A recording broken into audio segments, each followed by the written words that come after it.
What's up? Today we are going to analyze the 100% run. Some context. I've been running this game on and off since like 2017, but I've been like pretty damn dedicated for a little over 2 years now.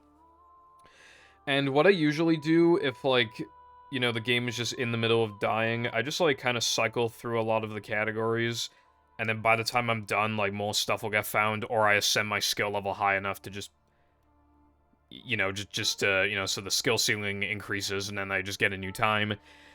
That didn't happen this time. I've been going at this category since, December 2023. It might have been November, but I think it was December 2023.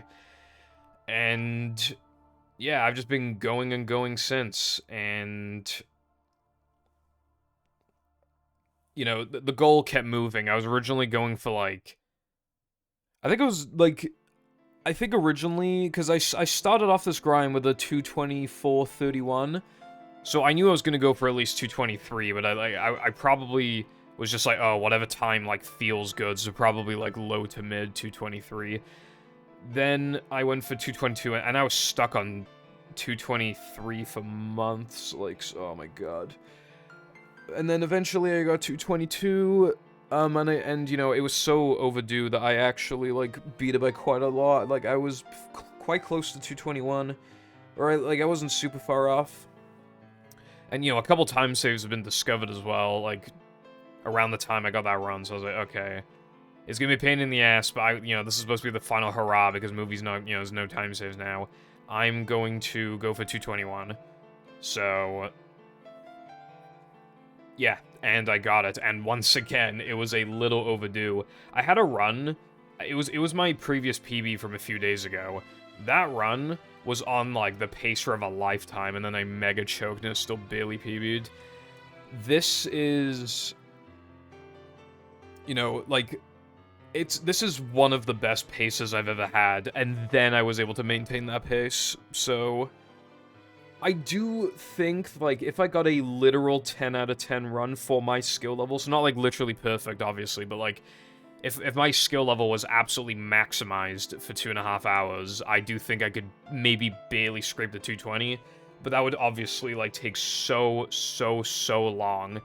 For the next, few months, even if I grinded all the categories, no minute barrier, no further minute barrier is currently possible. There's, a couple 10-second barriers, but, nothing beyond that. There's no minute barriers at all, so...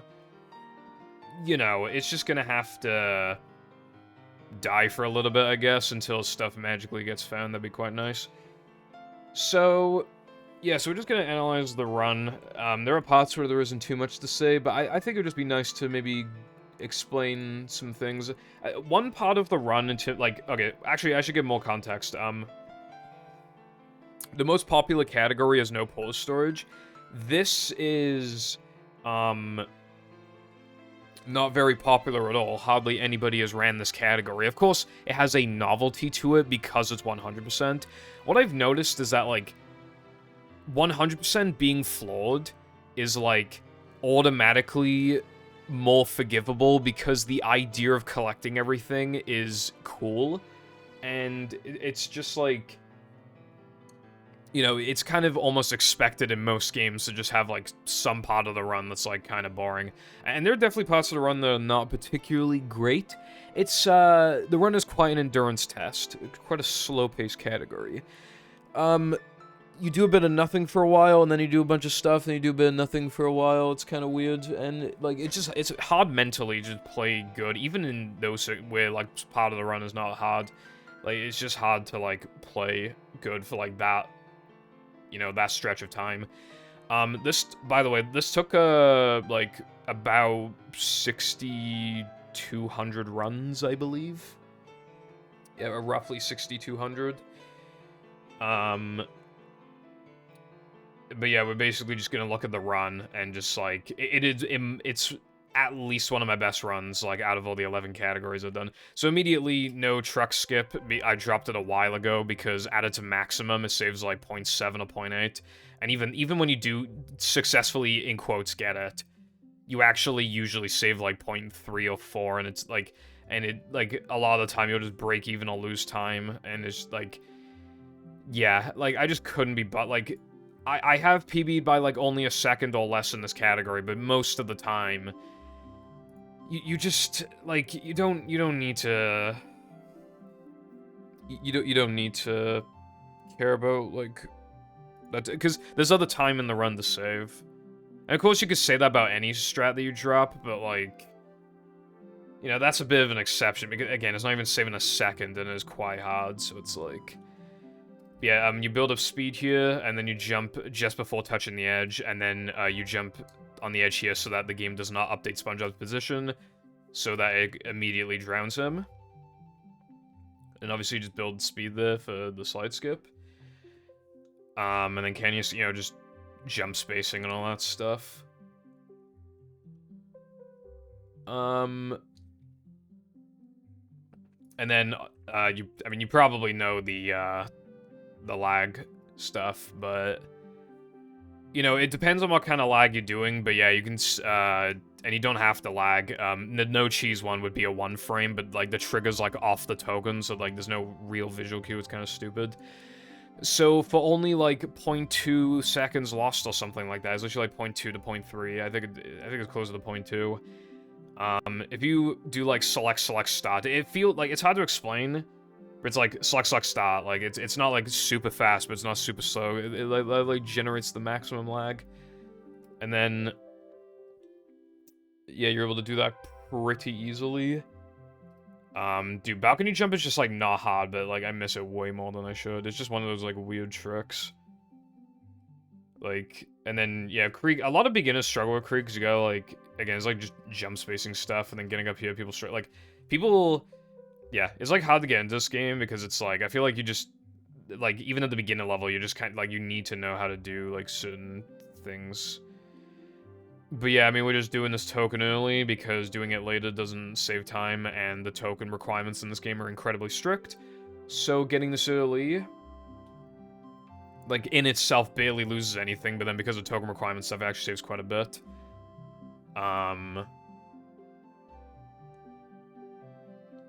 But yeah. I used to kill those foggers, I just... oh yeah, I buffer the Creek token now, by the way. It loses just under a second, but my god, did it increase the consistency of that. Like, I would go from getting out of there, like, once every 3 or 4 go, like, probably more like 3, once every 3 tries on average, to, like, 80 to 85% of the time. Like, it was really hard to stomach that time loss, but it was worth it, I think. I mean, even if this run did truck skip and Creek unbuffered, I would have gotten either a 221.25 or a 221.24, so it wouldn't really change much. And again, you can say that about other tricks, but those tricks are actually, like, nearly every other trick I do in the run is actually consistent, so... and saves more than that amount of time, most of them. Oh yeah, so... most of the token skips would be 2 frames, so, like, the way it works is that, like... when you walk into a token and then press start, the game advances by 1 frame. So you can, like, walk into the token and press start and your counter will update by 1 instead of having to sit through the animation. There are times where you just can't do it, and there are times where you could theoretically do it, but it's not fast. And then there are times where it hardly saves anything, times where it saves a lot, times where it just saves an average amount. That one saved an average amount. Like, if it doesn't, like, add or remove movement and you have to load anyway, then it's just...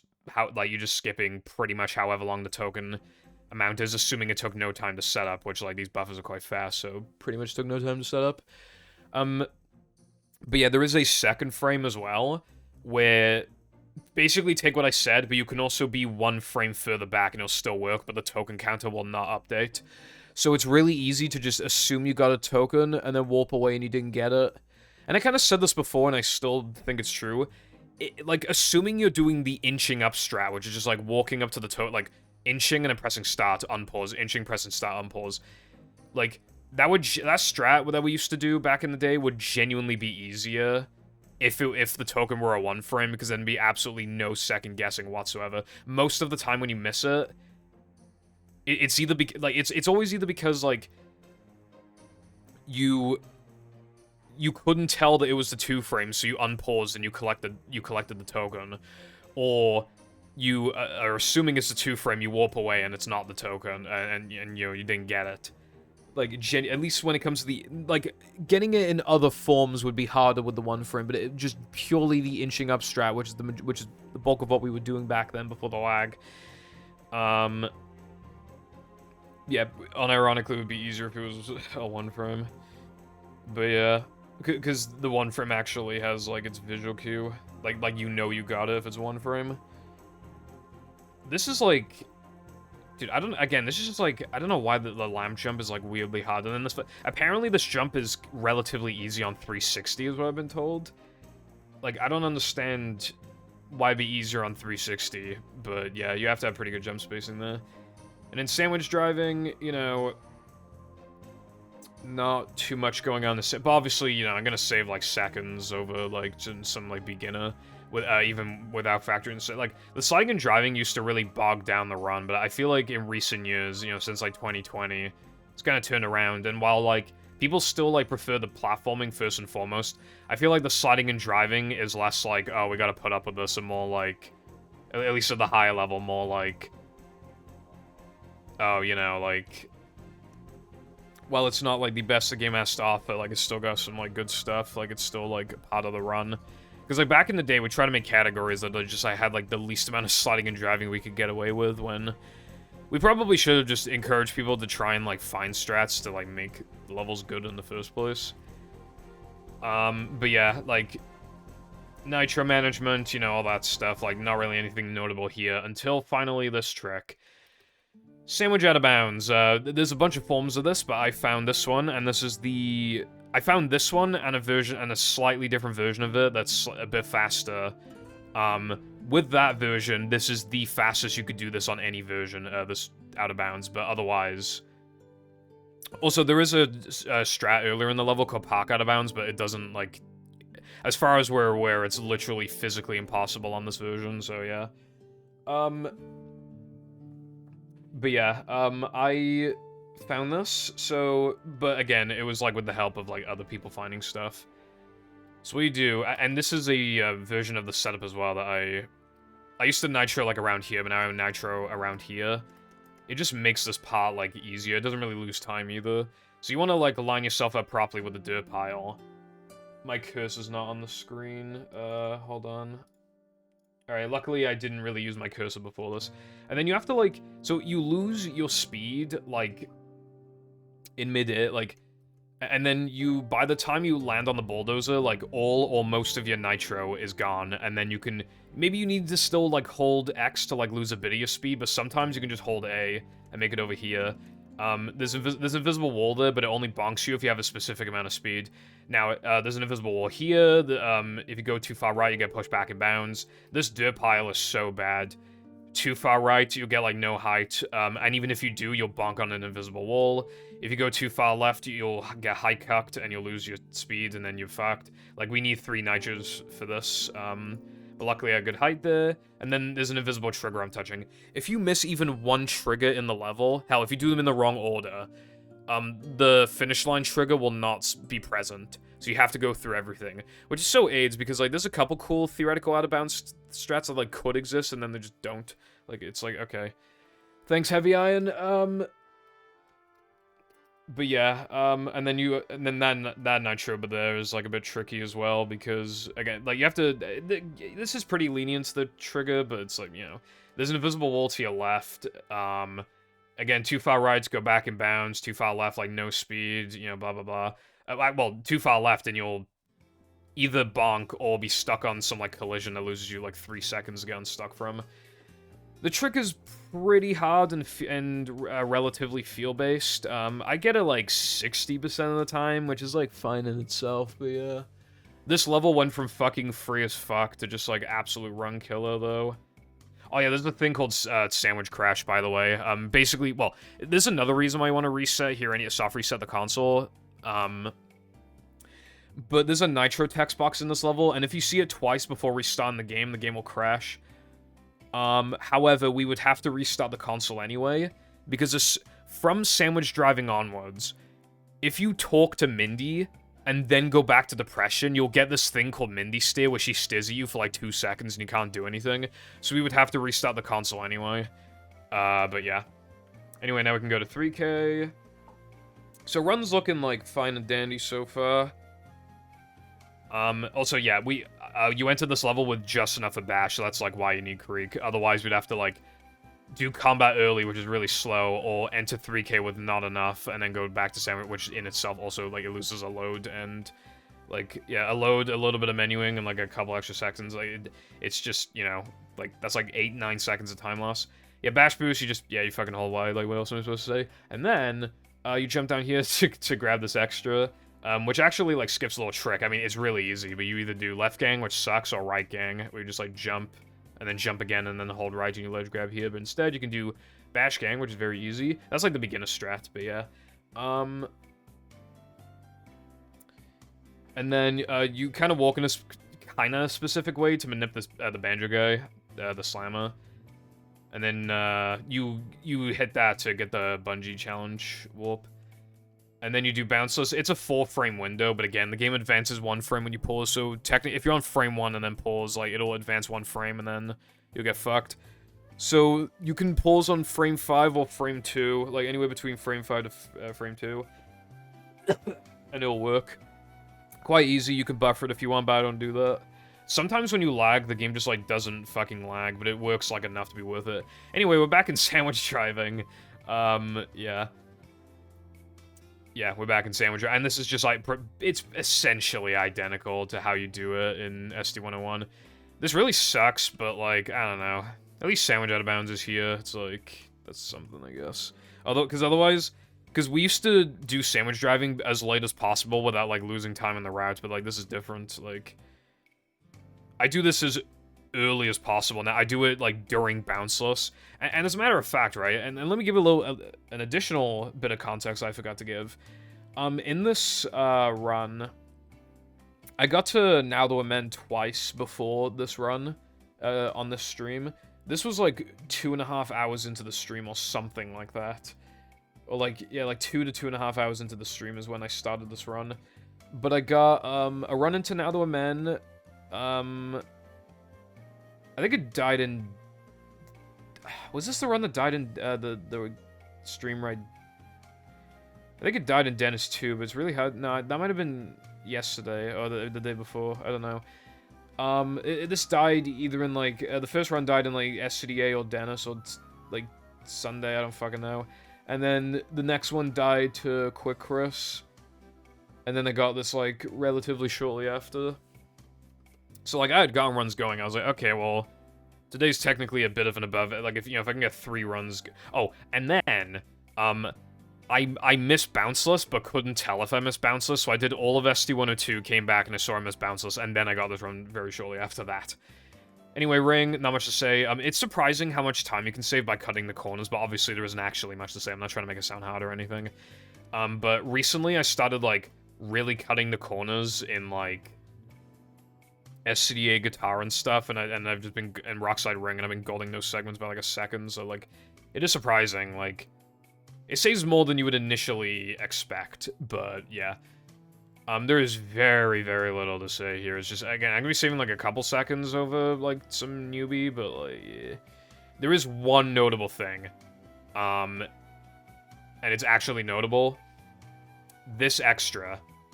This used to be one of the worst strats in the game. It was so horrendous. It was worth going for because it's so, like...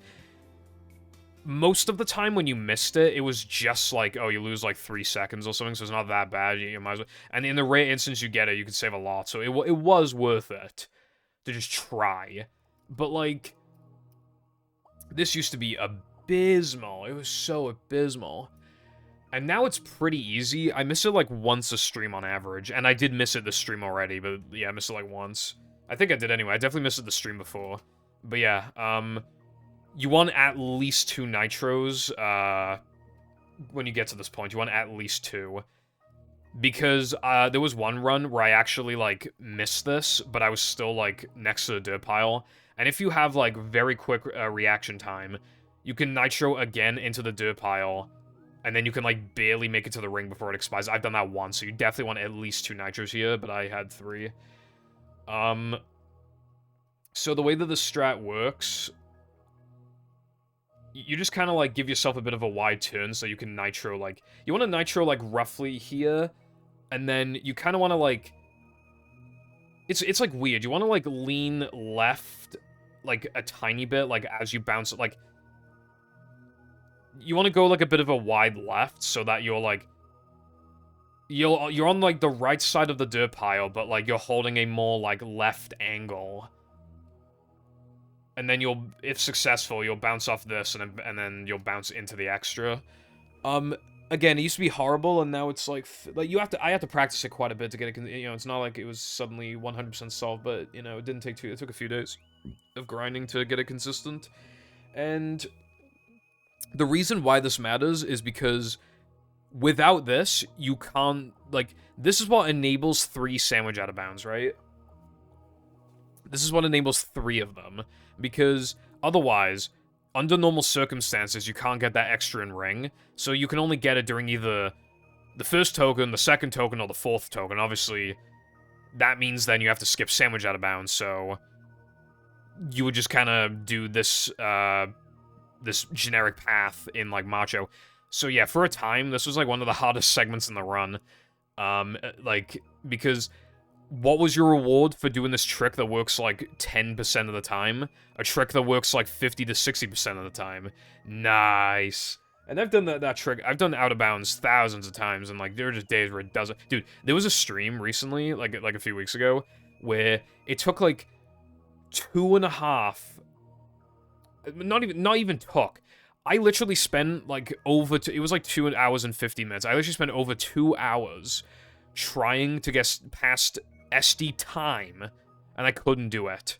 I genuinely stopped the stream early, because I spent over 2 hours either resetting to the first sandwich token or the second sandwich token. And I was saying a lot, considering, again, that was after removing truck skip and creek token, and it was, like, after making, finding the setup for out of bounds make it a little easier. Like, I just could, it was unbelievable. I didn't get past time in 2 fucking hours. But yeah. It's a little field-based is weird, but yeah.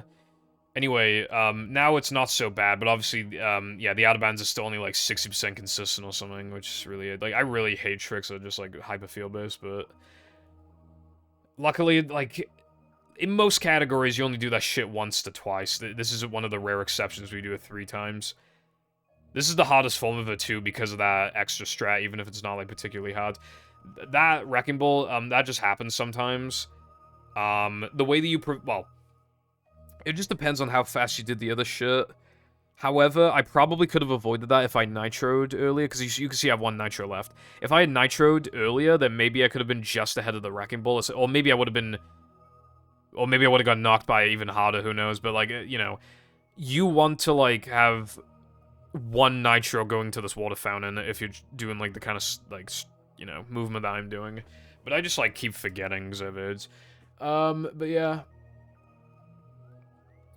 This is, like, nitro management stuff, but again, like, it doesn't truly come up, like, this early into the run. Yeah, I grabbed that nitro, I grabbed that extra in Park, because, like, it's like a 6-second extra, right?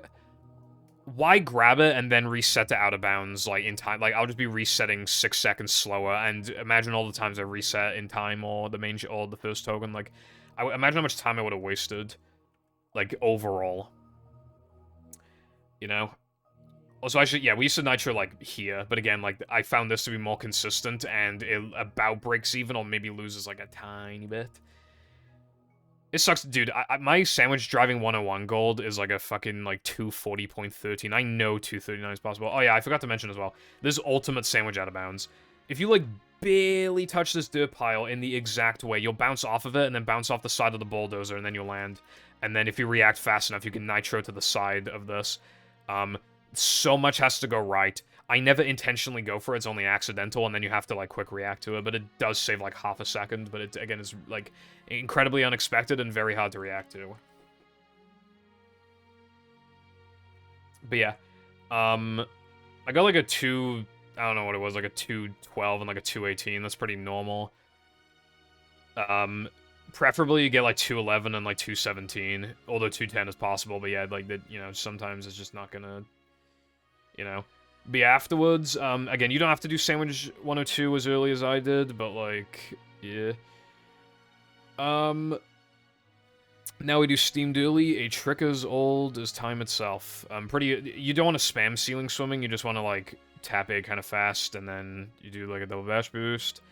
You clip back in bounds. Dude, I used to be a little more aggressive. Spinning here loses time, but I spin here now because I'm so, like, scared of the run dying. Like, Steamed is easy, and so is SpongeBob. I'm always so worried of the run dying because it's after sandwich driving now, when I used to, like, do this stuff before sandwich driving. Oh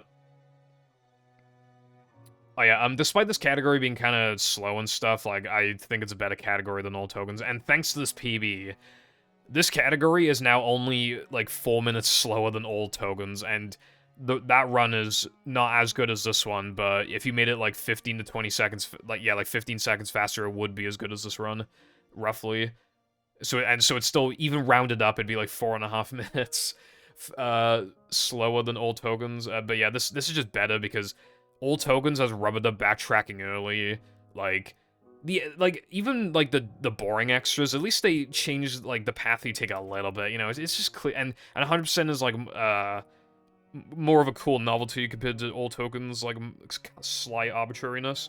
Anyway, you die here because you already got the, this is, you know, this is part of the bounces route, it saves, bounces saves, like, 7 seconds, doing a fast cycle here, like, you want to make it to that block that was rising up. But yeah. And then, I got the one frame there, specifically. You can't lag those tokens, there's no point in, like, lagging those tokens. I grabbed the floating block warp just then. And now I'm doing arena skip. But yeah, you make a specific cycle, and then you upgrade at the end of the level. The reason why is because in this game, if you, like, watch an FMV, the game is guaranteed to lag spike with very few exceptions, right?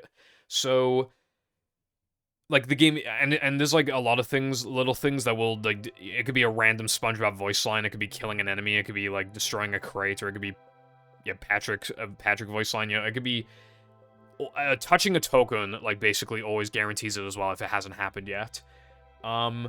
However, there are two that we can avoid lag spikes, and this is one of them. The lag spikes don't, you know, they don't lose a fuck ton or anything. I think we timed it before, but I forgot how much it was. It's like 10 frames or some shit, I don't know, it wasn't that much, but it objectively is, like, free time save to upgrade to Cartwheel now, because for some reason, like, this fade out doesn't cause a lag spike. Like, the fades into other levels where there's no FMVs beforehand. Like, you know how those, like, FMVs that, and that, like, you watch them and you skip them and then you transition to, like, the next loading screen for the next level? Like, those in themselves cause their own lag spikes. Like, they cause their lag spikes because you just don't notice because the lag spike occurs when it's trying to skip the cutscene to initiate a load. But because there's no cutscene at the end of 3K, you just go to rubber-dub with no lag spike. Anyway, here's rubber-dub skip. A very hard trick to learn when you're a beginner. It took me 6,000 attempts to get this consistent. I was logging it. And there were days where I thought this was going to ruin the game. I thought it was going to kill it. You know, I get it, like, 40 out of 100 times, and I get a 50, then, like, 60, then, like, 65, and it's like, oh my god, it's finally consistent. Yeah, this would be on a day-by-day basis. I'd do, like, 100 a day. Then it would drop back to, like, 35, and then go back up to 40, 45, and it just kept doing that over and over and over and over and over and over again. Finally got a break. It just started working one time. I got it, like, 30-something, 40-something times in a row. Like, it finally fucking worked. But yeah, you spawn in midair, so, like, while the game is, like, fading in, you just, I'm doing a faster version of this shit. You want to, like, jump back to hit, like, a wall and then, like, keep holding left. But I cut to the chase and just jump here and then start holding left. It makes it a little harder because you can't build up as much speed, but it saves, like, 2 seconds or something. But under normal circumstances, you jump back and then hold left the entire duration until you get to this point and you have even more speed. Then around here, you start holding up until about here. And then, like, while holding it up, like, you, like, kind of, like, you don't have to hold A for the entire duration. It kind of depends on, like, when you stopped, like, when you started jumping around here. Like, it's kind of weird, but, again, it's a bit feel-based. But you hold up, and then, like, hold A. And then when you get to, like, around here, you start holding down left, and then you do your second jump just after passing the railing. And then you can make it. You can also get a 1-frame off of the wood, and then, you'll get extra speed. It means that you can have, like, a kind of shitty setup, and then it'll still work, or you can just have a good setup and still get it. It saves, like, half a second. But I'm confident enough in my rub-it-up skips to not rely on that. So if you notice, I jumped fairly early. I never try to go for the 1-frame anymore, which means I'll never gold again. But, well, I think I can gold in hundo, but yeah. Yeah, so... Also, this hasn't differed too much from no pause storage. I guess I should be talking about how it's differing from no pause storage, because that's, like, the main category. So far, you know, it's just, like, the no cheese extra, the depression extra, and I was more able to, you know, afford, like, not obtaining those time saves, you know, for truck skipping creek, because the category is more than twice the length. The no pause storage world record is 1 flat 49. But yeah, like... It just, like... It's kind of the same, and then, you wouldn't do SD 102 this early. You kind of well, you can if you want to, but even then, you do one of the sandwich driving because you don't do ring and macho. And then, also, you wouldn't get that one extra in 3K, but that's obvious. And then you, so this is, like, not hard, but it's still, for some reason, I choke it more than I should. So, this game, for some reason, has even more coyote frames than Battle. I do not know why, because Battle has a fairly healthy, you know, like, a pretty generous amount of coyote frames. This game gives you way more. I don't know why. I mean, maybe it's because of the sliding levels? I don't fucking know. But either way, you're able to, like, it's not that harsh, but yeah, you can double jump to this, and it saves, like, a few seconds compared to just falling into the void. And then you drop down, grab this. You do want to do it in this exact order, because, like, it's hard to explain, but, like, when you make this jump, you kind of want to be as close to the edge as possible so you can kill yourself as soon as possible. But if you just came from rub-it-up skip, you'll have more speed, and it's harder to therefore control. Like, it's harder to control that speed, so it's just, like, objectively easier to do it in this order. Especially because, like, we don't know if this is the case, but, like, especially because, like, I don't know if when you respawn you fully build up, like, I don't think you fully build up the speed before jumping off. I think you lose it, you still are missing a bit of the speed. That's what it feels like anyway. So I think it just saves frames anyway to do this first, because you already are at max speed, and then do, like, the thing, like, if it's so short-lived anyway, then you don't need max speed anyway, so... Even if I'm not correct about that, it's still superior to do in this order. And yes, you do want to do these extras early. Generally, you want to do extras later, so that you can then prioritize, like, certain levels and strats. Like, you want to prioritize them. But the thing is, right?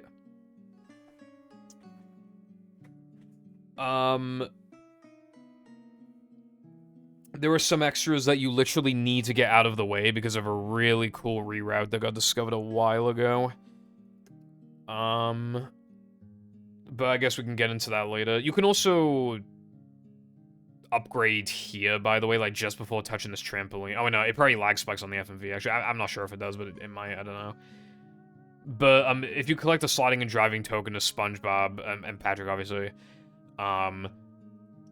you don't lag spike on this token collect for some reason, but yeah, I don't know if the FMV will just cause the lag spike, like, when trying to load it, and then the FMV, like, yeah, I don't know. But anyway, then we get to BBBH, pretty straightforward level, because we can't do BBBH backwards. There's a lot of lag here, so I kind of turn the camera a little bit, but there's not much you can do. And then, I'm gonna do some slide jumps, and they're all 2-frame jumps, so... Yeah. Dude, I'm gonna get to this later, but my BBBH and 3-meter jumps were so fucking bad today. They were so bad. Across all 3 runs, they were bad. Well, one of them didn't get to SCDA, but yeah. In practice, they were bad. In 2... Well, you considering 3 of the runs got to BBBH, I could technically say 3 runs. In all 3 runs, it was bad. Which is ironic, because you're going to see how the GESK jumps went later, which are 1 frames. And obviously you get nervous, it's later in the run, you know, blah, blah, blah. But yeah, you just jump up the slide until roughly, like, this point, around here. So, what I did, basically, is spawn this fight. The enemies at the beginning were not the true enemies to fight. These are the true enemies to fight. And if you kill them, you get a token. So, what this skips is, like, a fairly big chunk of the level where you literally just, like... You know, you basically take a long walk to the end of the level, like, and then you go down the slide and then fight the enemies. It takes a bit of time to climb up the slide, but then, yeah, so this saves, like, 20-something seconds. It would save a little more in this category, but because of some stuff, but yeah. These slide jumps are not, like, mandatory like they are with, like, BBBH backwards routes, but they still save, like, 20-something, so... Yeah. You want to ledge grab this so the game doesn't teleport you after the cutscene. I did a bit of a fast kill. People don't traditionally do that. Seems like half a second. You kill this guy in midair. If you attack this guy too early, though, then you, he doesn't taunt you after he hits you, so you gotta, like, delay it a bit. But yeah, it's pretty consistent for the most part, so it's like half a second. Anyway, now it's fairly simple. There's, like, little things, like, technically you want to land on the ground as close to the edge as possible so that you can cartwheel for the longest duration possible. Which is, like, that probably sounds weird, but, like, obviously you can save a lot of frames with that. Yeah, you want to slam, like, here so that you're... Because otherwise you'll be stuck in the slamming animation for a longer period of time if you... So you want to slam here, and you want to hold the camera down so the game doesn't, like, lag as much. And then, you want to kill... So now we're doing the pit extra, which is why you can't do BBBH backwards. Yeah, so there's literally, like, again, like, rounded up, there's, like, a 4.5-minute gap between this and all tokens, and literally, like 40-something seconds of that is literally not being able to do BBBH backwards. With an additional, like, 20-ish being, like, yeah, like, 20 being from this extra, but yeah. If you cartwheel down to the right spot, like, if you do it fast enough, you can kill this guy before he actually, you know, starts aggroing you, which means... I think if enemies don't aggro you, they're, like... I think most of them, like, insta-kills, except for, like, moves and shit. It's kind of weird. Enemies will usually be aggro to you if you're close to them, but, obviously, again, that's not always the case. And then you have to purposely get hit by that guy, it's just the fastest way. I think I fucked up there, because I don't think I slammed, unless the 2x speed thing is fucking me, but... Yeah, I think I fucked up. So, these trampolines are really inconsistent. Like, I don't remember if it's a thing in battle, but in movie, like... When you jump on a trampoline, your second jump, like, when you can do your second jump is kind of inconsistent. Trampolines give you a lot of height, and generally, you want to cut the height a little short so you can land on the ground faster, so that you can, you know, start cartwheeling faster, right? But these two trampolines in BBBH were always making golds very hard to achieve, or playing close to the goal very hard to achieve, because it was very hard to like, it just seemed random, and I think it was random. But then we found out, if you slam just before landing on a trampoline, you get your full double jump. You can cut it, the double jump whenever you want. And that was big. Like, that changed a couple things. But, like, for BBBH, what it changed... Now you can consistently jump up here quite fast. Every single time. So now it's easier to play closer to the gold. So, like, the standards for BBBH have increased.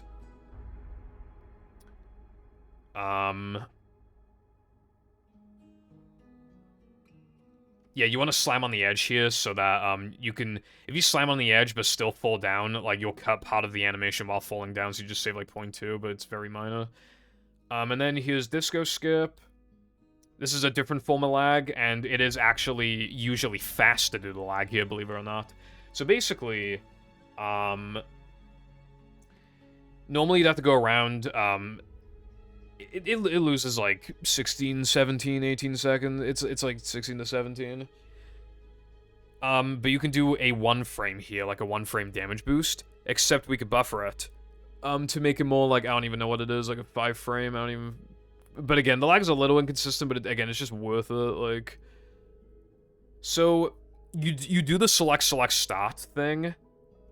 Like, basically, you wait until, like... quite far into Patrick's, like, animation, or SpongeBob's if you're doing a SpongeBob. You wait until you're not that far off. Like, not when it's about to happen, but when the animation is close to ending. then you can generate lag, and then it'll generally pause on this frame, like, because the way that it works is, like, out of a damage animation, the characters just, like, the game needs, like, a frame for some reason to, like, update player position, so you can basically do, like, an extended, like, an additional double jump. Obviously it's used for a ton of stuff in battle, and it's used for a couple things in movie as well, when we're not, like, bash boosting and shit, so... But buffers have the unintended side effect of, for some reason, giving you more height. I don't know why, but they give you a little more height. And the reason why that matters is for this ledge grab skip. This ledge grab skip is possible without the buffer, but it's really fucking hard. I've seen it like once ever, like from myself personally, and a couple other people have gone it a couple of times, but literally like the total number of times the collective runners throughout the years I've seen disco ledge grab skip, it's probably like at most a dozen times. Like it's really like nobody's gagging to get it. You just want the one frame. So it's literally, like, you know, pre-buffer, so it was literally, like, who gave a fuck if you got the ledge grab skip, you know? Like, you're just trying to get the trick. But now, like, this is different, like... And it's really, it's just interesting, because that means, like, it's not, you know, the ledge grab skip isn't exactly easy. You still need good jump spacing and to jump off of the, like, goo in the right way. But, like, on the whole, like, yeah, like, you... In most cases, you're going to save time by doing this buffer, which is crazy. Also, doing this trick would be so fucking horrendous without the buffer, by the way. Because the way that the pit extra works is that if you die or load away at any point without grabbing the extra, you have to redo the entire thing, which obviously means redoing the literal entire level again. Other than the slide jumps, you would do everything again. And I guess you would skip disco, but yeah, you lose like 2 minutes, like it's like, insane. So... Yeah, if you, like, even if you have, like, 3 health, which I usually have 2 health, but even if you have 3 health coming here, you have 2 chances. And if you fuck it up, then, like, that's just, like, nah, bruv. So luckily we got this instead. Like, lose 16 seconds or lose your sanity, it would be the alternative, basically, but yeah. Also, one frames are a bit different in this game. They're kind of weird, but it's, like... compared to battle, like... I think the way that it was described to me was, like... battles frames, like, blend together. Like, the damage frames, like, blend in together, whereas movies don't, so they just, like, look a bit... I don't really know if that'd make it, like, easier or harder or whatever. It's probably, like... I mean, if you're used to both, then it's, like, individually, then they're probably both the same difficulty, but yeah, that's interesting the movie decided to change that. I don't know why movie, like... It copies so much stuff, and then it just, like, randomly just decides to do its own thing every now and then, like, this really miscellaneous thing that a lot of people won't even probably pick up on. It was really weird. But yeah. Then we got the second pit extra. You want to cartwheel. If you don't cartwheel off the right part, then the spinner will aggro you early, so you can't have that happen. And then, this is really weird. If you, like, try to move the stick during this cutscene, the game will just force you to, like, go right, I think, no matter what. It's like, left or right. It's, like, really weird. So, basically, you can cartwheel, but you want to go neutral. So, you want to angle yourself so that you're angled, like, towards the trampoline, or, like, close to it. And then you don't want to touch the stick, so I'm just holding cartwheel right now, but I know where I'm going to end up. I'm going to end up, like, yeah, right next to the trampoline. And I didn't slam the trampoline, unfortunately, but... So I lost a tiny bit of time, but that wasn't that bad. It was, like, half a second, if that, but yeah. Also, this is really weird thing that can happen with the BBBH slide jumps, where if you press A on the exact wrong frame, you actually get, like, a height boost, like a speed boost up the slide. And my gold has that, which is really cringe, like, you get rewarded for being bad, but yeah, like... Yeah, it's stupid. Anyway, here's fast corkscrew. If you have good movement, you'll make it here too early, so you just have to kind of, like, sit here and wait, but you gotta go on the edge of this. I was having so much trouble with this when I was first learning it, and because part of the reason why was because we didn't understand it at first. I thought I just wasn't making it fast enough, but that's not true. I was making it too early, and I just didn't understand. Movie SpongeBob is, like, kind of heavy, so it's, like, kind of hard to, like, get SpongeBob... Like, it's kind of hard to, like, stop and then, like, get SpongeBob going, like, you know, predicting, like... You know, building up all that speeds and, like, where you'll be, like, it's just, yeah, it's, like, a little tricky, but it saves, like, 9.5 seconds. It's not really, like, you should probably just do it at top level, but yeah. And I got the 2 frame. You know if you got the 2-frame if you're transitioning to floating block, because if you didn't, then you won't get this cartwheel buffer. If you hold B during the floating block thing, you'll get a cartwheel buffer and you save like half a second. However, I go too fast for this cycle, so I have to purposely slow down. So, yeah, I slowed down a little bit. That's why I jumped there, was because out of, like, habit of, like, being worried that I was gonna miss the... Like, I've lost runs there before. Or even if you ledge grab, you'll lose, like, 6 seconds because it fucks the literal entire cycle up. It's fucked. Dude, I can't stand strats and cycles and stuff where, like, you literally get punished for going too fast. I can't stand that, dude. Like, I know that this skill in, like, limiting yourself in a way, but it's just, like, it's just kind of one of those toxic, skillful things, you know what I mean? Just stupid. But yeah, then we grab the BBB. Yeah, there wasn't much to say about that token. Now we do Weenie. Weenie has an out-of-bounds strat, but it works less than 10% of the time, and would save even less in this category. It has no chance.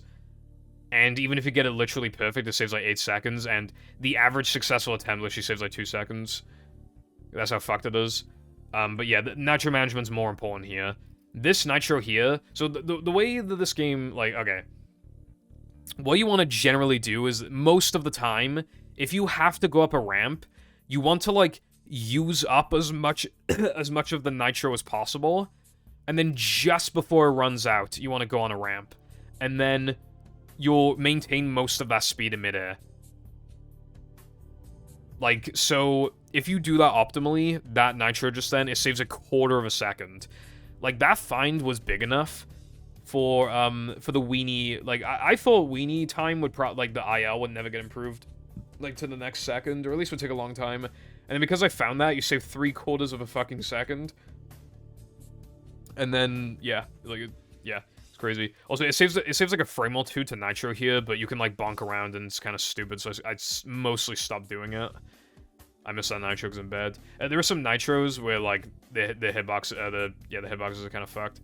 You want to, like, lose a bit of speed here so you can grab the extra. Dude, my fucking gold, my no pause storage gold, has me grabbing that extra when we've literally proven that it loses time.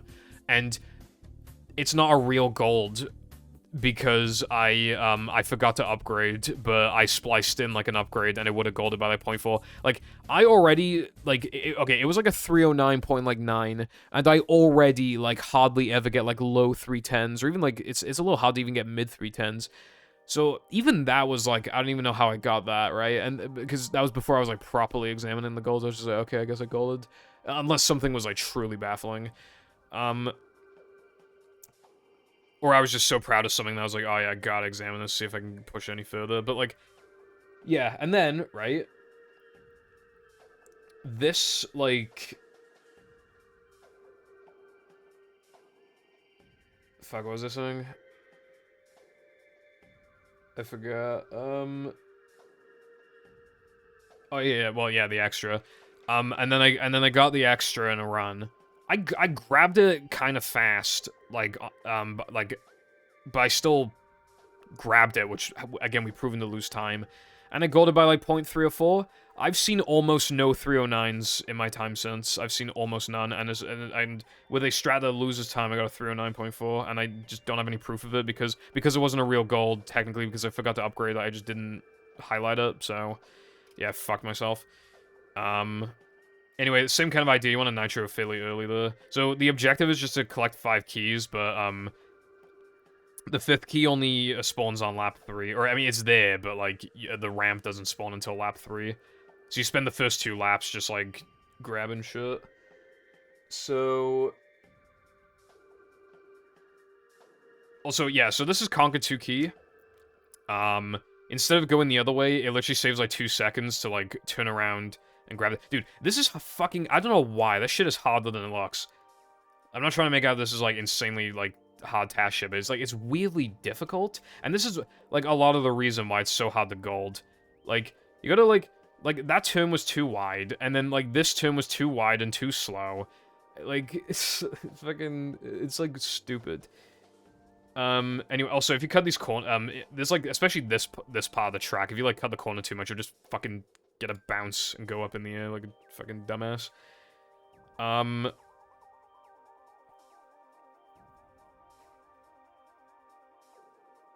But yeah.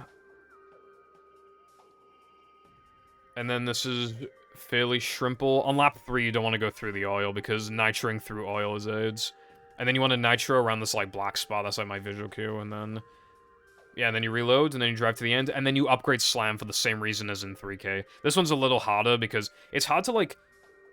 you know, hold A, and then, like, upgrade, and then out of the upgrade menu, like, you back out, and then you hold A again, like, ASAP, like, you know, you probably won't save, like, all the frames, you probably save, like, a couple of frames, but it's still, like, it's not free time save this, but it's, like, fairly easy, so it's, like, you can just upgrade in Frogfish if you want, but I just didn't like the lag spike.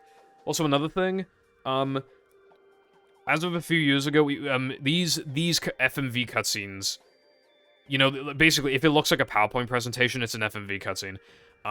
You can skip these as soon as possible by holding, like, either, like, A, B, X, Y, like, what, I usually just hold, like, either A, start, or, like, all the buttons. When it comes to upgrades, I hold all 4, like, main buttons. And then, again, it lag spikes, or it doesn't lag spike, it just kind of struggles to, yeah. It just takes, and then, like, you have a bunch of time to just press B twice to exit the menu. But, yeah. And then you want to drive to the right side, because I think the trigger is on the right side. Like, it's more to the right side than the left side. Anyway, Frogfish is kind of interesting. I do, the fastest strat possible for Frogfish. You want to cartwheel to the right immediately. And then you want to stand, like, here. Otherwise, the backup just loses, like, 0.3 or something. It's not a big deal. And then you want to, like, slam the tongue at, like, its head. And then the slam will, like, stun it. And then you just slam again. And then this is, like, we don't have any proof otherwise. It's fairly safe to assume that this shit's RNG. Because we haven't been able to prove, like, save states. Like, I know we haven't looked into it extensively, but, like, we've used save states, and it just seems random every time. It's either the most, like, it's either hyper-precise or it's RNG. Like, I don't know which one. But if you stand, like, roughly here, and then you can, like, start slamming it, like, you can start kind of jumping and slamming ahead of time, and kind of predict. But the tongue has a chance to, like, spawn around here, and then if that happens, you lose, like, 2 seconds automatically. And that didn't happen. I got lucky with, like, the... well, it's kind of like a coin flip on if it's going to happen or not. It's kind of a coin flip on if I'm either going to get a 57 or a 59. Although this time I got a 58, because I guess I got the 57 strats, but it was, like, slightly unoptimal. Anyway, here's Skydive. I'm putting my... I play using speakers, so I put my ears, like, closer to the speakers so I use an audio cue. You can get a bit fucked here, though. There's this thing that I call bullshit music. It's possible, most of the time, the game will, like, when you press B on Mindy, the game will, like, it'll just pause audio for, like, a tiny bit and then stop playing music. But sometimes when you press B, it'll just load the music, like, basically fucking immediately, and it throws you off. Sometimes when that happens, I actually press start. Oh, I forgot to finish talking about the BBBH 1 frames. So you do select start. But then you have to, like, press B and then frame, and then a frame later to, like, get the jump. If you press A, like, 2 frames later, then it won't work, etc. So, but doing B and then A is, like, so much easier than, like, fishing out that frame and pressing A. That's why we do it. Like, it's, again, so like, the lag isn't, like, it's not, like, free, but it's, like, easy. Although you do enough of it in the run to where it's, like, you are likely to miss, like, 1 or 2 of the lag stuff, but yeah. But yeah, you can do the same kind of idea here, but without lag. You can just spam start in midair, and then you press B and A to jump backwards and make Skydive a lot easier, but I usually don't do that because I don't want to lose, like, the second. But yeah, you can jump backwards, because again, you spawn in midair, then you just kind of follow the trail for a bit, and then you got this dark visual cue at the end of the thing, and then you drop down. Dude, this shit takes fucking forever, by the way. Okay, I dropped it at minute 7. This saves, like, 9 seconds. It saves, like, 8 to 9 seconds compared to going around. Can you believe that? And that's with, like, corner cutting, too, and it still saves, like, 8 to 9 seconds.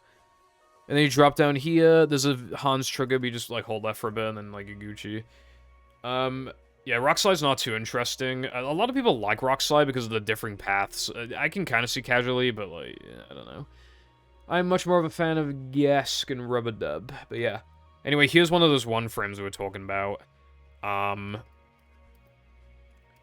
So here, we call it a super jump. If you press A at the right frame here, you'll get a super jump, and you'll get a bunch of speed, and you'll save like 3 or 4 seconds. You can buffer, yeah, it's like 4 seconds, but you can buffer it and save like 3 seconds. It's a little hard, you know, because it's like a little dark, and it's like kind of hard to tell like when the shell is gonna like land on the ground, because again, it's just dark. Like the shell is like round, it's just kind of like, you know, awkward. But it's not particularly hard. But yeah, I don't know. If I get like 3 or 4 runs to like NTWM, I'll usually miss like a super jump at least going into NTWM. So I don't know. I get it like 80% of the time. The super jumps is not too bad. But it's like, yeah. But then you do the same like B and A thing. Also, manlies are important, but in this run you get quite a lot. So what you really are looking for, you need 5,000. Well, without losing. Well, okay. You need 5,000 before the first piece of toast in SCDA, which is really early in.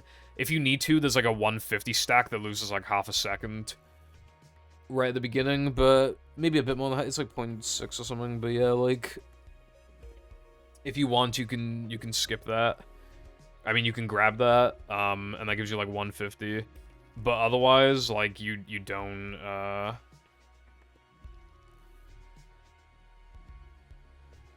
yeah. So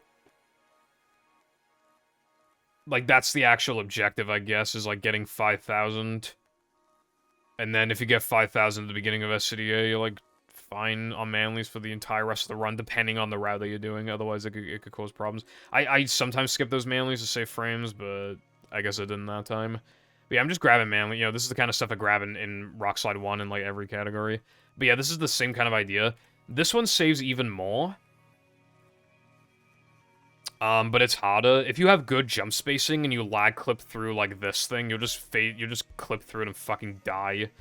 So you want to have like purposely not fully optimal jump spacing. And if you miss it, you lose like 7 seconds compared to like the other ones like 3. So it's like harder just by virtue of just like you have to be a little more conscious about your jump spacing, and it loses more if you miss it, but it's not like really harder, but you know what I mean. Anyway, yeah, you want to jump to the right side again because the trigger's a bit more on the right side. And then NTWM, this is when the run, like, fully, properly begins. But again, we're still in early game because it's, like, 30-something minutes into the run. So, immediately you want to upgrade ball. Like, it's, like, kind of, like, in basically any category, pretty much. You want to, like, immediately upgrade ball when you can, in, like, NTWM. Well, I don't think you do in, like, AW2 and early powers and shit, but, like, yeah, in any, yeah, in main categories, you upgrade ball as soon as you can. Which should be at the beginning of the level. So this strat, you're meant to use guitar in late game, but it saves time to do it now. It's really weird, but you like kind of go to the side of this and just kind of like ball off the edge. You get like a bit of a bounce. But it's so stupid. Watch this now. That was barely too slow. It has a timer. Because that was barely too slow, I didn't get the extra. My fastest thing I can do now is literally killing myself. Like, I mean, I could have come back here later and, like, done a good, but that still would have been slower than just redoing it again. This trick was giving me trouble today. So this is, like, the first, like, notable thing in the run that, like, actually sucked, you know what I mean? This is, like, the first thing.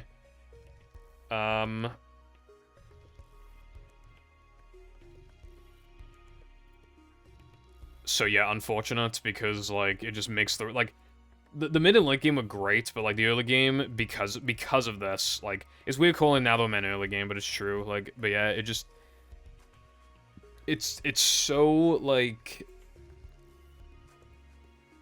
yeah, NTWM is quite the run killer, like, it's a little less of a run killer than it used to be, but, like, that extra is so stupid, it's, like, harder than it looks, and there's, like, other steps you can do, but they always just eventually stop working. I think the one that I did at a high level, like, there's a different one you can do where you kind of, like, stand behind the clam, but again, it just randomly sometimes doesn't fucking work. I think as a beginner, your best bet is probably just doing it with guitar later, even if it loses, like, 8 seconds or something. I don't know how much it loses, but yeah. But yeah, that made the run, like, look worse than it actually is, which sucks. But yeah, pretty basic so far. Because I'm on a bad cycle, I have to wait for this, and then you bash boost up here because you grab the extra, and then on the way you grab the combat warp, like, for free. And then I grab this to do spear boost later, and then this cutscene skip. That's the harder version of cutscene skip. There's an easier version that loses like 2 seconds, where you just like, you walk here. Well, you wouldn't lose as much in this category, but yeah. And you do, like a jump, spin, jump, or whatever, but, like, here, you do this, and it saves, like, well, in this category, probably, like, a second. And then you bowl in a specific spot to get, like, all the manlies down here guaranteed, and then we didn't used to kill this guy, but oh my god, dude. Like, his shots are literally RNG, so, like, it was killing too many runs. Like, the number of times he'd shoot the fucking box, or he would shoot me when I'm on the box, and then I can't do spear boost anymore. Like, I just couldn't take it anymore, dude. Anyway, we bowl off here, because we're setting up bungee late, which saves, like, 7 seconds, or, like, 8, maybe. And now we're doing speed boost. This used to be one of the hardest tricks in the game. It's still quite hard, but it's way easier, even if it doesn't save as much. So you ledge grab this, and then you jump to, like, manip the spewer, and then you stand, like, in a specific spot, and then you bash boost off of this, and then you stand behind him, and then you bash boost again, and that's spewer boost. This used to be way worse, because we didn't use to ledge grab, so we used to, like, you know, kind of, like, you wanted, like, height, but if you had too much height, that was bad. If you wanted too little height, that was bad. So you wanted to, like, walk off of a very specific point of the eel where you can't even see properly because the eel is blocking SpongeBob's back. So you have to, like, kind of gauge. And then, like, if you jump at the right time, then you'll get, like, a good amount of height, and then you can bash boost off of that. And there is so much that can go wrong. You can either bash and the spewer bowl doesn't hit you, it doesn't touch you at all, and then you have to bowl this. It can knock you backwards, it can knock you... you can get hit by it, but you don't get enough speed, so you drown in the stomach acid. You can get it, but you get knocked to, like, the left around here, so that, you can still, you know, so then you can't bash boost off the ball the second time, and it still saves time then, but then you're losing, like, half the time save, and the reason why that sucks is because the second bash boost is actually easy. Despite this trick being, like, again, previously one of the worst tricks in the game, the second part of it was easy, as long as you were lined up for it after the first part, which you, like, weren't very often. But yeah, this is more consistent because the spewer isn't active until after the ledge grab is, like, done. Well, I mean, you can stand still if you want to. So, I jump, like, I hold forward and start jumping, like, basically immediately. And, that's why it's obviously, I still fuck it up quite a bit, but it saves a little enough, and is only done once in the run to where it's, like, I did grind it, but I stopped after a while. Now I just forced myself to get, like, 3 times in a row in practice. I probably should have practiced it more. But yeah, doing this and working on PVZ, like, the PVZ video, like, you just kind of get to a point where you, like, just can't be asked sometimes, bro. And, like, I practice a lot in this game, but, like, there are just moments where I can't be asked. But yeah, so... yeah, this makes it easier, but the ledge grab loses, like, over a second. Grabbing the health in Hundo anyway loses, like over a second. So, yeah, the trick's only... it's supposed to save, like, 5. Like, I think it's, like, exactly 5-ish, but now it's, like, 3.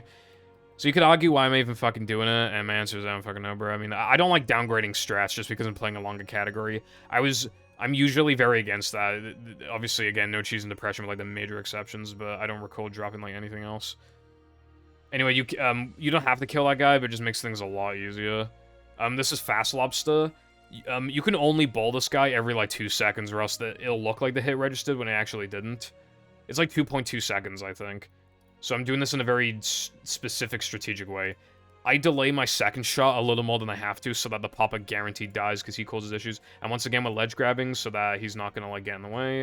I had a bit of a weird jellyfish cycle, but luckily I could just jump over. So as you can see, I'm plus 11, the run is not looking too good. And I'm plus 21.7 off the best. So yeah, the run's not looking too good so far. Anyway, here's Bash Gang. You just walk off, and then within a relatively small amount of time, but not, like, too small, you just bash, and then you get, like, you kind of touch an invisible ledge, and then you can just kind of keep walking. Like, it saves, like, a second and a half. I fail it more than I probably should, but getting a second try, like, break even, or maybe save a tiny bit, so it's, like, you know, just go. Yeah, it's not that hard. Ledge grab skip here is possible, but extremely hard when only bouncing off the trampoline once. I fucked this up, and again, like, this now that I'm in, the run was actually quite bad, which sucks. But, watch this now. Oh, wait, no, that was a different run. Okay, never mind, I lied. Okay, never mind. I lied. Fuck. Okay, so. Chris Skip is, like, very easy. It's like a 2 out of 10, 3 out of 10 difficulty trick. However, I have to do it in a way that makes it harder, so... normally, when, you have too much speed, so you just hold down to lose a lot of speed, and then, like, you just grab the token. This, I need to lose some of the speed, so that I actually touch the eel, but you still want enough afterwards, like, to ledge grab the spot. So, normally you don't spin here. Spinning, gives you more distance, which then gives you more speed. Which, like, is very, like, it's harder to control. So even just the act of getting the ledge grab, like, Chris Skip went from, again, like, a 2 out of 10 to a 3 out of 10. So now, because I need the ledge grab, like, getting the speed and then killing, you know, enough, and then getting the ledge grab. Like, you need, like, that ink bumps it up to, like, 5 or 6, yeah, probably, like, 6 out of 10 difficulty, which isn't that bad, but it's just, like, the jump is shocking. But what I'm actually doing is setting up a different kind of token animation skip. I think this is the only one of its kind in the run. Well, pretty much. This is one in Plank technically, but it's like kind of different.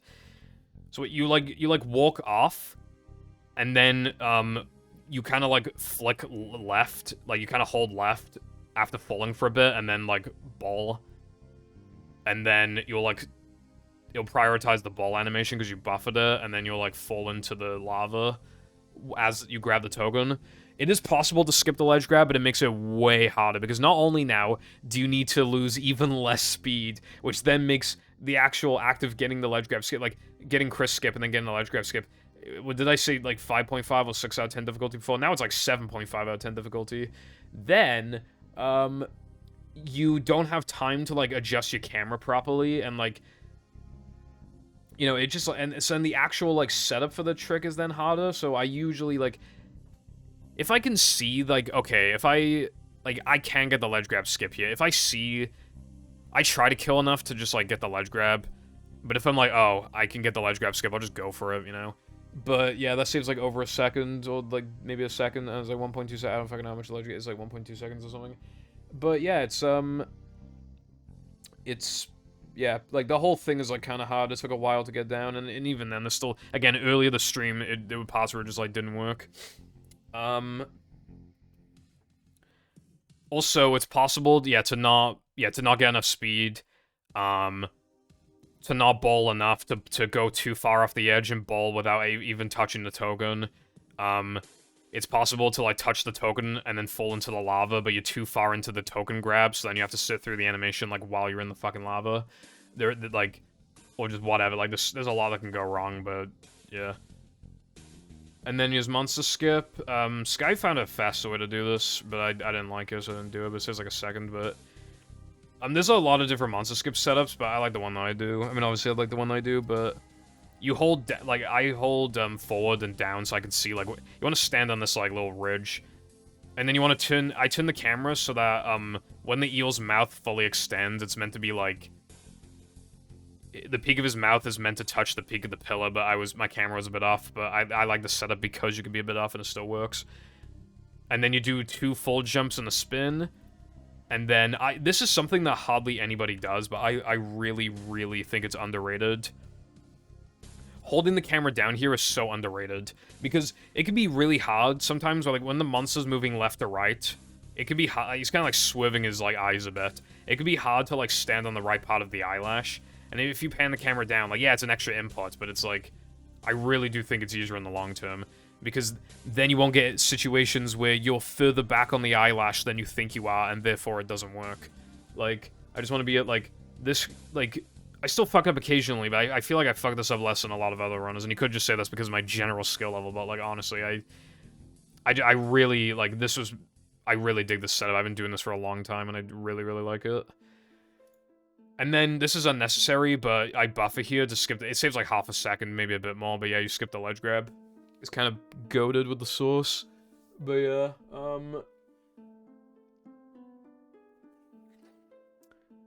like, I've lost so many runs to missing that, though. It's so... I don't recommend it unless you're, like, top level. Not that it's top level material. Well, SpongeBob damage buffers are something you don't normally have to do. So it's like... So, like, that's why it's kind of, like...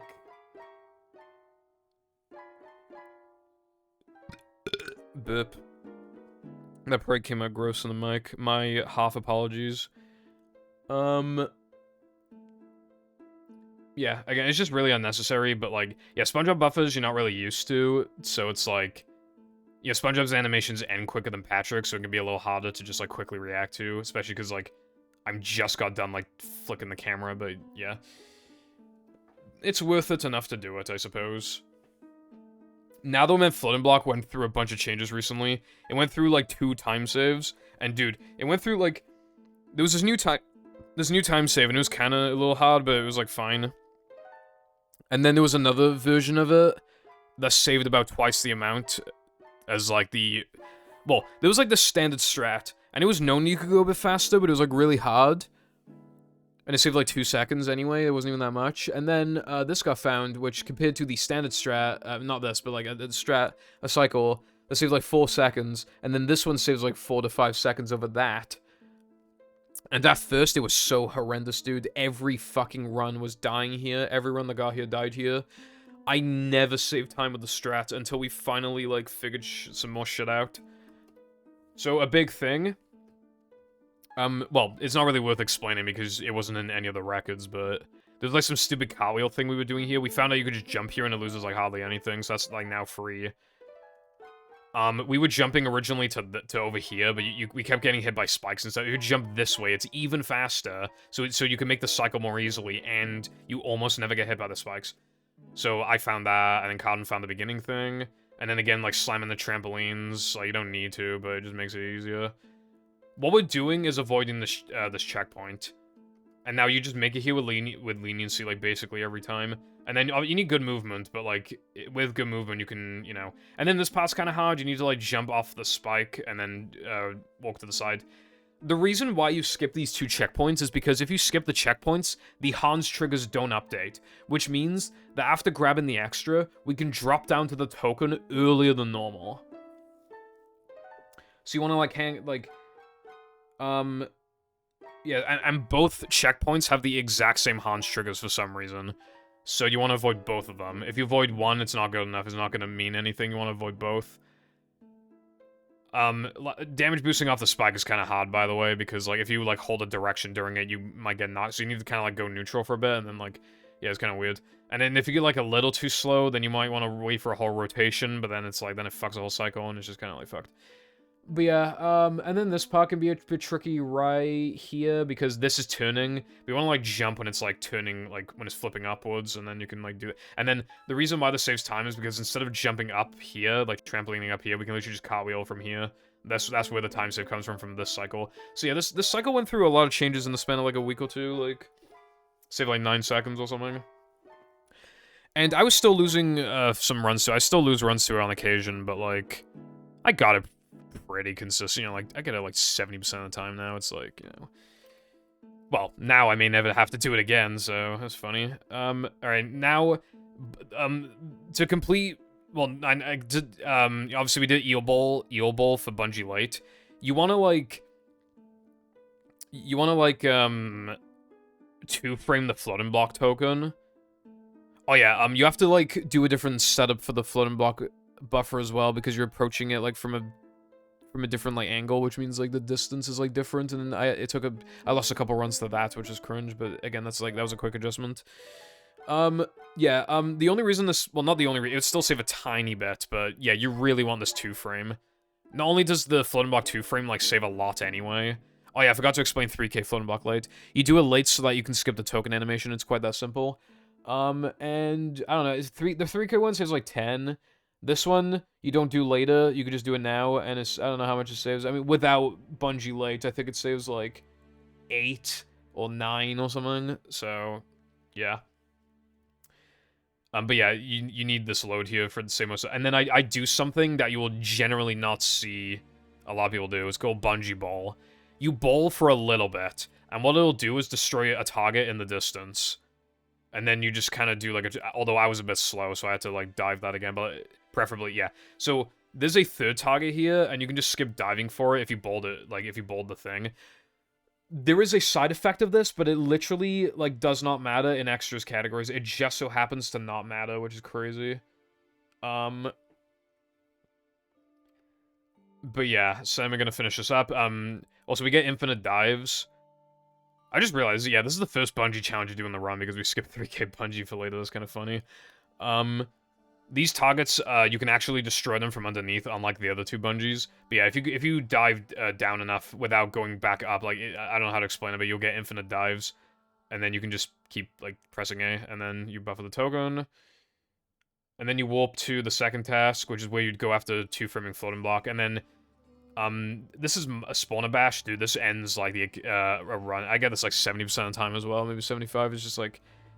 I don't get as much as I'd like to, but yeah, the strat is to, like, ledge grab, turn the camera, and then be, like towards the front of the flower, and then ball, and then, like, partway through the spawner's, like, explosion, you bash, like, a lot of the way through it, you bash, and then you can kind of barely make it. You can do it without the setup, but it's so much harder.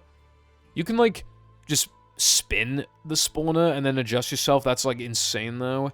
You can, like, stand in position and then ball without ledge grabbing, but that does shockingly increases the difficulty more than you would probably expect. I'm sure I could have grinded it out if I grinded it out for a long time, I could have gotten that consistent, but, like, But anyway, you want to ball here anyway, regardless, because, bungee ball sets up ball storage.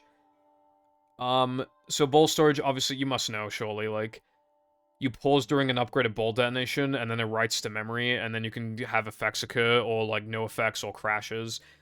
Now that we're men to Sundae crashes. Sundae 1. So, and we don't ball any other time, so, like, we don't have a way to get rid of the ball.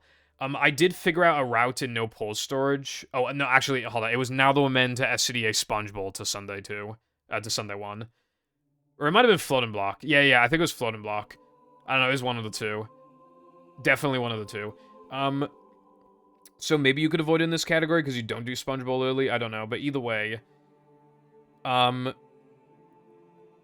So where do they set ball storage? Well, for some reason, when you get off of a bungee hook, but before landing on the ground, that, for some reason, you're in ball state. Like, ball state is active, even though the ball was destroyed ages ago. Like, when you're off the bungee hook, but haven't landed on the ground. Which is why, like, 2-framing that token is also crucial then if for some reason you wanted to keep that ball storage effect, but yeah. Also, that bungee, that fucking token, it normally saves, like, 2 seconds, but because of bungee late, it saves, like, it saves the full, like, time save of, like, 5 to 6 seconds, and then you also save time from not having to go through the box, and not having to wait for the entire eels animation afterwards. Like, it's hard to explain, but yeah.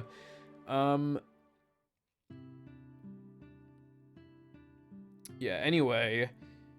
God, I literally just thought of a theoretical thing, but I don't think it saved time.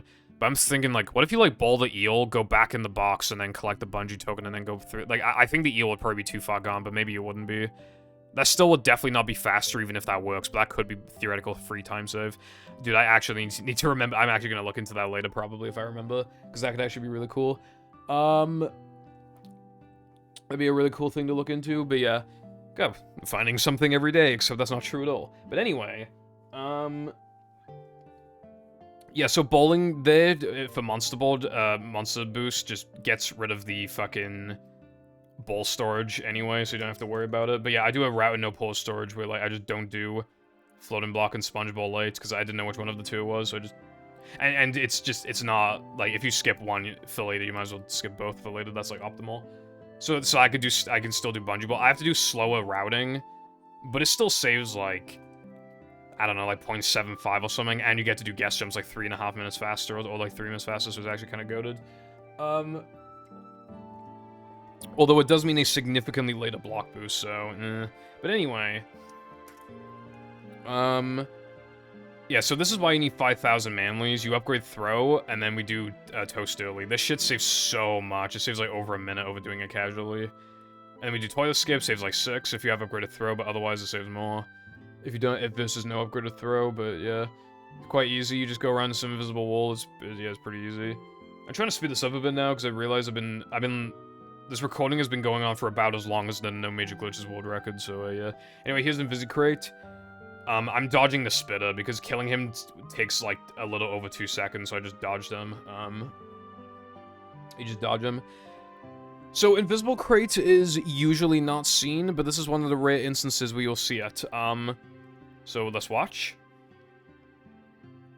Yeah, so the way that works, you need upgraded throw. If you're close to a wall and you, like, use upgraded throw to, like, throw a steel crate off the wall, its collision will kind of, like, bounce, and it's still intact, and, like, the, throwing speed, I guess, or, like, the throwing, yeah, like, I guess, like, the throwing speed gets converted into, vertical, like, well, like, height, basically. It gets stored as, like, yeah, vertical height shit, so... And then, like, the way that it works, like, if you could see my mouse, it kind of, like, cups, like, it kind of scoops upwards, like, look at my cursor now, it goes like this. It, like, scoops up. It shoots you up. So you want to, like, land on the edge of it, and then cartwheel, and then, like, just tap B to cartwheel, and then, like, almost immediately after, you jump, and then you get, like, this, like, you get a height boost anyway, but that gives you an even bigger height boost. Like, I can't really do it justice, but, like, it's really weird. But as you can see, again, like, you don't want to be too far away or else, like, the collision won't be intact, and don't want to be too close or else the collision won't be intact. You need to give it some breathing room for it to, like, bounce off. But I do it that way. You want it to be, like, around here, which I was successful with.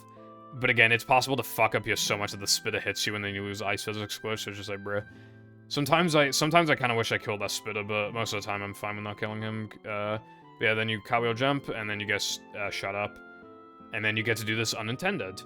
And then you get to do the Cirque token as well for, like, free. I mean, it's easy anyway, but then you get to do it for free.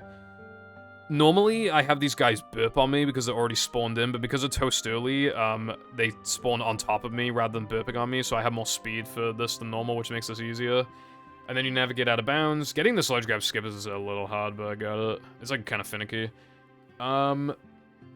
This ledge grab skip is a bit finicky, but not too bad. And here's a recent addition. We've known it's existed for a while, but it's only been done very recently.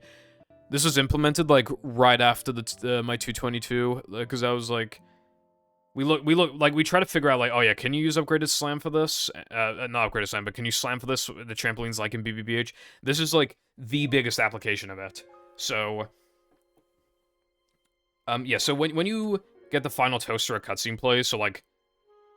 Yeah, like, you kind of just hold forwards, and then, like, you'll land on the ground, like, during the cutscene, then you can just start cartwheeling. You want to, like, slam on the edge of the trampoline. And then, you want to, like, hold, like, not, like, a super hard left. You want to, like, it's a bit feel-based, but you want to hold, like, kind of, like left-ish. And then you want to, like, kind of mostly tap A, maybe hold it for a tiny bit, and then you'll usually land up here. I was struggling with this at first, but... on the same day I was learning it, I eventually got it 54 times in a row, I believe. And I didn't even lose the streak, it was 4 AM and I wanted to go to bed. Or maybe it was 3 AM, but either way, it was really late, I wanted to go to bed. So, yeah. It saves, like, it saves, like, 4 seconds. There's a version of this that's easier that has the ledge grab, and it's possible to ledge grab with this setup, although that's kind of rare, but yeah, I just went for this one outright. I wanted to test it for, like, my plan was, like, test this, and if it sucked, then do the other one, but yeah. Anyway, then, like, you have this, like, kind of, this part here is, like, a visual cue, then you drop down and cartwheel down, and then you do, like, cartwheel jump, and then you can grab the warp, the fucking, what's it called, the text box to get to 3 meter. And then the door will open while you're inactive. It's pretty cool. It's possible to ledge grab, like, into this area. And then the only way to fix that is to, like, go to the end of the out-of-bounds area and then, like, start ceiling swimming from there. Also, if you go too far forward when trying to, like, grab this, you can actually fall into the fucking goo when trying to transition to 3 meter. There's, like, goo here, but, yeah. Luckily I didn't have that problem. It's a really cool trick, I quite like it. It's only fast in, Hundo. I highly doubt it saves time and all extras. We'd have to time it. Because, like, the way that you go about that is, like, different. I can't imagine it saves time, but, like, maybe... But, yeah. And in EPAE, it would be, like, the same kind of problem, so it might be a hundo exclusive strat. I don't really recommend it until, like...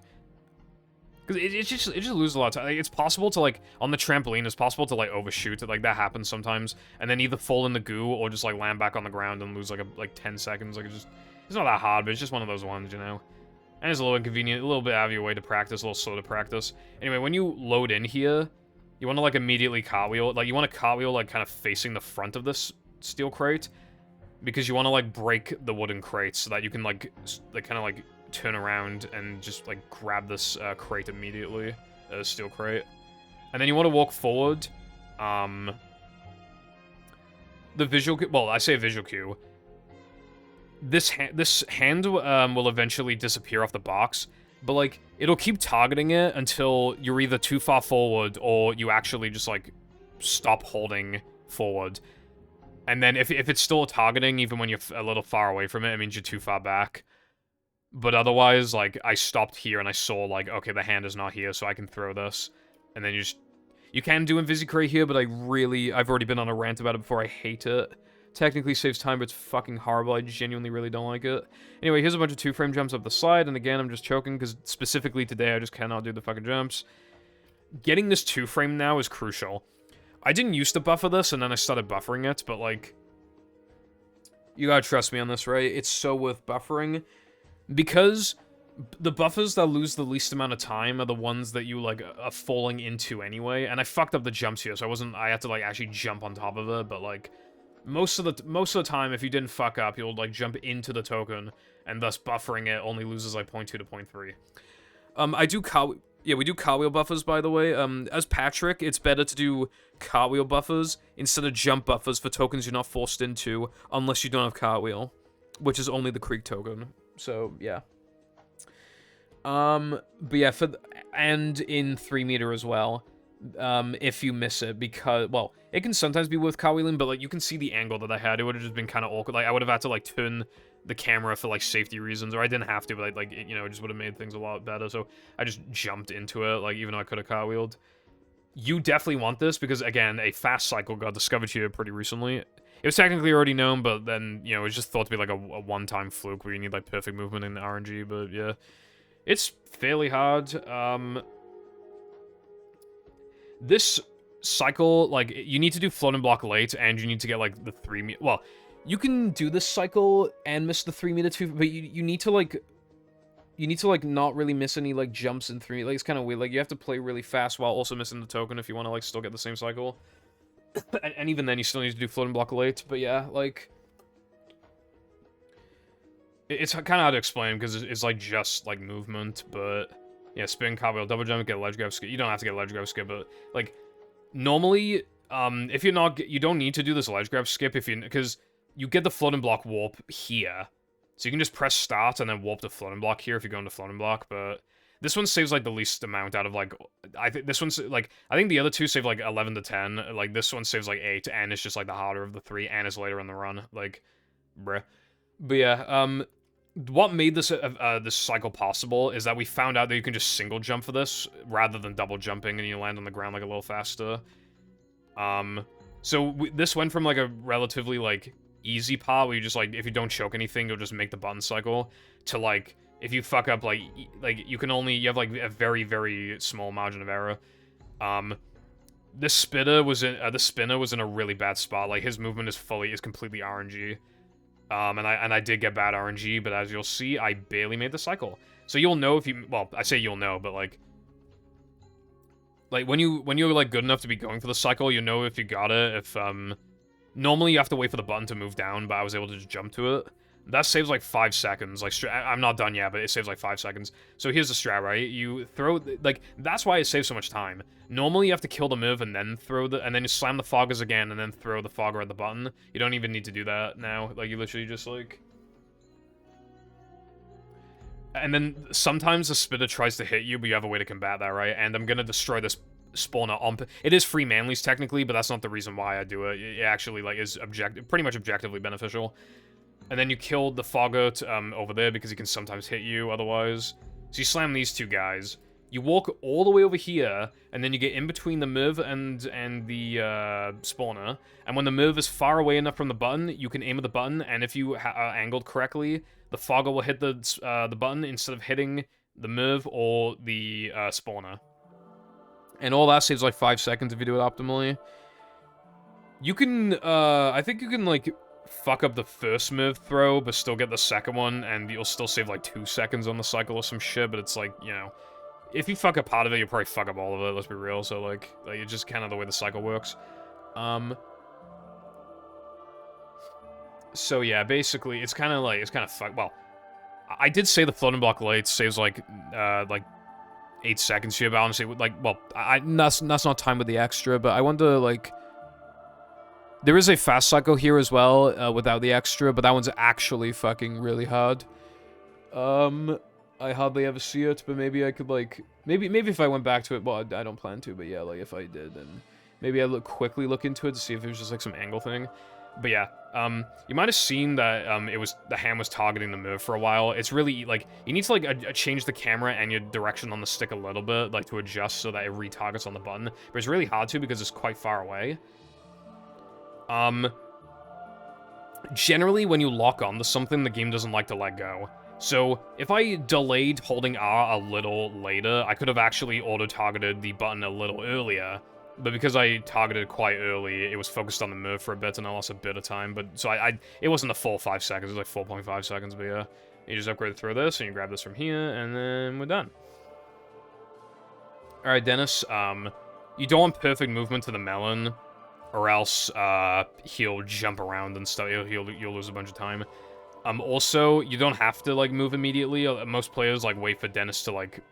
But, I mean, that saves, like, a second and a half or something, but... It's hardly any more difficult to just move immediately, so... You go forward, you hit him, go to the left. This part's a little tricky, but it's, like, it's not that bad. So, the melon explosion does more damage than the actual melon itself. So you want him to get damaged by the melon explosion, but the problem is that... If you damage him too early, he'll do like a damage animation, and you'll lose 3 seconds. So you need to do it like just as he's like landing on the just as he's landing on the thing. And then the spinner can spawn like here, and then you need to walk a bit to the left so you don't get RNG fucked, but it's usually fine. And then there's a 1 frame here, and I got it. And this is a 1 frame and not a 2 frame. Although, I still think there's some fuckery going on with it. I'm not fully convinced that it's, like, just a 1 frame, but, yeah. So, as we've already established, right, with these, like, buffers and stuff, if you press, like, B and A, like, you know, you fuck it up sometimes, but, like, that set of inputs is generally easy, right? But, like, this is different. Like, so what you're doing, right? The way that this works is that when you skip the cutscene... When you press A to skip the cutscene, and then press start 1 frame later, you skip the entire token animation. The problem is that I practice this quite a lot, and there are way too many times where like, I get it 3 times in a row, and then in runs I miss it a billion times, and then I go back to the practice mod and I miss it a billion times. Or like there are days like I just miss it like literally a dozen times in a row. My theory, and we literally have proof that it has to be a 2 frame, and we have proof that it has to be a 1 frame. And I don't want to get into the reasons why, because it would just take too long to explain, but we have solid evidence of both things, unless the GameCube version is just different, which, to be fair, you know, it was fucking movie GameCube, it could be. But yeah, it's fucked. It's actually fucked. But yeah, it's literally, like... I think my theory is that sometimes the game wants you to press A the next frame, like the frame later, like the frame after you skip the cutscene, but sometimes it like lags or something and it wants you to skip the frame after. That's my game theory. I don't know if that's true, that could be hocus pocus, but that's my game theory, and if I'm right, then yeah, that shit's never gonna be consistent, which really, really sucks. But if I'm wrong, then Lamau XD, I guess I'm just bad, but yeah, like... There's another one of these coming up. Like, dude, missing both of these is so bad. He was like 11 seconds, like, so it's... But yeah, I used to warp to floating block here, but it saves like 6 scrolls to do it later. So, now we're doing Sundae. Sundae, the first half of Sundae fucking sucks. You're limited on where you can go because of Goofy Goober. Like, if you just don't touch certain triggers by the time Goofy Goober touches certain triggers, the game's like, fuck you, bro. So if you're skipping these triggers entirely, then obviously Goob's gonna know you didn't pass them, and he's gonna think you're too far back and you'll lose. So that's why I can't take the shortcut on lap 1. So you're not gonna see me nitroing, like, too much, but, like, so far, but yeah. Also, there's this thing that can happen called Goob Push. How fast Goofy Goober goes depends on, like, how like, close you were to him before you got away from him. It's a bit hard to explain. But there are times where he's, like, slow as fuck, and there are times where he's, like, actually going top speed, and it feels random, but it's probably, like, very movement-specific. But yeah, I got a Goob Push, which saves time. Do you know what sucks? I'll never get a 359 Sundae. That really sucks. I know if I, like, played, like, perfect and got, like, 2 or 3 Goob Pushes, like, I could've.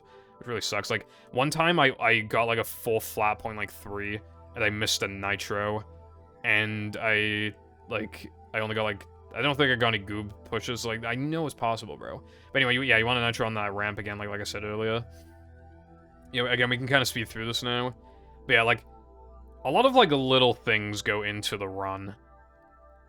Again, I'm not trying to act like it's some, like task, but, like, yeah, you know what I, like, there's a lot that's gone on. Like, even though there's been some, like, filler stuff, like, there's been a lot going on. And again, it's, like, hard, it's, like, mentally hard to just do this for such a, like, long period of time. I got another Goob Push, which is, like, very nice. But yeah, and then we have to go this way. Dude, if we just didn't have to go this way, we'd save so much time. Sundae would be so much better if you could just treat it like a time challenge.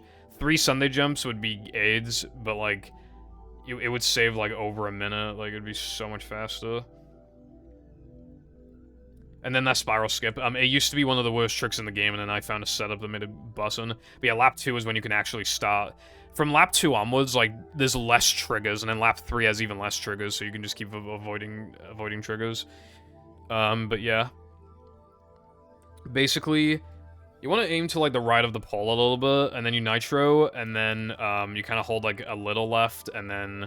You don't want to go too far left, or else you'll either get popped back in bounds, or you'll be out of bounds here. And you can soft lock, but you can, like, just get out of it, but you'll lose a few seconds. Or you'll get a big height boost here and lose, like, a second. Or, yeah, there's quite a bit that can happen, but it's quite easy. It saves, like, 8.5 per successful attempt. It would save a little bit more, but you skip a nitro. Anyway, you want nitros for lap 3. The reason why I have 6 is because, you like, if you're doing Sundae jump, like, you should stockpile on nitros. So... This is the trick. And I missed it. And this trick is fucking bad. Maybe I should go into more detail about it later. In this category, you have to do it 7 fucking times. 7. And each time, if you do it successfully, on lap 1, it saves like 4.5. On lap 3, it saves 4. The less nitros you have after missing it, the harder it is to recover. This is what I mean, right? Like, this is why I have, well, now, you know, after using this, 5 nitros, watch. I mean, 4 nitros. Like, watch this now. Now I have 3. Now I have 2. Now I have 1. You want 3 nitros after missing it. Because you know what I'd have to do otherwise? If I only had, like, 1 nitro? I'd be in the dirt right now, and then I'd have to go around and then go up the ramp. Otherwise, I'm able to do it. Like, this is why you need so many nitros. So, not only does it just save the most in lap 1 anyway, but, like, missing it loses even more than normal on lap 1, which is important for the time challenges.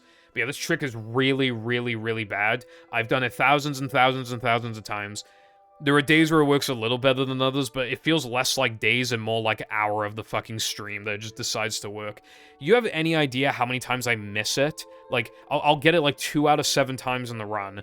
Like, reset, go to the practice ROM, and I get it like 9 times out of 10. Do you have any idea how often that happens? Because it was nearly every single fucking time I got it twice in a row. And yeah, sometimes it wasn't like that, but it was like that the vast majority of the time. Like, even like the average practice session, I'd get it like 7 out of 10 times. You know, which is like roughly like a 5 out of 7 equivalent, you know? You can't really complain if you get 5 out of 7. Like, that's what my 221 pace splits were like. Oh yeah, I like never compared against those. I should have showed those on stream, but yeah, I like literally never ran against them. I only just remember that. But yeah, like... Yeah, like, if you miss, like... Well, and then even then, the 2 that you miss, it depends on, like, how bad the misses were. Were they lap 1 misses? Like, how many nitros did you have afterwards? Like, did you bonk on a bunch of shit after missing it? Like, it mattered, like, there's so much that goes into it. It's so stupid for something that shouldn't even be that hard. I kind of think the category would be better if the trick didn't exist, even though it would make the segment a little more, like, automated, I guess. Like, a little more, like, brain dead. But it's just, like, one of those fucking Kansas strats where it's like, if you miss it, it's technically your fault, but it's, like, so fucking stupid. Like, again, it just, like, it works, like, 5 out of 7 times in practice on average, and then in the run, like, it works, like, 3 out of 4 times, 3 out of 7 times, 4 out of 7 times. And it's just, like, at this point in, unless the misses were incredibly fast, / I had a cushion / whatever, I got to the point now where, like, if I missed, like, 3 of them, the run was kind of over. I could go for block boost, but, like, the run was most likely over, like, barring some exceptions, but yeah, like... But yeah, I missed one, but it was, like, as fast of a miss as it could have been. I reacted very quickly, and I had, like, all my nitros. So yeah, you want to stockpile, if you're doing, Sundae Jump. Sundae Jump got found in, like, 2018. Oh yeah, the paddy wagon speeds are different every version, and the amount of height you get is, like, the slower the paddy wagon is, the more height you get off, like, ramps and stuff. PAL 360 is the slowest, NTSC GameCube is the fastest, so this is kind of like an NTSC Xbox is a little bit of an in-betweenish kind of height, maybe more like PAL Xbox would be. On PAL 360, you have so much height that you literally go over the fucking rock that I tried to hop on, but on NTSC Xbox you cannot do that. NTSC OG, but on PAL 360 you can, which is, like, that's why I was doing it back in 2018 and then stopped doing it. I only started doing it again because Oofsta was doing it in no polar stores. I was like, okay, well, saves a lot of time if you get it every single time in Hundo. Like, and as much as I don't like the trick, on average, I save time with the trick in Hundo. Not every time, but like, you have to get it only, like, 2 out of 7 times or something to, like, not save time with the trick. And even on, like, the bad days, I'd usually get it, like, 3 or 4 times out of 7, so it's actually, like...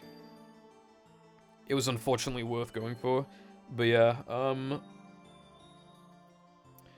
anyway, yeah, we're basically done with Sundae. Yeah, you want a nitro, like, right here, and then you'll, like, have, like, the perfect amount of, like, speed. That's just, like, a small thing to point out.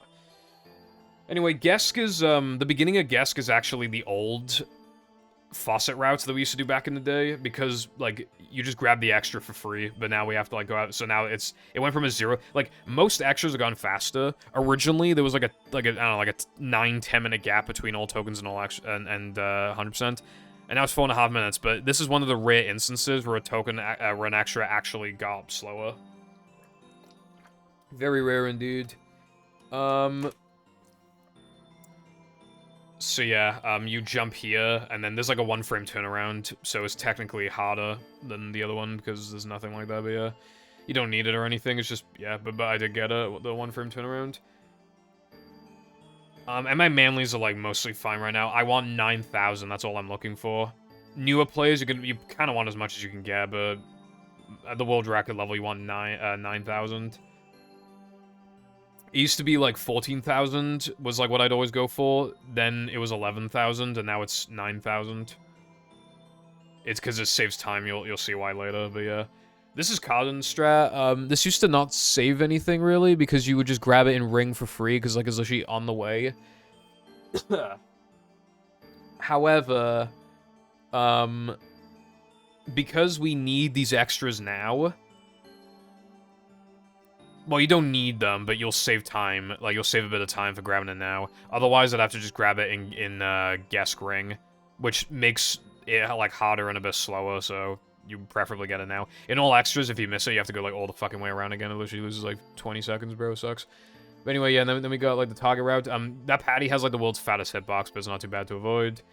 And then, you die here, and then you, so you have 1 health, you die. And then you press A so you don't, like, spawn a cutscene, and then the end is very trivial. Dennis 2, yeah, so you just bowl. You delay your bowl shot a bit, because, otherwise, because he currently still has invincibility frames, so you bowl again, bowl again, bowl again, bowl again, and then you do the 1 frame, if possible. So. Oh yeah, you can't end level, like, you can't 2-frame any end level tokens except for no cheese and the Dennis frames. And even then, you can't buffer the Dennis frames, but yeah. So, it's a little, like... if you go too far forward, like, it literally happened, like, the previous stream. If you go too far forward, Dennis will move around, you lose, like, 1,000,000,000 seconds. So you want to stand, like, fairly far back. You want to go a little more forward towards the end, but yeah, like, so the slammer doesn't get in the way, otherwise he likes to get in the way. But it's quite easy, easier than Dennis 1, and it's faster too. But yeah, dude, those one frames, like, they can negate a Sundae jump miss, like a bad Sundae jump miss, like a pretty bad one. Like, it, you know, it's pretty, you know. Alright, so anyway. Alright, then we got Sundae jumps and Sundae 2. Sundae 2 is probably the hardest segment in all of the game, because it has 6 Sundae jumps and 7 spiral skips. And spiral skips not particularly hard, but doing it 7 times, you know, you might miss it once, and that really sucks. Because missing it, you lose like 11 seconds or something. But yeah, so my visual cue, by the way, is like kind of like just after passing this, I nitro, and then you want to do a fairly hard left turn, but not like super duper hard left. You want to try and aim for like kind of like this spot of the rock, because it's like the tallest part of the rock. So you want to like bounce off this part of the rock, and then hopefully you have enough height to jump over. Like, that wasn't like a great Sundae jump, but that was like fairly good. So I probably saved like 4 of the 4.5 seconds. And then on lap 1 exclusively, you need to drive like a little bit out of bounds, but yeah. I'm gonna be stockpiling my nitros like a little bit. But yeah, now we're like just free to like. Yeah, I can see it. Yeah, I got high cuck there. That was a bit of time. I think I said like fuck off or come on or something when that happened, which is funny considering like how good the segment actually was. Spoilers. Yeah, and then you just do it again. Like, that was cleaner. But again, if I missed it, I only have 1 nitro to recover. But that's the reason why it loses the most amount of time on lap 1, is because you have no nitros after missing it. So you gotta stockpile on these nitros, bro.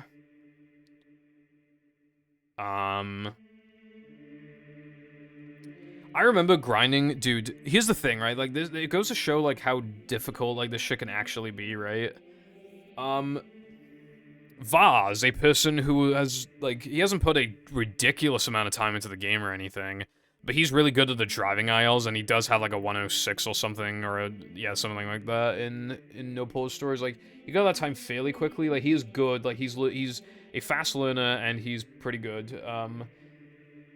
But yeah, like, he got a 2:49 time challenge on Xbox, and if I recall correctly, he like bonked and he missed a nitro. So obviously 2:48 was possible. What's the fastest I've ever gone? 2:52. Usta, pretty good at the game. You know, he was like pretty much the undisputed second best player overall, like in the game's history. And he you know, he was a world record contender in like occasionally in Frogfish. Early powers, he was better than me overall in early powers until I kind of just like started adding, you know, until I like really started getting into it. And a tiny bit of cheap percent as well. We were probably just as good as each other in cheap percent. He got a 250, I believe. I know for a fact he at least got a 251, but yeah, he got like I have like a lot more hours in this game than those two. I mean, not, you know, Uster has a lot of hours in the game, and Vaz has like a good chunk as well, but like obviously I have a lot more hours, and yeah, 252. Now I will say I would have gotten a 250. For one of these time challenges, you need to grab the extra. And one time I grabbed it and got a 253, and the extra cost like 3.5 seconds to grab. So it was like a mid to low like 250 equivalent. So I've never seen 251 and never will, and technically never seen 250, but I kind of, you know. So yeah. And that was super recent. That was like last week or something. Yeah, it was like last week. It's probably like Friday or something. Like, and it's like Wednesday today. Like, yeah, it's probably not even like a week ago. That's crazy. Like, that's actually crazy. Yeah, just goes to show how much time you can save. I mean, the fact that 248 is possible. Part of the reason why, though, is probably because I'm stockpiling nitros and not using them as efficiently in lap 3 because of that. But, like, yeah. And obviously, like, they're gonna be doing, like, slightly faster Sundae jump setups, like, I was grinding Sunday 2 ILs, but I never really got better than... I'd say grind. I didn't grind for too long, but I still grinded for a fair bit in a few days, and I didn't get faster than a 252. And it just kind of, like... I kind of... I don't know, dude. Like... I could do it again, and I reckon I could 251 or 250 without... Because I've definitely gotten better at the strat and just, like, my movement and everything, but I don't know, dude. I don't want to. But yeah, that was the point I was making, is that, like, it's just crazy how fast you can go. Anyway, we got lap 3 now. And I got it. Again, it wasn't too fast, but yeah, then you just want to, like, burn through the nitros. Didn't get hit by gumballs. Then grabbing this extra is, like, really weird. It's, like, in such a shitty spot, and I don't know why. But I watch this now, it's, like, it was kind of awkward. I grabbed it, like, fairly fast, but yeah, that was, like, a 252 equivalent, so really good so far. Which is crazy, right? I used to, like, in my head, like, I thought I was playing perfectly sometimes. There were times where I genuinely thought I was playing, like, basically perfectly. And I was still getting, like, 254s or 253s. This one, I got, like, that height boost, and 2 of my 3 Sundae jumps were a tiny bit unoptimal. And I got a 250. I don't know, like, if it was a high, low, or mid 252, but it was still 252 equivalent. So, like, that's the thing. Like, it could have been 251. Like, that's the crazy part. I think the music's a little loud, probably, based off of what I'm seeing in the audio. I should still definitely be louder than the actual audio, though, so it should be fine. Ring is so goddamn tedious. Like, it's just, like, 5 minutes of just, like, fucking around. I mean, obviously there's nitro management, but, like, this, yeah, you get a lot of nitros. I don't think there's much to show here. I mean... There's, like, a couple... You know, I've failed the ring challenge, like, a good dozen times or more, like, over the years, but it's mostly, like, lap 3, and I at the end of lap 3, and I mostly got that sorted. You just kind of, like, learn where the rings are after a while. Like, part of the reason why Hundo can be weirdly difficult is because, like we're getting into it, is because people, like, they're not used to doing stuff like this, so they'll have to do something they're not used to, and then they won't know where the rings are, or, like, in the combat arenas, like, they won't know how to deal with the combat arenas, and then they'll just die. But yeah, like, dude, the middle finger this game gives me for doing, like, 3 Sundae jumps. Again, like, I don't think I properly emphasized just how bad they actually are. Like, I don't even know how to properly emphasize how bad they actually are. But they're fucking bad. Like, they are bad.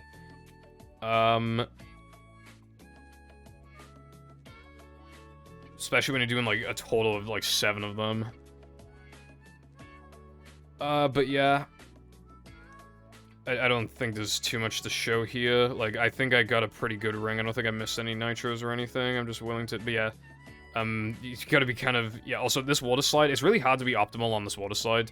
I think preferably you, like, don't bonk here, but it's, like, really hard not to. And then, bonking there's pretty, like, whatever. You want to have 1 nitro at the end. But yeah, like, the slide is the hardest part of the challenge. But yeah, it's such a middle finger to do 3 Sundae jumps and then do this fucking shit and do another 3 Sundae jumps. Like, bro. God, those moments as well where I get, like, 6 Sundae jumps and then I'm a spiral skip. God, those are the fucking worst. Anyway, that was pretty good. I want to speed this up because this is taking longer than I thought. I got spiral skip, didn't get hit. Yeah, that was a little unoptimal, but, like, not bad. And then I got fucked. I couldn't do anything about that. Like, I just got unlucky. And then that was pretty good. That was a really good Sundae jump. And then, yeah. And what did I get? 252. See, again, like, that was a low 252 as well. That would have been 251 if I didn't get fucking fucked by the gumballs. This is exactly what I mean, bro. Like, sometimes timesave just appears out of nowhere. But yeah, like... Anyway, at this point in the run, well, I haven't really talked about my sum of best and my best possible time. All of my golds are pretty optimal. I think, like, the least optimized ones off the top of my head are probably, like, theoretically, like, I mean, because they're all good. Every single one of them is good. But I'm thinking, like, BBBH Combat might be the least optimized. Maybe there's, like, a second in Plank 2 as well. And there's probably also, like... a second in, like, Knucklehead, but that's kind of RNG dependent. And those are, like, the biggest gold potentials in the run. But anyway, dude, I thought I would never gold Sundae 2, like, again, but then, like before killing the category, but, like, watch this now. That was an 11:44. Dude, I played, like, only, like, 0.3 off the fucking gold. And when I got that gold, it golded by, like, a second and a half, like... And again, that was the one with the two... I got a 250 equivalent and then a 252, and there was nothing wrong with the ring. That run had a 252 equivalent, a low 252, and then, like, a ring that I thought was worse, but, I mean, it might not have been. So, I mean, that's pretty good. Well, yeah. So, yeah. And now we finally do floating block. I sometimes do this early if the run is bad to do block boost. Block boost is actually one of the worst tricks in the game. I honestly... I tried grinding it. Maybe if I grinded it for like 10 million years, it would have randomly worked eventually, like rub-a-dub skip, but maybe a little bit. Like, I just don't see it being like fully, like, you know, like 80% consistent or whatever. I just don't see it happening. Like, I really don't. I think it's horrible. And the only reason it has any semblance of viability as well is because of the buffer. But yeah, I don't do it this run because, yeah. But also, yeah, the summer best. I'm playing within a minute of the sob right now. And that's fucking incredible, considering what happened in Now That We're Men. Like, keep in mind, like, there's gonna be load variance as well. And then what happened in Now That We're Men, and I missed a Sundae jump. And then, like, a couple, like, miscellaneous things, like, I ledge grabbed for Quick Chris. Like, you know, just those kind of things, like... And I'm still within a minute of the sum of best for an hour of gameplay. I'm losing less than a second off my golds per minute of gameplay. Which is pretty good, because that's what no pause storage did. Though no pause storage within the concentrated hour is harder, but yeah, we still got more to go with Hundo. Reason why I bring it up is because this is the, this segment is horrible to play close to the gold on because of the damage boost, but I don't even attempt it. I'm on a bit of a slow cycle here.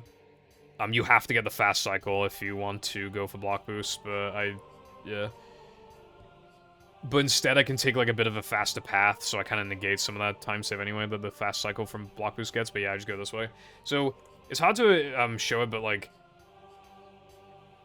when this block has like rotated enough, you want to like, okay, you want to go off this block, and then as this block is facing the opposite direction, you want to have, like a diagonal, like... You want to basically hold down left into the spikes to get damage boosted, and then you buffer it, and then you double jump in on this platform of the Togun.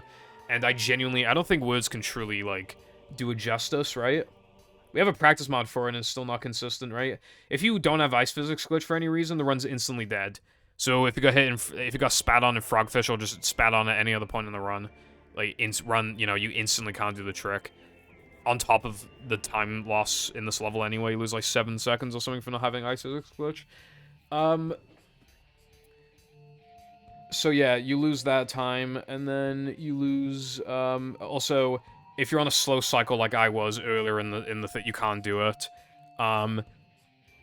If you lost 2 health, you can, before the damage boost part, you can't do it. Which, that's relatively easy to avoid, but, like, the way that we set up the cycle on that cycle is to damage boost. Is to get hit on purpose, rather, for the damage boost. So, essentially, like, I'll just make it harder, even if it's still doable. If you miss the buffer, it's over.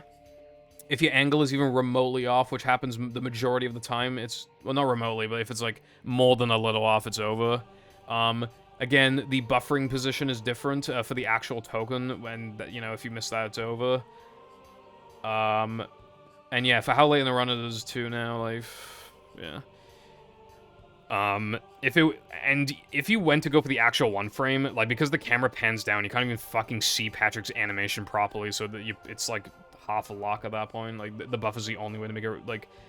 When every single one of those things is factored in, your nerves and all that other stuff, I probably get the shit, like, 25% of the time. Like, and I did try practicing it, dude. Like, I just don't think it has, like, a future, like, honestly. Unless you're just gonna brute force it, like, just for the sake of it, which, like, you could, but yeah. But yeah, I bring that up because I don't do it usually, I lose 9 seconds off the gold. So keep that in mind when we're looking at the final sum of best and best possible time and, you know, a lot of stuff. Like, 9 seconds of that is just something it's just from a strat I didn't go for. I don't like having golds that have strats I didn't go for, but that's just kind of an exception because I do run bad runs, so it's like, you know. It's like I think that's the only gold I have where it, like, does stuff I don't normally do. As far as I can remember. Anyway, throwing through, we found out the fastest possible cycle for this, like, a year ago. You just kind of throw this, and then, like... You wait for this, and then, you throw this, and then you jump this way. And then you throw this, and then you walk around and throw from the pressure plate, on the pressure plate from here. And then you can just cartwheel. Sometimes you're too fast for the electric, so you sometimes want to, like, wiggle around so you can, like, burn enough frames to just, like, cartwheel through the thing without getting electrocuted. And then the fastest way to get down the slide is just to cartwheel down it. And then we got rock slide. And the beginning, I'll just show like this beginning because, like, and this will bring me to another thing in a minute, but yeah, like this is simple, and then yeah, pretty basic, and then yeah, saves quite a bit of time. Now I'm actually gonna grab the extras. Normally you want to grab the extras early, but we don't need to here because we do the backtracking early enough. You need 39 extras before, well, again, there's like an extra or two of leniency depending on where those extras are, but for the most part, you know. But the reason why I do this in Rock Slide 2 is because A, I want to enter Now That We're Men sooner and these other segments, you know, like 30 seconds sooner, and B, I think I said 1 and then B, I mean, yeah, A and then B, or 1 and then 2. I don't want to, like, these, honestly, these extras are easier, other than the third extra. The third, well, even that's debatable. Like, I feel like the extras actually make the path, like, kind of easier. Still more enjoyable than what you see in old tokens, though, because at least it changes the gameplay a little bit, fucking hell. But yeah, like... But yeah, we're just kind of cruising along now, and then we get the second extra. And again, I'm trying not to get, like, too many manlies, because I actually don't... Like, you get a lot here. It's so easy to just be like, oh, I'm just gonna get some in time just in case, and then you're over-manlied. Like, it's so easy. You don't want to be over-manlied. You want to save as much time as you can. But yeah, that's easy, because it skips a super jump. And then I purposely am damaging myself here. Sometimes muscle memory can kick in, and you can damage yourself in the fucking TNT, but generally it's, like, fine. And then I'm gonna skip this patty. Oh, no, I'm not, because muscle memory, I guess. Although I think it, like, barely loses anything, but yeah, then we got this. This one's debatable because there is a 1-frame turnaround compared to, like, this. But, like, again, like, the turnaround saves, like, a second, so it's like, I still feel like the super jump is harder because missing it loses so much more. You know, it's either you get it or you don't, whereas that is, like, it's either, like, you get the jump and then you miss the 1-frame turnaround, or you don't miss the jump. The 1-frame turnaround, but you get it, like, yeah, you know what I mean? Anyway, keep track of this fucking, like, mid-359, by the way. And then ring, there isn't much to say again, just cutting corners and just, like, yeah, there's, like, a bit of damage boosting, like, cut, you know, like, here, but it's really simple. Really shrimple, if you would.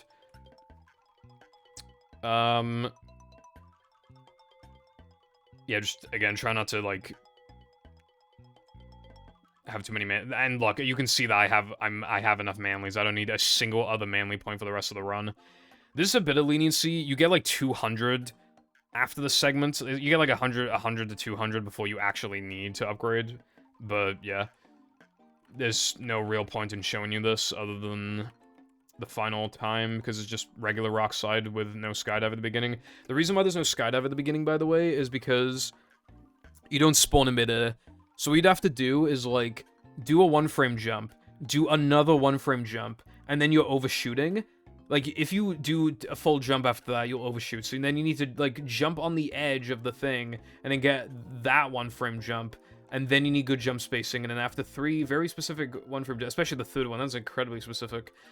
After you get all that, then you can do skydive. How much does that save? Not even, like, the 9 or whatever this saves originally. It saves, like, literally, like, fucking 5 or 6. No thanks! Like, at that point, I'm doing, like, half a gas jump, bro. Except, like, it's, like, even quirkier and it saves less time. And you could, like, well, you could do it twice, but, yeah, that's, yeah, you can do gas jumps twice, but, yeah, like, that saves more, you know? So, yeah, no thanks. It also skips a few manlings, but that doesn't really matter. Anyway, you might have noticed I'm like plus 20-ish on the best pace. Like, that was like the God run. Okay, apparently it was like 2 weeks ago I got the God run. Like, I was on God pace because, like, this run, like, may seem really good. But you gotta remember, NTWM and Sundae. Like, imagine this run, except NTWM and Sundae 1 were good. And then, like, that's literally, like, that run I had. Like, I made, like, no mistakes, practically. Like, for, like, an hour 18. It was actually insane. Like, that run, it was before a couple golds, but that run, I mean, okay, right now, well, before block, I was playing, like, barely a minute within Summer Best. Dude, that run, dude, I was playing, like 40 seconds. Like, 40 seconds off Summer Best. Like, that was actually insane. Again, with all the variables as well, like, fuck. Anyway, the strat's kind of quirky. You wanna bowl this with, like, yeah, that kind of angle, like, a bit more to, like, you don't wanna go too far left or too far right, but you wanna go more right than left, if I recall correctly. And then you wanna walk to this, because then because this teleports you after the cutscene. So you wanna, like, otherwise you lose, like, 3 seconds or something. It's not that hard, but it's a little, like, the hitbox on the Steam is bigger than it looks, so you just kind of, like, choke it, I guess. Like, it's easy to choke. You don't have to Y plus R jump here. This is this is a lag attack that we haven't seen yet. If you do select, and then immediately after closing the the upgraded menu, if you press R and Y at the same time, you'll get a big high boost. And you can double jump up here. You can double jump off the edge of this and then jump again, and then you actually go on top of it.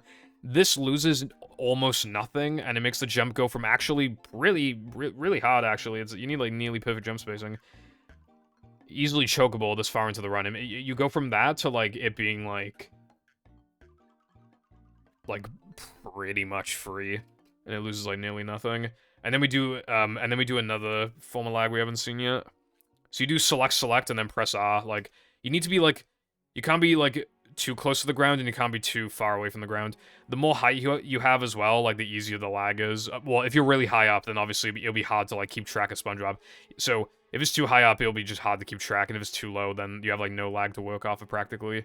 But, like, this is, like, this is, like, a really easy, like, lag spot. Well, not really easy, but it's fairly easy. And then you lag clip, and then you ceiling swim.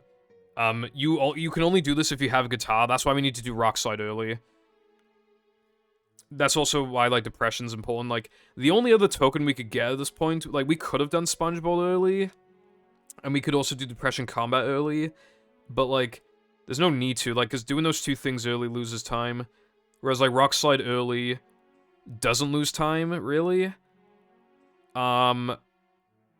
Because you have to go up to BBBH anyway in the menu. Well, I mean, and then, well, if you didn't go up to the menu in BBBH, you'd go up to the menu in Depression, which goes past BBBH anyway. But even if we're talking SCDA SpongeBob, like, yeah, you save a few scrolls, but, like, you lose, like, 3 seconds from grabbing the warp early, so, like, well, even more, actually, because of the extra, so, yeah, it's all fucked. It's all sorts of fucked.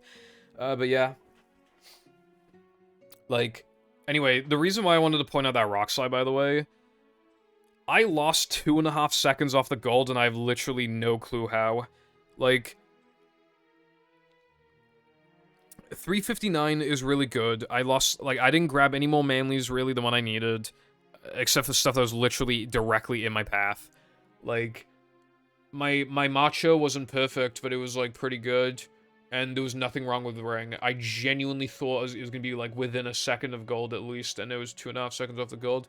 That's what I mean, bro. Like, sometimes, like, in these, like, longer segments, like, sometimes just make a mistake in, like, gold, or you don't make mistakes, and you don't fucking gold. It makes no sense.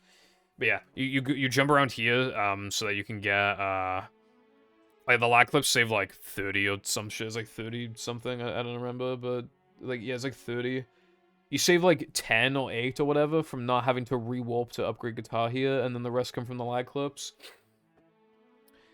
Because instead of walking all the way around, you can do this, like, and then you obviously skip, like, some ice skating stuff. Like, this is already, like, kind of faster than ice skating anyway.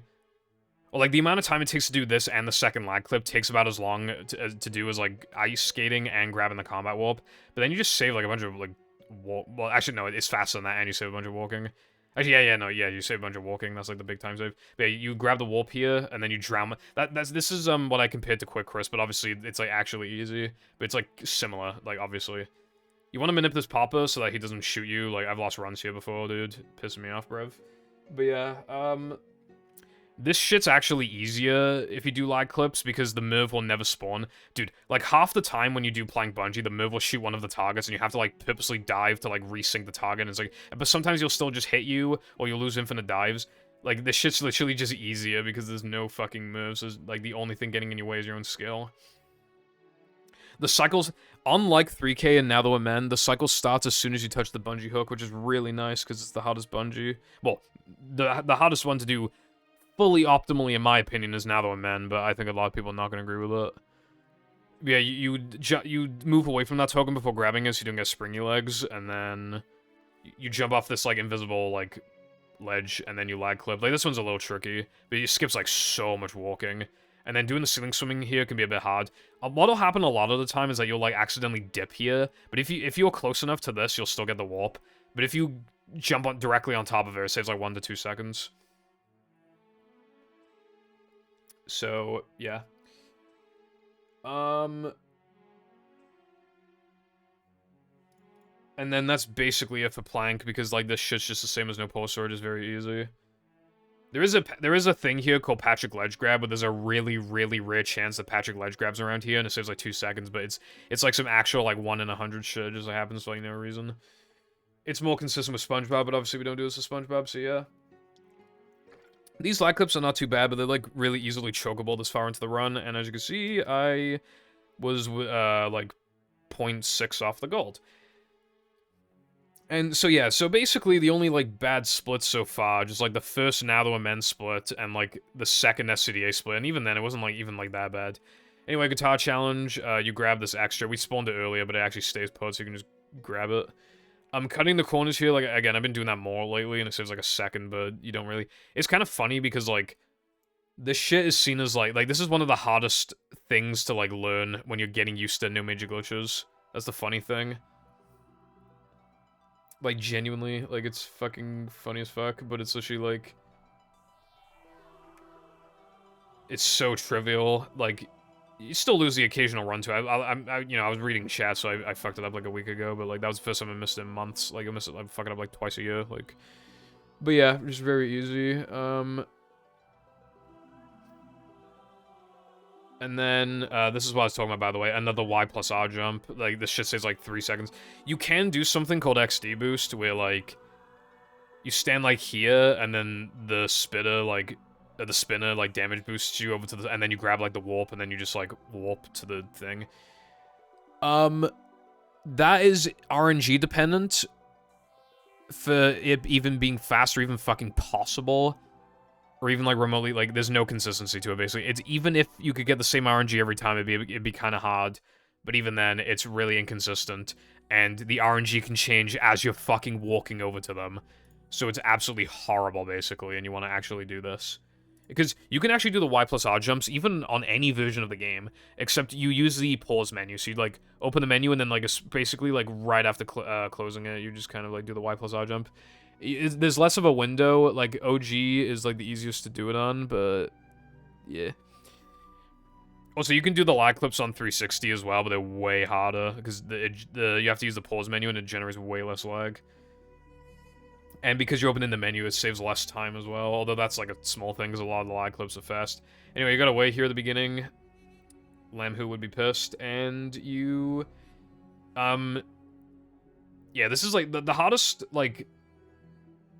SpongeBob in the run is probably BBBH just because of fast corkscrew, but this isn't even the hardest, like, in this, even for beginners, like, in, like, a category like this, is actually definitely playing SpongeBob, but as you can see, I'm just going faster. You know, red, yellow, blue, you just remember red, yellow, blue, and then you're good to go.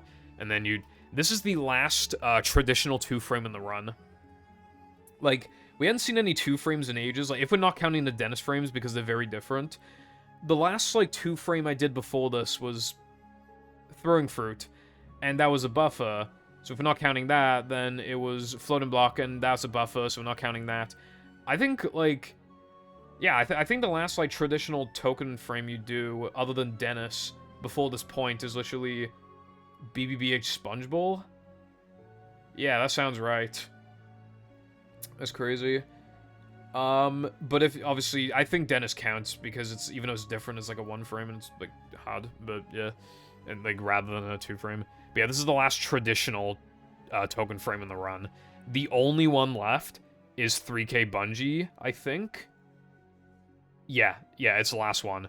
And we buffer it, and you get forced into it, so it's very easy. So, yeah. Anyway, BBBH guitar, again, cutting corners, not really anything to say. Yeah, there's quite a bit of fluff. Again, you can save, like, a second or two over the people, like, fucking, you know, not cutting the corners and shit, but, like, yeah, it's, like, you know, it is fluff in the category a bit. Dude, Community Cut, which is, like, a quality of life movie mod, is really good for this kind of thing, because it's literally, like...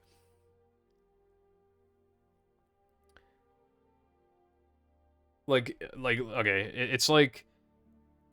I think the run was, like, an hour 50, or, like, an hour 49 or something, because it makes it so you can complete both time challenges at once. It makes Weenie and Sundae 1 lap, which I actually said I don't agree with. I said, in my opinion, it should be 2 laps, but still. Combat's a 1 wave. You get mag much earlier, you know, stuff like that. And because you have to play on hard drive on Xbox, like, the loads are faster, so, yeah. But yeah, also, we're using unupgraded guitar because it has a faster animation. I think it saves, like, 8 frames or something like that. So that's why, yeah, just saving, like, not even half a second, but it does save time. That's why I'm doing the menuing in this specific order. Otherwise, I would prefer to do... Well, that's not even true. Well, ideally, I'd probably do, like, SCDA. Yeah, I'd have to do SCDA, but yeah, so I do, like... I'd probably do Depression, then... Yeah, I do, like, Depression... I mean, SCDA, then Depression, then BBBH. But yeah, Magnetic Pickup, like, changed the route of the backtracking a decent bit, because we used to do Rock Slide later. Yeah, we used to do Rock Slide later, but yeah, the route has been, like... Actually, no, did we? Yeah, because we used to do BBBH forwards and Rubber Dub early, and then I think we got rid of BBBH forwards, but we're still doing Rubber Dub early. So, like... So then, but, you know, because of Rub It Up early, though, like, I think because we dropped BBBH, we had to, like, move Throwing Fruit to, like, earlier in the run. And then, like... And then we had to move Rock Slide earlier in the run because, I don't know, like, because we moved Rub It Up. It was, like, weird, but, yeah. Also, we upgrade here, like, you might as well, because it's a straight line, so, yeah. So, as you can see, I upgraded Spin and Guitar. So, I'm upgrading the... So, throughout the run, obviously, you upgrade, like, Cartwheel... Ball, no, Cartwheel, Smash, Ball, Throw, and then Guitar in, like, nearly every category. And this one, you also upgrade Spin. This is why I want 9,000 Manleys. Again, when you're a beginner, you want to upgrade health as much as you can, right? So you want 6 health. You don't really need it for Patrick or anything. Like, I think with Patrick, you're, like, fine, but with SpongeBob, you want 6 health. And then, as you get a bit better, then it starts becoming 5 health, and then starts becoming 4 health. I can do 4 health, but if you... Skipping that upgrade saves, like, 3 seconds, and I can skip Manleys and Rock Slides, so now I'm saving, like, 2 seconds on that, so it's saving, like, 5 seconds.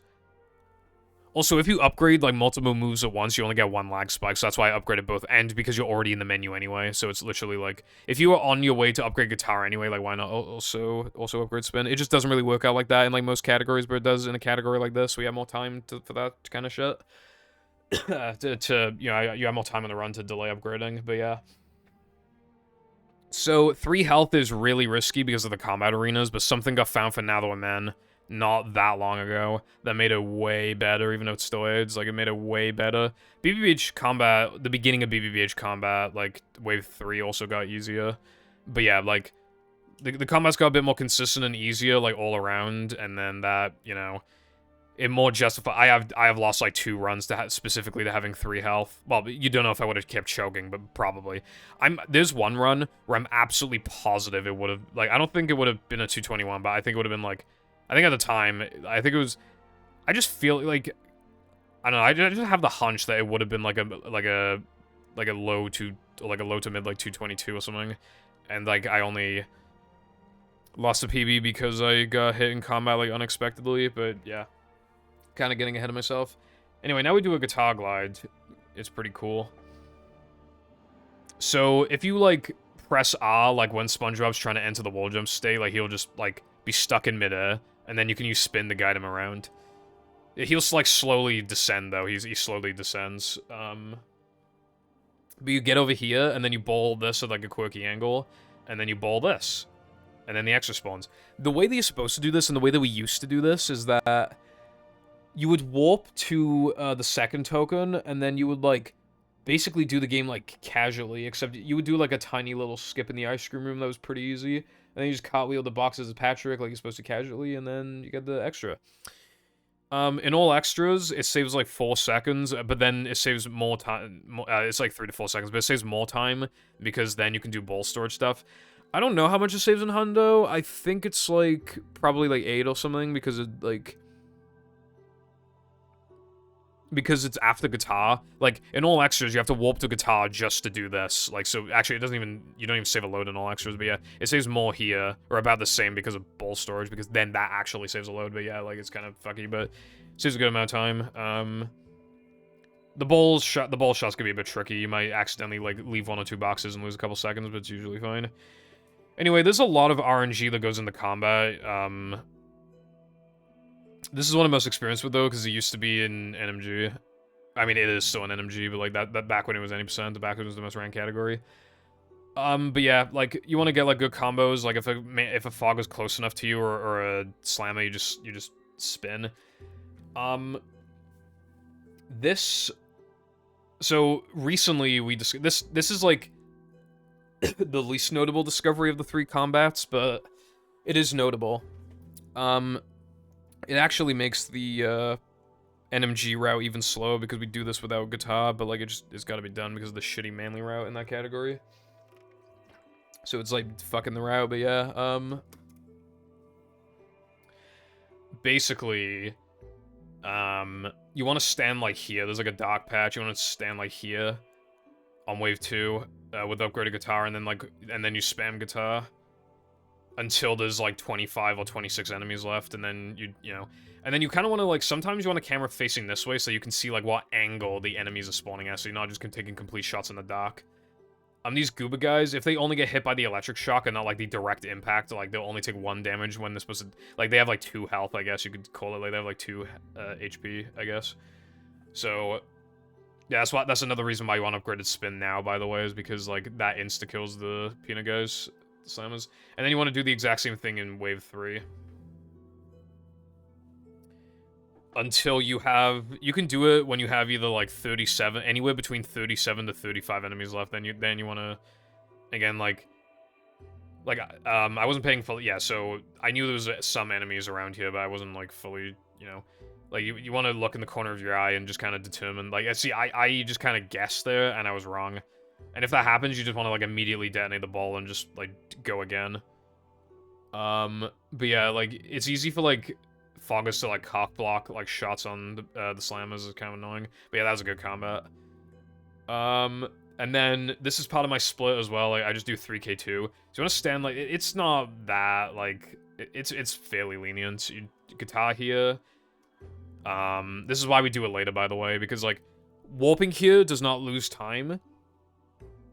So it's just the thing of like, oh, well, it's the same thing as doing it earlier, except you can grab this extra, like 3 or 4 seconds faster, so, yeah. And then, yeah, and then you do bungee. If you miss this token, like, it loses more than it would in early game, but you're probably not gonna miss it. And then you warp to plank 2, and then you do this, like, kind of quirky, like, you have to, like, it's hard to explain. It used to be a lot harder, but then we found a way that, like, breaks even, and it's, like, a lot easier, even though it's still a little fucky sometimes. Like, when you feel like you've walked far enough, you want to, like, bash and then hold back, and then hopefully you get a good angle, and then you can do this. And then, you want to, like, stand here, and then do, like, 2 full jumps, and then you want to build up, like, 4 wall jumps, and you want to go up, up, left, up, right, up, left, up, right. And then, you just damage boost off of this move. Sometimes, his missiles, like, I think they got some, I think that was RNG, I think I got a bit fucked there. There is a route here that you could do, but I'll talk about reroutes later, though. Playing SpongeBob is, like, really stupid. The fast strat, you want to, like...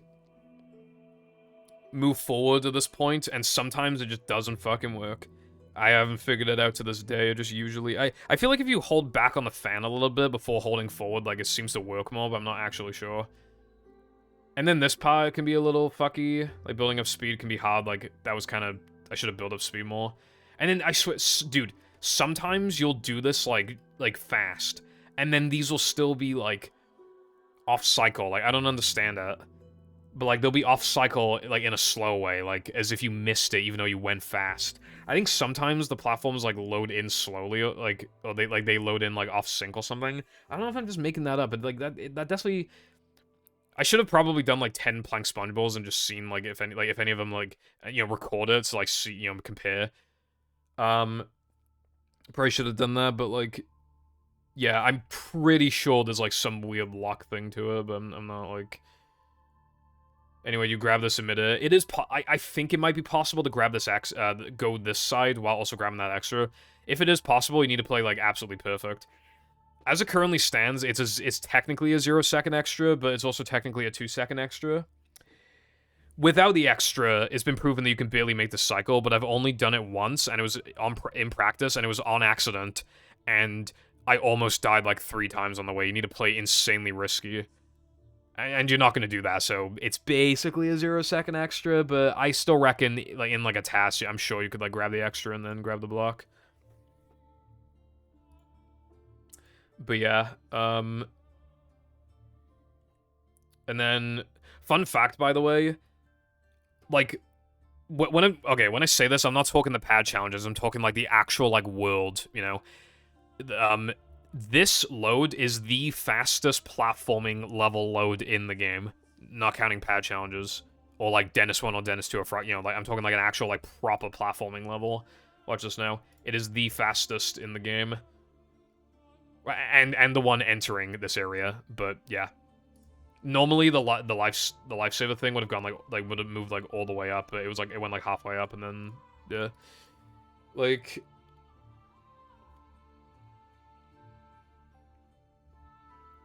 but yeah, now you gotta do puzzle skip.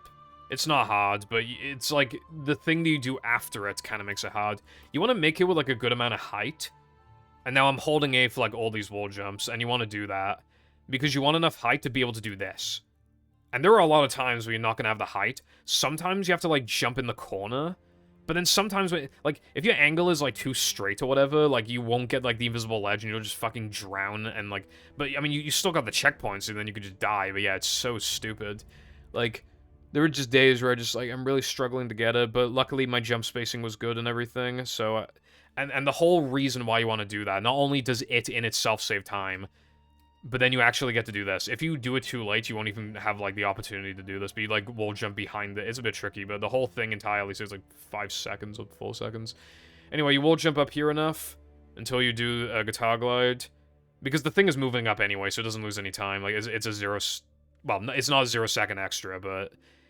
we used to go all the way up, then grab the extra, and, like, it was just slower. Like, this saves, like, 10 seconds or something. It's quite easy, too. This can be a bit tricky. I fucked it up a bit in the run. So you want to do a Y plus R jump, but, like, the Y plus R jump physics are weird. If you, like, brush against an object in the right way, you'll get extra height. Normally, you don't get this much height, but because, like, I kind of brushed, like...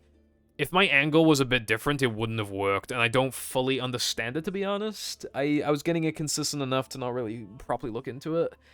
But then you want to, like, go in between these two, yeah, I fucked it up. You want to go in between these two, crates. And then what I do, this is the only time in the run I use D-pad. A lot of runners use D-pad for rub-a-dub skip, so that you're not doing, like, as many, like, you know, specific, like, movements, I guess. You know, to more, like, normalize it. And I respect that, but I don't like it. But this is the only time in the run I use D-pad. So what I do, I press D-pad up, and then a frame later, I press start. And then, yeah, you can see I popped out there, like, you know when it happens. And then you can buffer the ball. You can't do it immediately, though. You have to go into the save game. You have to go into save game, and then hold B. So basically... It's hard to explain, right? But hopefully okay. So let me go back into one-time speed. So I popped out. Jesus Christ. All right, then I press X, then I press A, then I hold B immediately. Now I'm holding B. Now I'm pressing back, like the upgrade menu. I'm pressing back because you can press back to like it acts as the B button. So I'm just pressing it to exit the menu. And then the ball is buffered. You can do it without a buffer and save a few seconds, but it makes it way harder for something that's this far into the run. I'd rather just, you know, I mean, considering I fucking missed it anyway, you know, like, it goes to show. Like, I used to miss this a lot more, though, but yeah, this is fast in, like, any category where you grab the extra. Like, that extra is so fucking slow. That and playing SpongeBob are really slow. Because otherwise, you can do this lag clip called Sponge Glide, where you can just basically skip, like, the whole fucking entire area, almost, and it's pretty fast. But even if you grab playing SpongeBob, you can still do GGC, and that saves like 15 seconds or 13 seconds or whatever. And then, but yeah, those two things combined, this extra is like fucking god Jesus, bro. It's like, dude, this extra is like 28 seconds or some shit, like something like that. It's fucked. And because I missed it as well, like the trick, I effectively made the extra even slower. But yeah, then, Monumental. I do this a bit different from other people. Instead of bashing in place, I, like, jump around. But yeah, you just get damage boost by, like, his laser attack thing, and then you just hold back and then bash boost off of it, and then you have to, like, stand at, like, a really... There's, like, multiple points where you can stand at, where you can guitar him. With unupgraded guitar, it's way harder, because unupgraded guitar is, like, absolutely 0 hitbox, but if you just stand, like, in the right spot and just spam guitar 3 times, like, you'll just fucking... Yeah, you'll be able to kill it quickly. And then we get to Knucklehead, and you're forced to watch an FMV here, so you're forced to have a lag spike. I don't think I mentioned this earlier, but lag spikes can, like... Some of them are a little more nasty than others, but it's, like, it's a matter of frames. It doesn't, you know... At that point, it's just, like, whatever. Knucklehead is quite basic. This is usually when I ping people that I'm on pace, if the pace is good enough. But look, okay. Watch this, right? I was plus 15 off the best, right? Now minus 1.2, because this is where, like, that run began to shit the bed. That 2:22:17. This is where, like, Plank was when it started shitting the bed. Plank 2. And now, at this point in the run, we are a minute 23 off the sob. But again, 9 seconds of that is block boost, so it's like, does that really count? So it's more like a minute 14. Depends on how you want to look at it. But yeah, I want to point something out now, right? Because I only noticed this today, right? Okay, so. This is a message from me from July 22nd. Wait, hold on, I didn't load properly, hold on. July 22nd, 2024. Right, so almost a month after the, like... This room was like 29 days later or some shit. Peak of this run... Which I don't know which run I was talking about, but peak of this run was being minus 18 off best split. So again, that's the best ever run I've been on by 18 seconds. With a 2:20:59 best possible time entering Plank 1. 1 month ago, the best I was able to claim was... maybe that was even a PB, I don't know, but yeah. Minus 18 off the best with a 2:20:59 best possible time entering Plank 1. And yeah, I implemented like a couple more time saves, and like, you know, I was just golding, you know, like Rock Slide 2 and stuff like that a little more, but like, fucking hell, dude. I'm still doing almost the same strats. And like, dude, like, what was my best possible time entering Plank 1? 2:20:51. Like, oh wait, that's not as much as I thought, actually. Wow, okay, I played really close to the sub. Okay, I thought I, like, sucked. I guess not. Okay, that wasn't as big of a difference as I thought, but...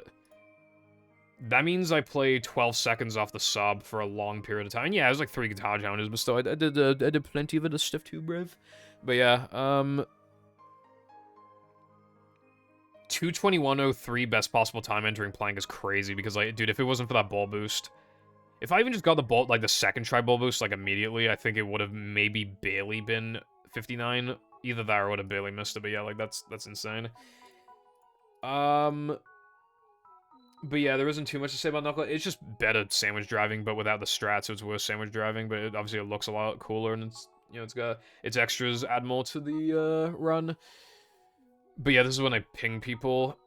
But yeah, dude, I remember back in the day when I was pinging people. I say back in the day, it was actually 2 months ago when I was pinging people for like 221, like 58 best possible times. Oh my god, guys, I'm on 222 pace. Like, this run is so good, bro. Like, fucking 222, 22 best possible. Like, literally, I was pinging people for like 222, 20, whatever time when I was going for 222. Like, that's fucked up, bro. I can't believe how much like I've improved in this category.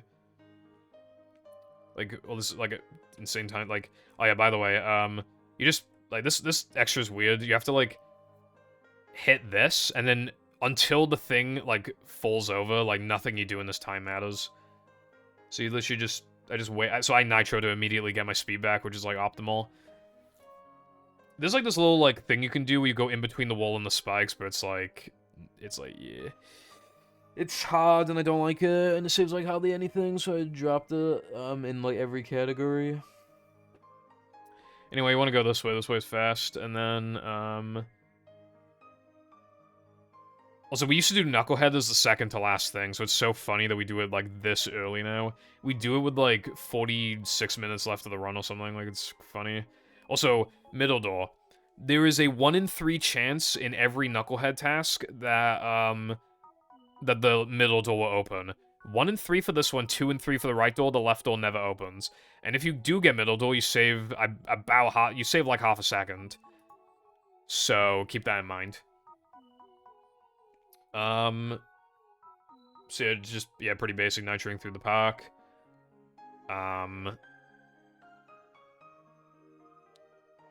And then watch, dude, this reverse was so insanely optimal. This shit is way harder to do than it looks, like, to do optimally. Like, normally what happens is that, like, you kind of go pretty far forward, like, around here, and then you have to reverse. That was, like, so fucking optimal. And then after grabbing this, actually, you want to, like, nitro, like, immediately. Sometimes, though, when you reverse into the extra, like, the game just says no. So you have to, like, make sure that it's actually magnetizing to you.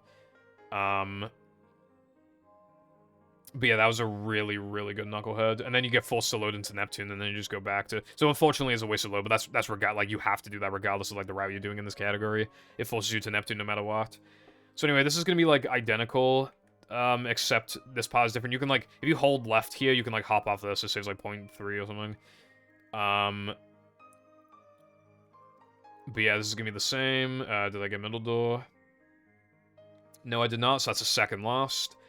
I missed a nitro earlier in this level, and I wanted to keep that in mind. I missed a nitro earlier in this level, so I had to go this way. So I'm losing, like, I don't know, like a second and a half, a second. Like, I'm losing, like, probably, like, a second and a half at this point. And then, like, yeah, so I'm losing, like, 2.5 seconds compared to, like, a theoretical.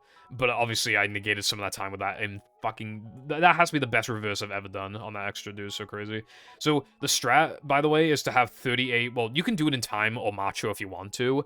But ideally, just to, you know, because if you, like, the reversing extra is, like, really slow, for example. So, if you make, like, any major mistake in Macho, which is unlikely, but if you do and then, like, you won't have time to grab the thing. So, ideally, you get 3 of the 4 extras in the first, like, 2 challenges, preferably the first one. If you forget one, you can just get in time, but yeah, like, it's preferable, but you don't need to. So, but ideally, you have 39 tokens by the end of Ring. Why Ring? You'll see. So, yeah, so 222, like, that's not good. I usually go, like, 220s, or, like, 221. Ring is it's a tiny bit different. It has a couple of fucky parts, like, where you could, like, get bullshitted, but yeah. This nitro is, like, actually fast to grab, because, like, it's, like, practically, like, right there when you do it in the ring. You know what I mean? Like, voice crack. There's a bit of RNG here, but I didn't get RNG'd by the eyeball. That nitro, that ring could be a little annoying, but, like, obviously I'm very used to it now. Dude, I remember my first ever 100 runs I was trying to do here. Like, not my first ever, but one of my first ever 100. Like, I failed this twice and I fucking rage quit. Like, I was still minus, like, a few minutes, but I fucking rage quit, bro. God, yeah, this shit is so AIDS. Like, I make it look, like, really easy, but if you've never done it before, it is, like, really tricky. Like, that's like, getting into Hundo is really hard because you just gotta get used to doing a bunch of fucking bullshit until it's, like, suddenly easy. Because you're used to it. I lost ring challenge here recently, but you just don't want to, like, you don't want to bounce off the walls. You just want to, like, take these, like, kind of slow turns. Anyway, no middle door, so 3 seconds total lost so far is my estimate, off of, like, a perfect knucklehead. And then, this is why. So, the reason why there's, like, a fucking, like, 10-minute gap between no pause storage and all extras when there's only a 4-minute gap between all tokens and hundo, because you backtrack, like, this is why the category, like, deserves to exist, like, in itself, and why all extras deserves to exist. Like, the extras, you obtain them so differently. All extras are slower because you're just grabbing no pause storage as tokens, with the exception of Plank SpongeBob instead of GESK 2, which in itself is slow, but, you know, the extra makes it fast. Like, a lot of the extras add additional time because, like, you have to grab them in the moment, so you have to, like, one of the extras in Sundae costs, like, a few seconds, like, extra, whereas, like, you get it for free in Ring and Hundo. Like, again, GESK, like, you have to reroute, and that loses, like, I don't even know how much, loses, like, 20, 30 seconds or something, like, compared to no pause storage. On top of extras that are already slow, like Toast Early and stuff. But yeah, it's, like, it's hard to fully get it across, but... Also, there's a extra NTWM that we haven't seen in this category yet, but it's it's, like, more than twice the length, I think. It's, like, at least twice the length in all extras. And, again, that, extra in Depression is slower because we have to actually warp the guitar, like, just for the extra. It's just stuff like that. Like, it does add more time than you would expect. It is kind of shocking, especially when no pause storage doesn't even have the BBBH backwards problem that Hundo does compared to all tokens. It's kind of insane. Like, if you could do BBBH backwards, and it was literally just, like, the fact of getting the extra, like, just timing that separately, like, then the gap between the two categories would be, like... Well, it'd be under 4 minutes. It'd be, like, 3, even, again, rounded up and then taking away the time. Like, yeah, it'd be, like, 3 minutes and, like, 50 seconds or 45 seconds, like, you know, that kind of thing. It's fucking stupid. And honestly, it's hard to fully comprehend, like, where that time comes from, but, like, yeah. But yeah, generally, extras are collected more slowly in all extras, with nearly no exceptions. I don't think there are any exceptions off the top of my head. You don't even use mag in all extras, so, like, yeah. I was in the off-road a little bit, so I probably lost a tiny bit, but let's just be a little more realistic and not count that.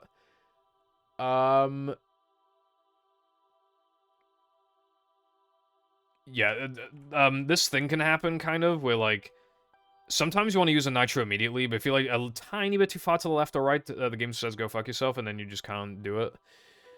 But usually, it generally cooperates, but yeah. Anyway, then we do time, which is the exact same thing as time, which I've already done, except I actually got middle door. So again, we're talking, like, 3 seconds of time loss, right? And then we have to enable mag in the menu. That is the only thing the extras are actually used for. It does have a use on GameCube. There's this thing called, like, this long antenna and fountain antenna. Where basically, like, these, like, particle effects, like, it'll generate a fuck ton of particle effects. And GameCube Movie is so fucking bad that, when the foggers try to burp in the combat arenas, they just can't. I mean, sometimes they can if there's not that many of them, but yeah, it makes the combats, like, if you're not doing, like, traditional strats and, like, yeah, it's just good to have it enabled, like, those enabled, because you'll want mag enabled anyway. Even at a beginner level, enabling mag is still objectively good. So you might as well just enable, I'm not sure if long antenna actually does it. I think it does, but at least fountain antenna, like, is definitely, like, the main thing. And that's just only going to cost an extra, like, second, if that, to enable in the menu, so it's literally, like, you know what I mean?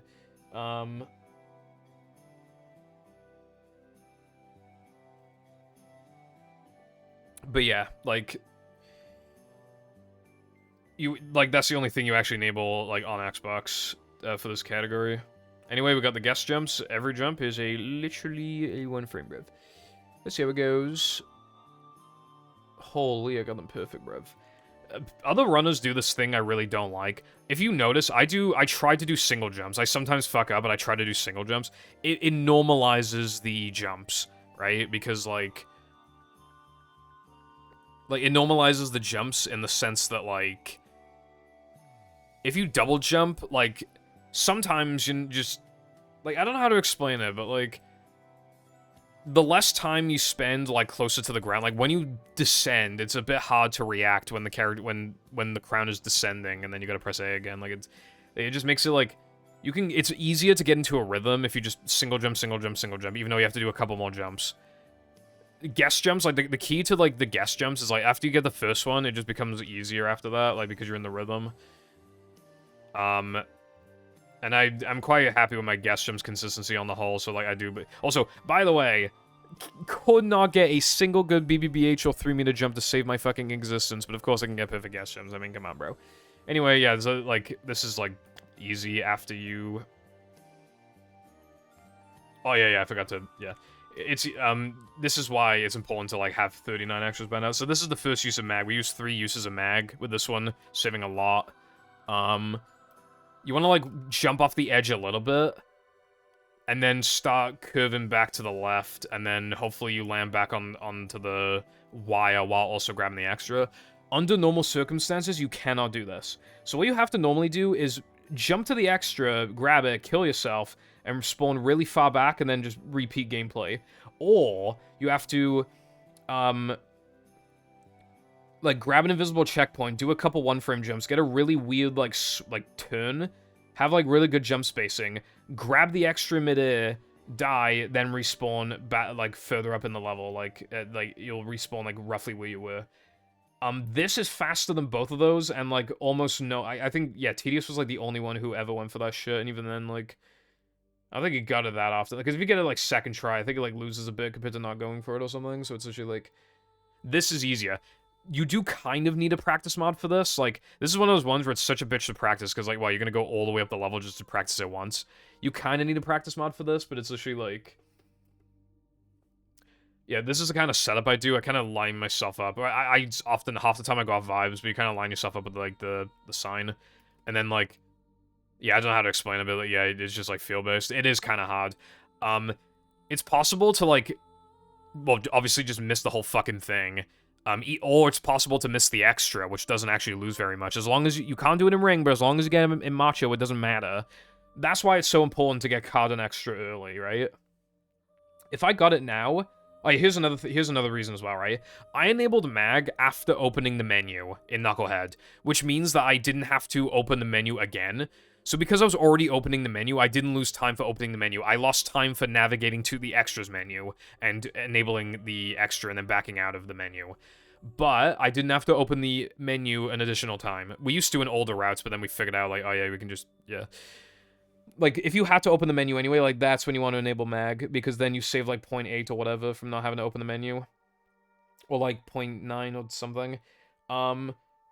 So, I would have lost almost a second if I missed card and extra early, because then I'd have to, like, do it now. I'd have to enable it in this level.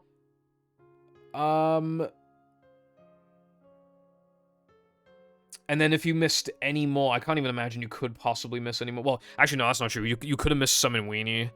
Very unlikely, but you could have missed one in Weenie. And then that could fuck things up, but at that point, if that's going to cause trouble, then you should do Weenie early. It doesn't lose that much time to do... It loses, like, 2 seconds or 3 seconds or whatever to do Weenie early, but yeah. Weenie's technically a benefitter. It's, like, the best benefitter of mag that you can have that is, like, a sliding and driving level, so it's actually, like, you know... But yeah, the jump is a little tricky, but after you practice it for a while, like, you'll get it, like, 80-85% of the time. It's also possible to grab the extra and then, like, barely touch the checkpoint here, but still die, and then you only lose, like, a third of the time, like, of the time loss, which is very strange, but yeah, that's happened to me, like, once. But yeah, this is just, like, this isn't really beginner-friendly, but, like, I mean, if you have the practice mod, then at the intermediate level, like, yeah, sure, but, like, yeah, but yeah, you have, like, 2 opportunities to do this, Oh, wait. No, you have 1 opportunity if you... You would have to grab card and extra in ring, because it's right in your face, but it's too out of the way in time. So you'd have to, like, do it in ring. Which means you only have 1 opportunity to do it, and if you miss it, then you have to die, and then, like, do, like, that jumping... Well, you have mag enabled, so you could probably grab it, like, in midair anyway. Like, But, yeah, like... Yeah, it'd be fucked. So... Anyway... Yeah, it's like fairly. It's just like because this segment's already hot anyway because you have a bunch of one frames and then like it's again it's kind of like the sandwich out of bounds thing where it's like not that hard but it's just like a little extra added thing. Anyway, the dreaded fake ring.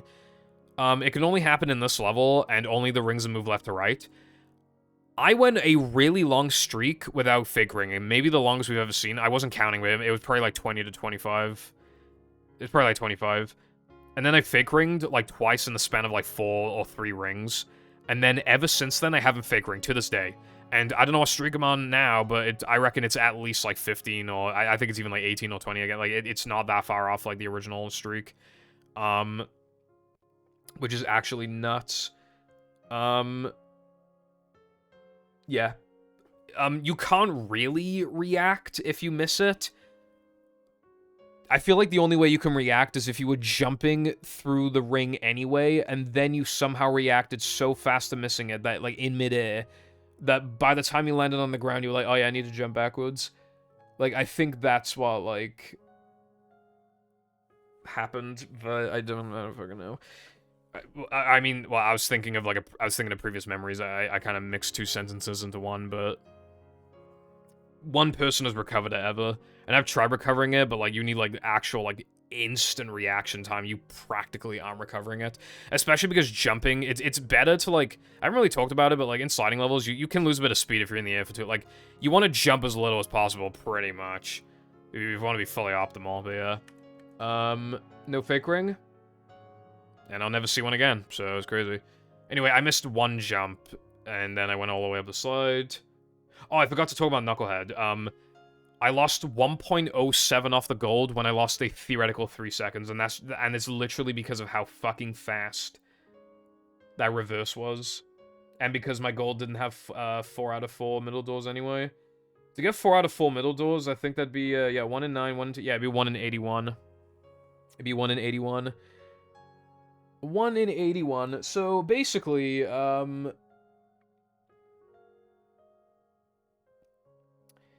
only seen that once, and I've seen like 2 1 in 27s.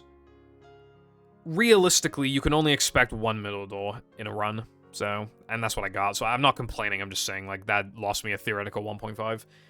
And then I lost like 1.5 from the nitro. So if I didn't miss that nitro, like I just like would have golded, which kind of sucks. But yeah. Also, I haven't golded like anything this run yet. Anyway, yeah, we don't need to see this. Then, also, the reason why I like the backtracking, this is why Mag is so great, right? Mag forced different backtracking. Again, it moved Rub-a-Dub to later in the run, so the run's just better.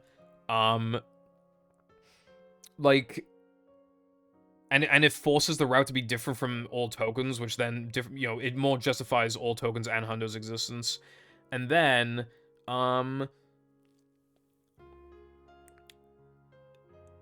you get to do this, like, backtracking gauntlet because of what you happen to have to do as the backtracking. Like, it's nice. So, the backtracking, I mean, obviously Knucklehead, okay, yeah, that sucks, but then we got gas gems, and then we got now them in combat. Like, dude, back in the day, doing those 2 things back to back, oh my god, like, actual torture. But now them in combat's gone a lot better, but it's still kind of bad, but yeah. I golded, and that is the only thing I golded this run. I retimed this gold. Do you want to know what the gold was? 5 minutes, 0 seconds, and 0 milliseconds. I missed 459 by 1 frame. What could I have done better? I probably could have cut a couple corners faster, but obviously the main thing is I missed one singular fucking GESK jump. Yeah, so, fuck, right? That really sucks. It's not an NMG gold anywhere or an all tokens gold because, like, those don't have to grab the extra and that loses, like, a second, but yeah, like, I got fucked. That's so unfortunate. But yeah, like, dude, look. 2:21:04 best possible time. I've lost a second, like, in the span of nearly 17 minutes. Yeah, 17 minutes. And yeah, like, I know, again, you're not doing too much, but it's like, I did lose, like, a theoretical 3, and, like, I had to do some, like, jumps. Again, it's like the mental, like, doing fucking this shit, like, so late in, like, it actually, like, it makes it, like, just harder from the sense of, like, having to do it later. Anyway, now the main combat's had a complete transformation in the past, like, over a year or some shit, so... I'm just gonna go over like what's done now with the exception of wave 3. So you stand like roughly here, and then if you guitar at the right time, you can kill the popper immediately. Now because you're standing in the popper position, he will not spawn for the rest of the level as long as you don't move. But sometimes it's easy to detonate too early or late, and then he's like at the back. Sometimes you can kind of like knock back into him and still kill him, or if you get the opportunity when there's like less foggers, you can deflect shots. But a lot of the time, if he spawns at the back, he's gonna fucking fuck with you and lose you a couple seconds. When enemies hit you, they like stand still and laugh at you, so like that's quite a bit of time loss. Like you really don't want that. But that was a really good wave 1, and then for wave 2, you want to stand here because we're standing in one of the popper positions. And then we guitar, and then they won't spawn for the rest of the wave. So, again, let me be a little more detailed.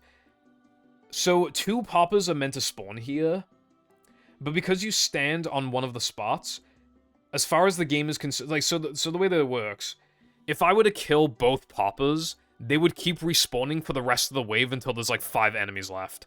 And that also goes for wave 3, and that also goes for, like, BBBH combat spitters as well. And, I don't know if it applies to slammers in depression. Like, they're easy enough to kill to where we haven't looked into it, but yeah. But because the first set hasn't died because I never killed the second popper, he just never spawned. As long as I don't move from this position, and you got a decent amount of room as well. I don't know like how big the sphere is, but it's like fairly big. You have to walk quite a bit far out of it. You'd have to get really knocked around by the enemies really hard to get fucked here.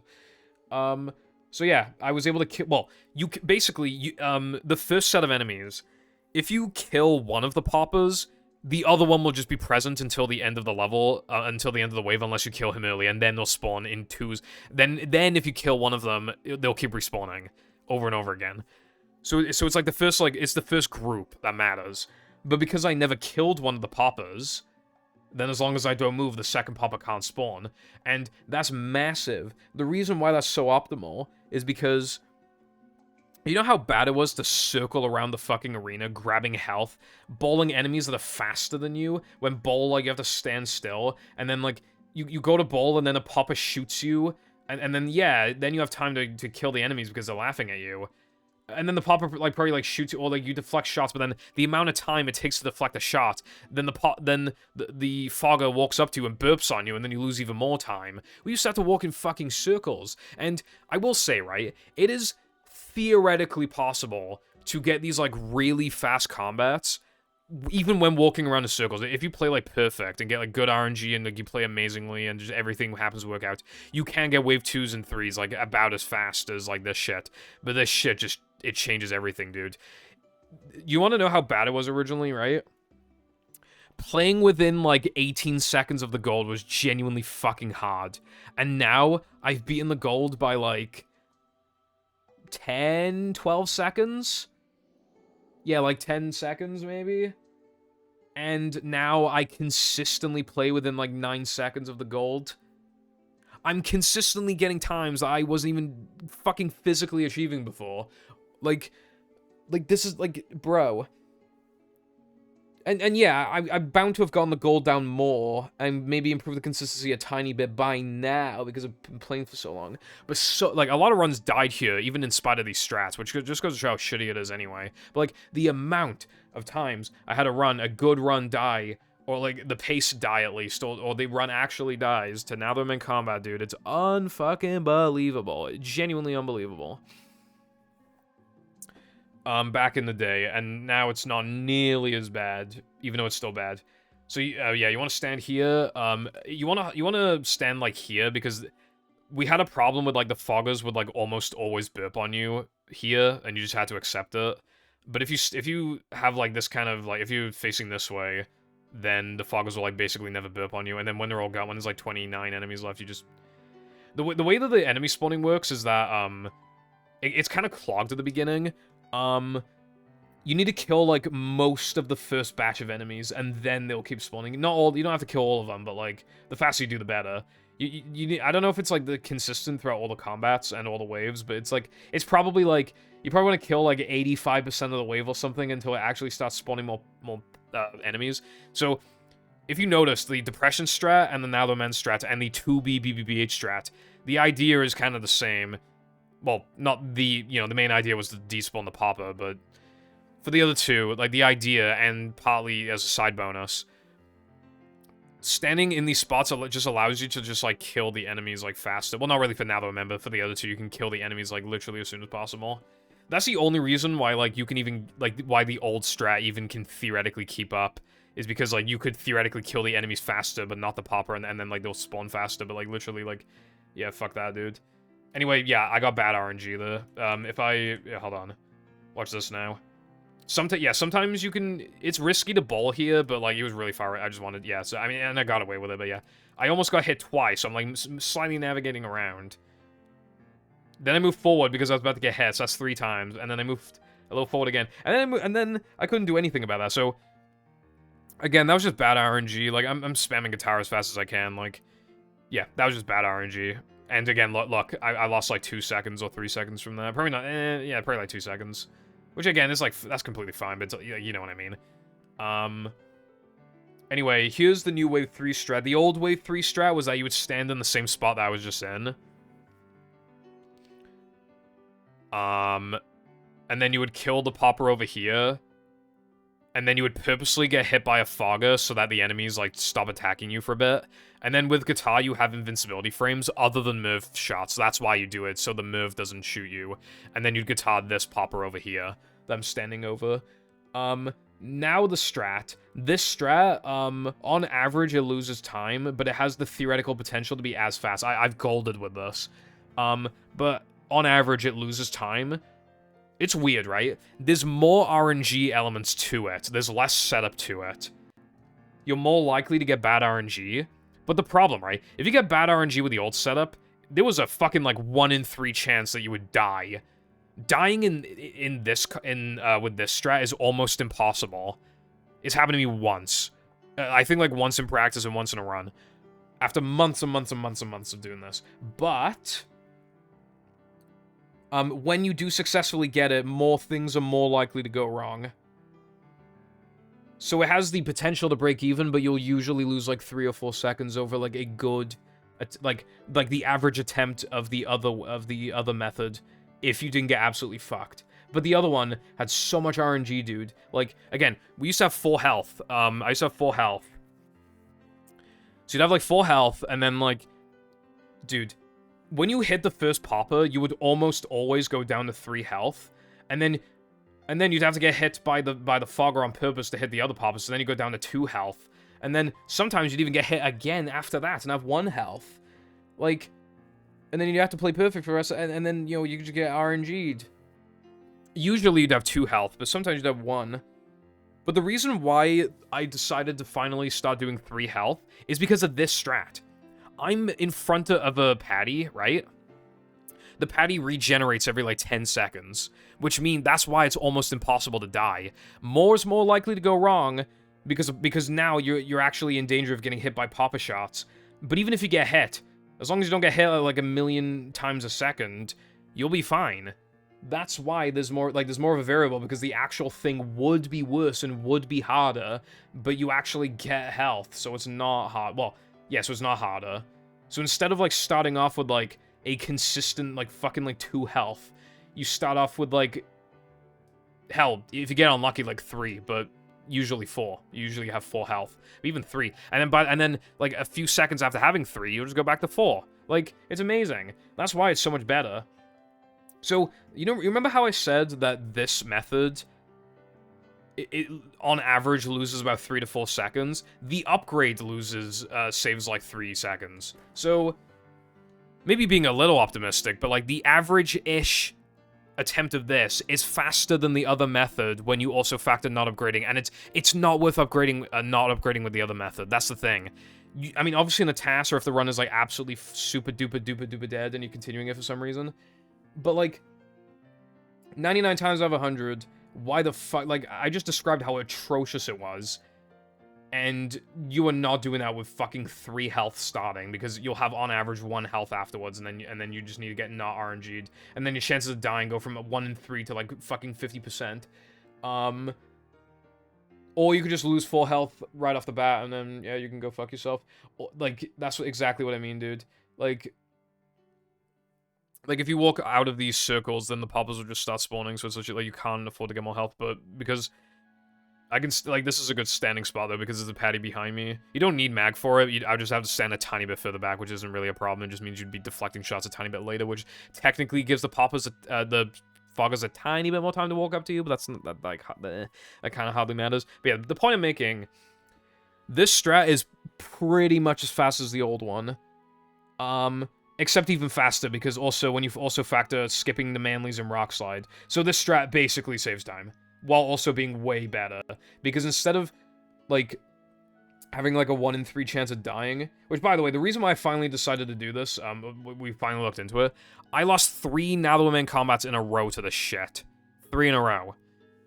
When in 2 of the 3 practice sessions as well, I got, like, bad RNG as well, so you would have thought, like, that would have, like, fished out the bad RNG, but apparently not. But yeah, like, it's so fucked up, bro, like, yeah. And, like, like, what else can I even say? Like, literally, 3 health, leg good, but only if you do this.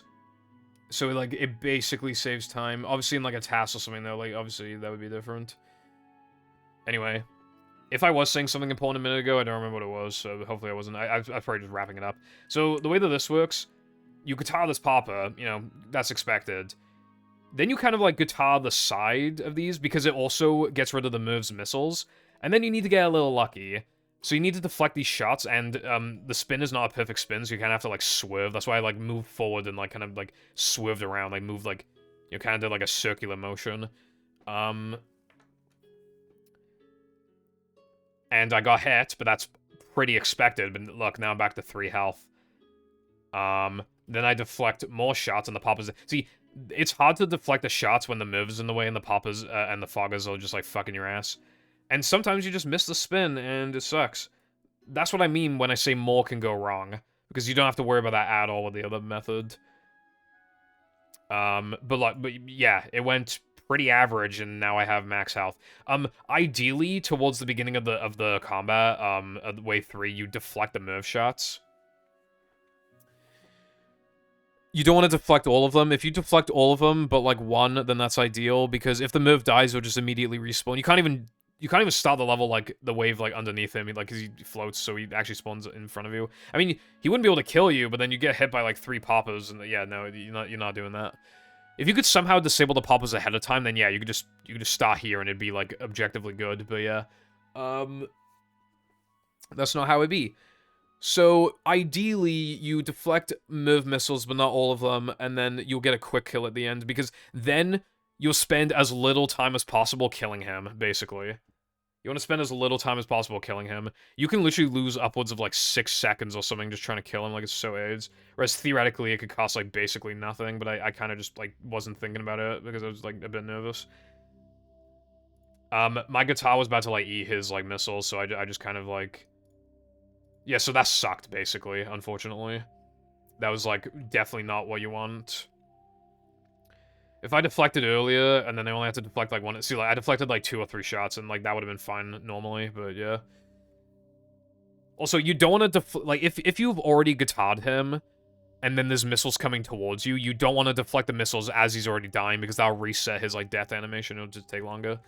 Anyway, this is the second use of mag, but it's the one that saves the least amount of time. It saves 3 to 6 seconds, depending. In all extras, you have to go to Bungie and walk all the fucking way back.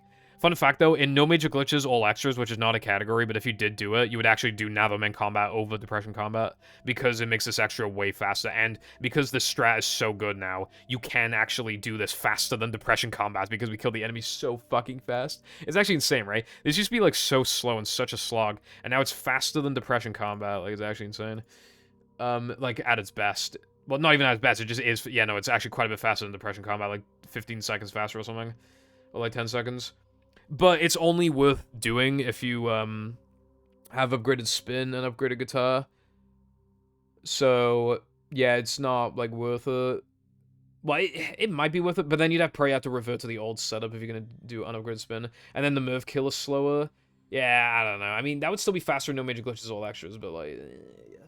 Anyway, Yeah, so this was a bit of a funky strat back in the day. Mag lets you just grab this immediately, but what actually happens without Mag, you fall into the void, right? And when Hans grabs you, when he's trying to respawn you, there is a 1-frame window where you can pause. And we theorized that that would enable Hans Disable, except it doesn't because, like, loads, like, re-enable Hans Disable automatically in this game. But because you're, like, out of bounds with Hans, like, for, like, a frame or whatever, you're, like, out of bounds, kind of, like, in the void, like, that probably would give you Hans Disable, and it'd just be, like, a cool 1-frame setup, but unfortunately, that's not the case. But yeah. So, you'd have, like, a 1-frame window to press start, and if you failed, then you would just respawn, like, slowly. That's why I said 3 to 6. If you got the 1 frame, then this saves 3 seconds. If you didn't get the 1 frame, it saves 6 seconds. And it's the slowest use of mag for, like, actually... Because there's only 3 extras in the run left when you have mag. Like, we would use it for a couple other things. You could save, like... You could save, like, at least half a second in 3K Bungee. You could save, like, a few seconds in Depression for, like, that 1 extra after Creek, but obviously that's way too early in the run. You can make the sandwich out of bounds extra more lenient. The sandwich ring extra more lenient. That 1 extra in Sundae, you could grab it in a less awkward way that saves like a second. In Plank, you could be further away from the first extra and save, well, yeah, save like, well, depending, like, if you fucked it up, then it wouldn't be as bad. Maybe you could even, like, grab the extra and Plank Sponge Bowl and make the cycle. Like, that one's kind of funky with mag. I've tried it before, but it does make it a little better. Like, but sometimes it doesn't, sometimes it does. But maybe you could, like, theoretically then make the 2-second cycle. But yeah, like, this is, like, the slowest use case of it that's still worth doing. A lot of other extras would literally just be like, oh, you just grab it, like, half a second faster. Oh, yeah, there's also the floorboards and BBBH. That saves, like... Yeah, you could grab that, like... You save, like, 2 seconds or something. But, yeah, again... Like, how are you gonna grab that, like, fast otherwise? But yeah, you get what I mean?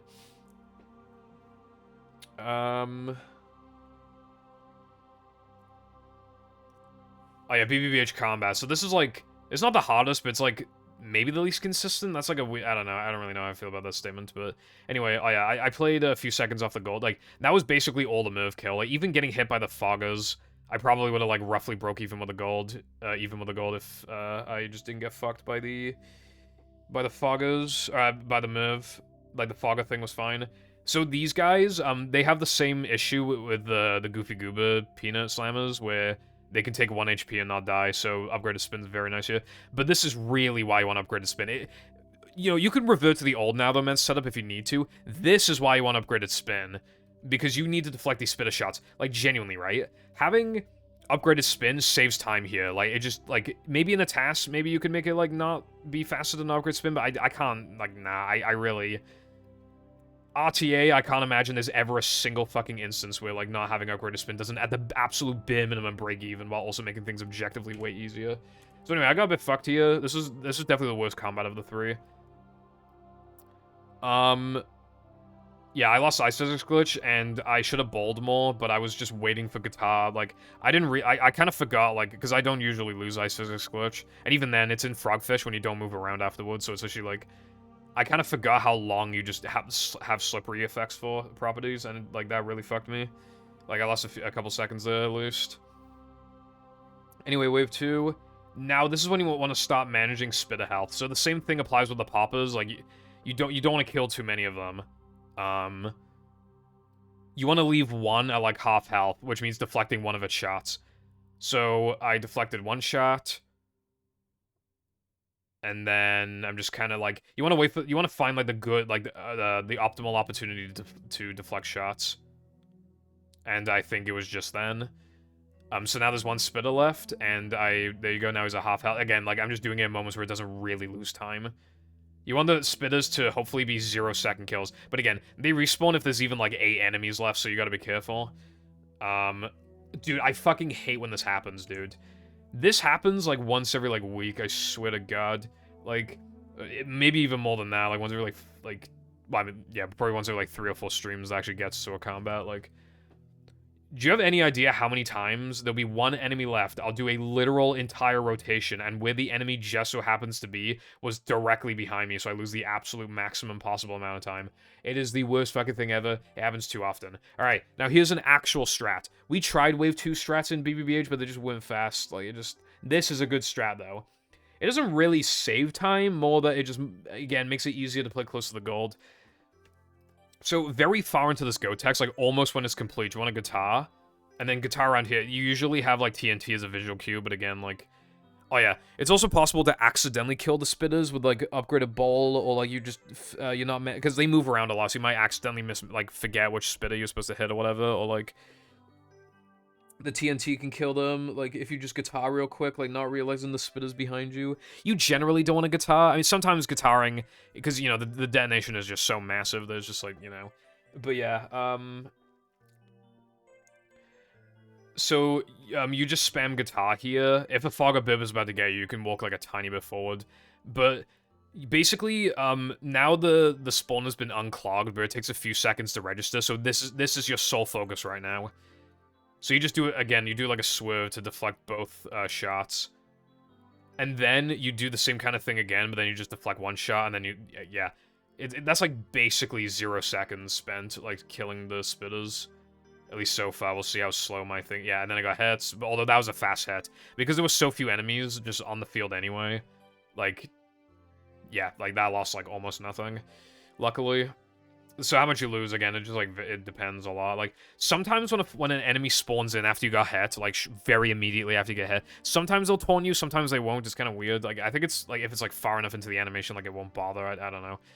But yeah, I lost, like, almost... I lost hardly anything from that. That could have been a bit faster. But yeah, that was a mid-ass combat, unfortunately. 301... I skipped, like... I got, like, 304 points, or, like, 303.9, I think. So, like, going down to, like... So I've never seen a 302, or even, like, a high or a mid 301, so, like, that wasn't as bad as it looked. Like, that was maybe, like, a second or two below my average. Yeah, it's like 2 seconds, maybe 3, yeah, like 3 seconds below my average, maybe. But that was definitely the worst combat. 2:21:17 best possible time, minus 38 off the best. I don't know, I don't remember if it being minus 38. I might have, like, misrubbered skipped something, I don't remember. Anyway. Oh, yeah, no, that was the 222. How did I choke that bad? Oh, yeah, I don't know if I misrubbered skip, but I definitely missed the 1 frames, and I got an atrocious weenie, and then I think I got hit in Neptune? I don't remember what happened, bro. But anyway. Now we finally, after all this fucking time, after nearly 2 hours, have rubber 2. So, you have to do rubber forwards, because you need to hit the target's full ring. If we could just, like, not do that, then you'd save so much time. You could do well, you need to grab this extra, but other than that, like, you'd save, like, 2 minutes or a minute and a half. But yeah, this is the final use of mag, and I think this is the one that saves the most amount of time, and is also, like, it's easier than the GESK one. It's free, just like the NTWM one. So watch this now. That is not even, like, as long as you double jump, and it's not, like, the world's worst time double jump, like, you'll get the fucking extra. So what that prevents having to do, you had to, like, previously, you had to, like, avoid a trigger. Like a checkpoint trigger. Die, spawn really far back, and then take the shortcut, like, to the thing. Actually, no, I think the GESK thing might save more, because that... Yeah, because even that checkpoint avoiding thing was, like, relatively recent, like, at the time, so... I think I was thinking of it like that, but not, like... Okay, I think the GESK thing saves the most, but this is why you want to have mag enabled, even if you don't want to do, like, the GESK one.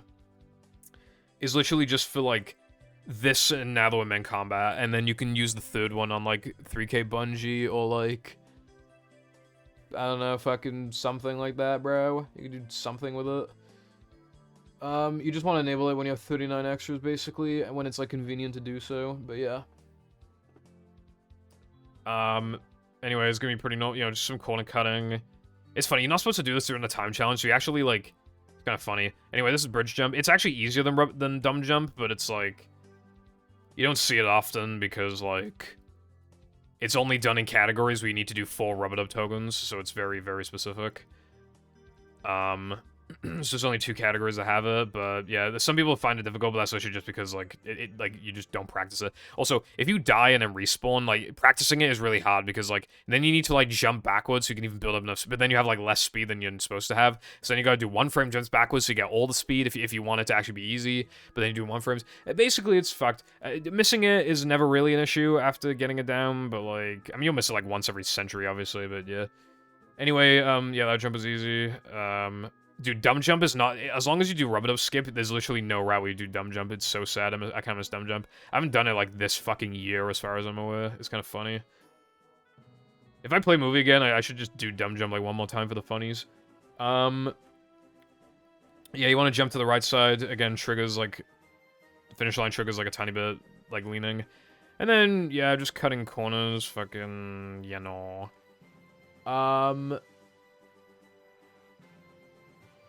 So there's a thing you can do here, but I stopped doing it, because, like, regardless of the pace I was on, like, as soon as I was like, I'm going for 221, like, I started doing this. Okay.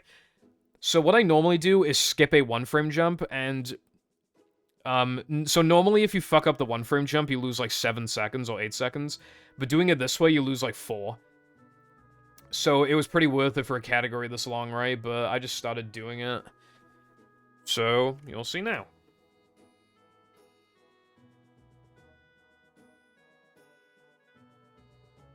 Yeah. See, that's why it's Kraz, right? So, unfortunately, Rub-a-Dub kind of sucked before that, but, I mean, I missed one of the 1-frame turnarounds as well. I think I missed both of them, but yeah. But this is why it's busting, right? Okay. So, again, it's hard to get the 1-frame as well, because, like, the camera fucking sucks. The tub is circular. Like, you can't, like, it sucks, right? And you have to react, like, so immediately. Like, it's stupid. But yeah, you get the 1-frame jump.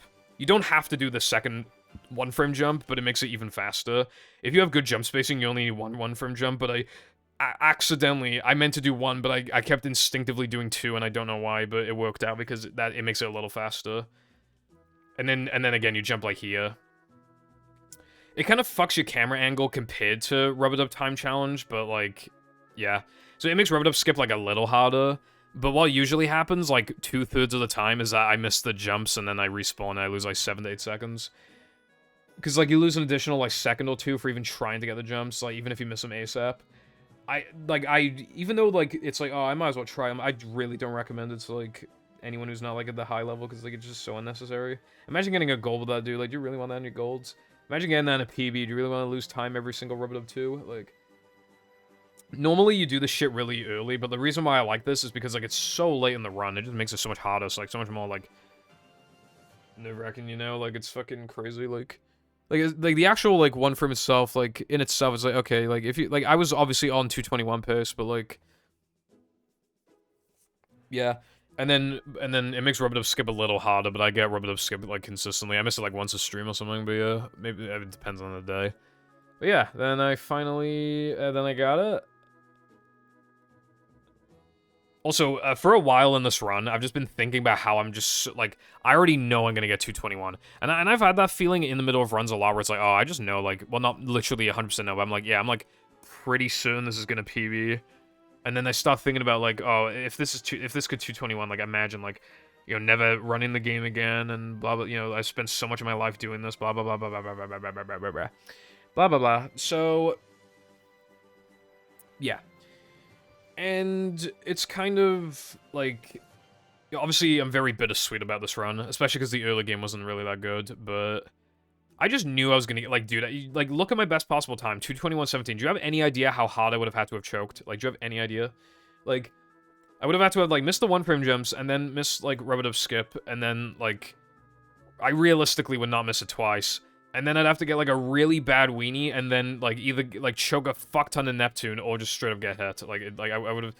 And I still would have PB'd. I still would have PB'd, even after all that. Then I would have had to have missed, like, Rub-a-Dub skip, like, again, or got hit again in Neptune, for, like, or missed, like, failed weenie ring entirely, to, like, not be able to PB anymore. Like, it's so stupid, like...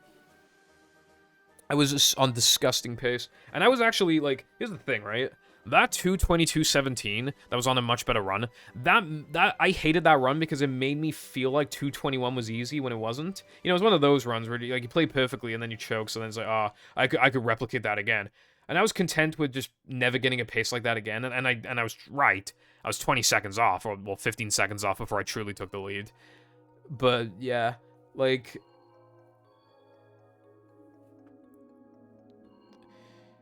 Hold on, I need a drink. Yeah. Like... I knew I was gonna do it. I knew I was gonna get a 221, and I was really worried, though, the high 221 would be not good enough. I was gonna be like, oh, I have to go for 4x. Luckily, this 221 is so fucking low that I don't have to think about it, right? Even without those time saves I added, it still would have been like a 221.40 or some shit, or something like that, like 4x. Like... And then even without, like, the rubber one frames, it would have been, like, 49 or 48 or whatever, and then, like, you know, like, I had quite the cushion. Like, I did just, you know, it wasn't even an issue.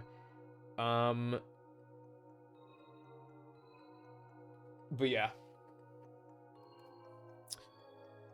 And I got a very fast 28. You can get, like, 27s, but you're just kind of, like...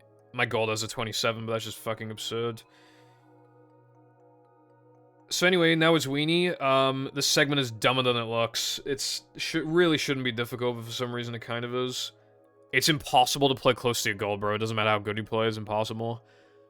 But yeah, I already know. I'd have to get hit in Neptune like twice, and even if they're like relatively early hits, like I could still 221, and even if they're big fucking massive hits, I can still get a PB. Like, like, PBs, like, actually get, like, I hardly ever get hit once, let alone fucking twice. But yeah, this is basically, like, what you'd probably expect. It's just, like, this every lap.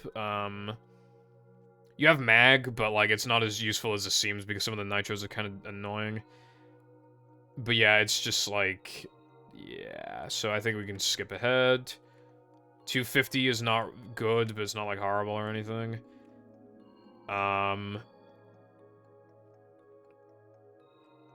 This is why mag is optimal here, by the way. This nitro is normally not fast, but it saves a little bit. If you can cut the corner even more, but if you just take a tiny... I mean, it doesn't... Like, calling this wide is a bit of an exaggeration. But if you take, like, the tiniest wide turn, you can barely nab this nitro, and there are 2 laps where you can do this. The initial time loss is, like, 0.5, but I think a nitro usage is usually saves, like, 0.8 or 9 or something, so, like, it does save time. So, yeah. Pretty nice. So... You could do it in, like, Sundae 2, but, like, you don't really need it. Like, just theoretically moving Sundae 2 to later in the run, like, you could, but, like... Well, actually, no, you couldn't, because ring extra. So, actually, yeah, no, that was just a bunch of slopper I just said. Well, I mean, yeah, I don't think there's any way you could, yeah. I think this is the only one you could afford to do now. Sandwich driving you can't do because of the NTWM and SCDA token requirements. None of the other sliding levels benefit from mag outside of what we've already done, because there's no nitros. Knucklehead is too late in. Yeah, okay, yeah, so this is like the only one that could benefit. Well, you could enable it after Sundae Ring, but like this would clearly save more then. And why would you move that horrible segment to later? I don't think I'm pretty sure I didn't properly emphasize just how fucking bad like Sundae Jump is, but it's like, it's extremely feel-based, it never fucking works. If you miss it more than like twice, then run is 221's like most likely Jover unless you're on like the run, or you can like mega recover it. Or if you can miss it maybe like 3 times if the misses are really fast, but then like that also has like some fuckery to it, and like Gumballs, and like the ring challenge is stupid, and yeah, it's fucking cringe. Anyway, the problem with this ring challenge is that like like, practically all of the rings flash red. The challenge is easy, but if you miss, like, a ring, you're probably gonna fail, but, like, you're probably not gonna miss a ring, that's, like, the point. So it's hot, like, it's not as bad as it looks, but it's just, like, kind of stupid. But, yeah. I don't know if I don't think that nitro's fast, I don't know. When you have mag, I mean, I think I went too close to it, but, like, look at how nice of a line I could have had, I don't know. I'm a little skeptical on if that nitro actually saved time. If it lost time... I'm sure you could, like, corner cut a little bit and have it not lose much, at least, and, like, I don't know, that'd have to be timed. Well, I'm not super incentivized to time it now, but, I mean, obviously you want the community to know what's fast, but, like, literally no one plays this. Like, okay, let me paint you a picture, right? I have a 221. Second place is a 240 from a year ago. Almost 2 years ago. It's closer to 2 years ago. Third place is 1 second slower from July 2020. Fourth place is a 307 from 1 year ago. Fifth place is a 307 from 7 years ago. And then you got Cole's run, the original 100% run. 316.17. And he's, yeah, sick. Yeah, 6. Like, he's almost in the top 5. And then you got Seth's 322.58 from 4 years ago. Like, other than, like, 3 runs, all the runs are from over a year ago. And even then, one of them's approaching 2 years ago. And one of the other remaining 3 is my runs. So, yeah. I kind of just... Oh, yeah, I forgot to mention as well. Like, I got back into Hundo back in, like, 2020. Like, I just kind of... I got, like... You know, I was, like, dumb... Well, not dumb, but, like, I kind of, like, got a really good time and no pull storage and no major glitches, like, fairly early. So I just started playing Hundo and all tokens and all that. And, I was immediately, like, getting some decent... You know... it took me a few runs to get world record, though. I missed world record because I failed Rockslide Ring, like, right at the fucking end. And then I failed Rockslide Ring, like, again, and then still, like, I think I either got world record or almost got world record, and then I finally actually got world record. I remember my first all tokens world record since coming back, and I remember, because that was always, like, Tedious's category. Like, I mean, Hundo and all tokens. I would play them occasionally. Like, I'm not dissing him or anything, he was good at the game, but I was, like, the overall better player, and, but he, like, those were his categories. He was better than them at me. He was, like, used to them. He was, like, he had the consistency, and he was willing to, like, be fast in spite of the run being so long, because back then, I mean, the run was so long, you know, in the, like, the 250s and the 240s. But yeah, like, I started just, like, I just was playing all tokens, like how I'd play no pull storage and no major glitches, and I remember this one run, I took a piss during Sundae too, and I still got world record. That was funny. But anyway, yeah, so I've been the world record holder in these categories since, like, early to mid 2020. There's been no contention, really, since. In case you're wondering, there's been no contention, really, as well, for, like, any of the other categories, except, like, there was a period in no pull storage where, like, I didn't play for, like, 8 months, and, like, Oofsta, like, if he got, like, an insane run for his skill level, he could have, like, scraped the world record by a few seconds. He was getting Rockslide, NTWM entrances that were a little faster than my PBs, because my PBs lost, like, 6 seconds or 5 seconds to... But, like, it was a below average beginning. I lost time to a token frame. But, yeah, Oofsta was able to, like... NTWM is the run, is like, the, like... That's what separates the boys to the men, though, because, like, when I examined Vaz's run before, he was, like, a minute or two behind me, I forget exactly. And then after NTWM, like, he lost an additional minute on me, and he had a 106, like, that's, like, really good, like... NTWM is when, like, you really start getting behind world record, like, it's fucked, like, it's just, like, there's just a lot going on. A lot you can fuck up, and just, like, a lot of little time saves you can implement. But yeah, mostly a lot that can go wrong. Like, that's the run killer, kind of regardless of your skill level. But yeah, like... Yeah, he was able to, like... be, like, kind of, like, he was able to, like, especially because he started adding, like, Sundae jump, and he was adding these, like, rubber-dub corner cuts I wasn't doing. So he was able, like, he got a world record pace run in, like, GESK 2, I think, and I think it died to GESK jumps, but it was, like, barely world record pace, but yeah, like, he was capable. And again, he was the world record holder for a long time in early powers, and a little bit in cheap percent and frogfish, so... Yeah, like, that's, like, the world record contention since I came back to the game. It was nice, like, I liked having the competition, it encourages you, and it's, like, nice to see somebody care about the game as much as you do, you know? But yeah, now I gotta, you know, I kind of paved the way for, like, new runners, I guess. I don't know, like, when enough stuff's gonna get found to where, like, people at, like, lower skill levels can, like, be or if somebody wants to, like, absolutely try hard the game, they can, but yeah. But again, like, we need, you know, nitro management, fucking, you know, all this shit, bro, like, you already know.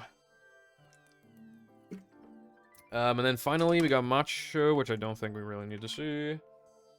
I want to kind of wrap this up in the next, like, 30 minutes. Yeah, like, mid-250. Dude, you just play perfect, and then you just, like, miss gold by, like, 3s. Dude, I missed it by, like, 3s. Dude, that's genuinely, like, not even bad. Like, the other day, I was, like, 7 seconds off the gold, and I only comprehend where, like, 3 of the seconds came from. Like, it genuinely, like, it's fucked. I got a weenie a little before this run. It was a different 217, not the one from on the boards, but I got a different 217, 220, 217, where I literally, like, I missed, like, a nitro, and I got a fucking nasty-ass bunk, and I was only, like, a second and a half off the gold. Like, that's the kind of thing I'm talking about, dude. Where does the time come from? I think future Hundo runners are gonna have to, like, if they're going for world record, they're gonna have to, like, hyper-examine. Like, after they implement the new time saves, get world record or whatever in a few years or whatever, like, they're gonna have to, like, hyper-examine the sliding. Like, we've already examined, like, we've already seen, like, for the most part, which nitros are fast and all that stuff. And stuff like that, but, like, obviously, and, not grabbing too many manlies. But I think eventually we're gonna have to, like, hyper-analyze. Like, how would, trying to get, like, 250 Sundae 2s and all that stuff, like, Sundae times and all that shit. Anyway, Neptune, you can start his attack early if you guitar him. I skipped the cutscene a bit slow. I was kind of, dude, I had, like, hardly any nerves, and then when I entered Neptune, like, dude, my nerves went from, like, 4 out of 10 to, like, fucking, like 8 out of 10. Because, again, I wasn't worried about not getting 221. I was worried about getting a 221.59, having it not be good enough, and I had to keep going. What I was worried about was getting hit. Even though I could get hit, I was really worried about getting hit. I mean, if I got hit, like, as early as possible, I would have still gotten, like, maybe, like, a high 3x or something, so I still would have... But that would have been, like... That would have been, like, the horrible... Like, that would have been, like, the moldy cherry on top, you know what I mean? Like, that would have sucked. But... Phase 1 is the hardest, by the way. It's, like... It's really hard to, like, get here fast enough. Sometimes you can stall in the air if you need to. He doesn't start this phase, and this first-person phase until you're on the ground, so you can kind of, like, stall in the air if you need to. You need to get here ASAP, though. And then you spin. Just before he hits you, you spin in front of Krabs, and then you're closer to him, and then you hardly have to make guitar travel before detonating it. It just saves a bit of time. But yeah, phase 1 is the hardest, because it's the hardest to, like, the other two are, like, really easy to get to the, to Krabs, too, so... And what we're looking at, for top level, is, like, getting to the cycle. I almost fucked that up, too. But yeah, like, skipping these cutscenes and then immediately guitaring is, like, kind of hard to do, like, optimally. Like, this is kind of a bad, like, I say bad, like, I lost, like, almost 2 seconds off the goal, which is, like, not really ideal. Ideally, loses, like, a second. But yeah, it gets much easier now because you can just chill next to the thing. Like, we manip the lasers. Casually, like, Neptune gets harder as it goes on, but, like, in the run, it gets, easier. Like, phase 1 is definitely the hardest. And phase 3 is the easiest because we realized that years ago, killing the spitters is just, like, good. I'm not gonna say objectively, but, like, 99 million times out of 10, you want to kill the spitters. And there's Sam Strat, so there's also that as well. Although that's not, like, a huge thing, but it's, like, But yeah, I was just, like, I knew, like, I was like, alright, barring, like, some insane choke. I'd have to choke, like, 2 or 3 times to not get 221, but again, I just didn't want to choke, like... I knew I was gonna get, like, a mid-221, but I was still just, like, I was so nervous, bro. Because all the thoughts kept flushing through me, like, this is the last time I'm ever gonna play this game. This is, like... I'll never have to worry about getting Sundae jump ever again. I'll never have to, blah, blah, blah, blah, blah. All these thoughts that always go through my head when I'm in late game and a minus. And, like, this is quite the run to end on as well. It could have been better, but, like, this is quite the run. But yeah, one last hit.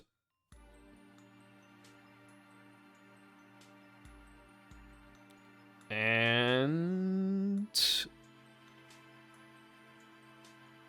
221. And I started, like, shaking, and, like, I didn't know what to... I don't know why I was so goddamn nervous, but I think it was just the thought I'm never gonna have to do this again. Because, like, I want to keep doing this, I do. Trust me, I do. But, like, game has no strats, bro. The game is very linear, and doesn't have that many players, like, so it's, like... Even if we had, like, twice the player base, I just... Like, yeah, more stuff would have been found by now, definitely, but, like... I probably would have already implemented those things, and I probably already have new times with, like, those strats by now, and, like...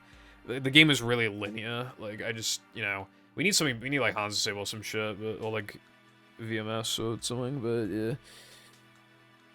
yeah, so again, the context, I mean, I killed, like, all the other world records, this was the final minute barrier, and I didn't just get it, I clobbered it because I was a little overdue for it. It took 140 streams.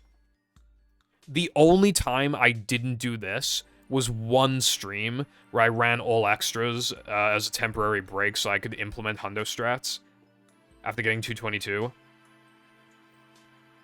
Like, that was the goal. Like, and then in literally, like, I did that for like half of a stream, and then, like, yeah, so it took about 5-ish hours, so, like, almost a stream to get, 110 and all extras, which is really fucking good. That run was so good.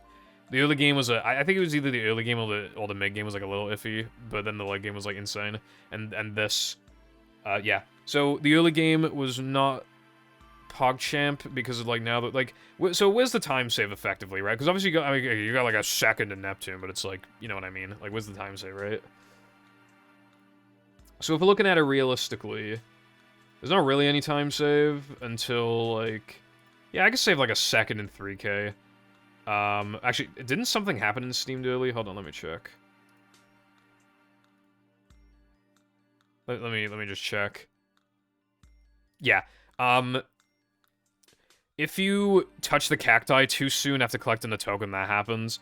Sometimes you even get a slow death animation out of it, but luckily I didn't. But yeah, I lost, like... That's, like, an easy, like, second. Alright, so we got, like, 1 second. Of course, you know, you can get runs that, like, surpass your expectation, but I'm thinking realistically, was the realistic time save. BBBH has gotten easier, so I'm gonna say, like, 2 seconds of time save, so we got, like, 3 seconds.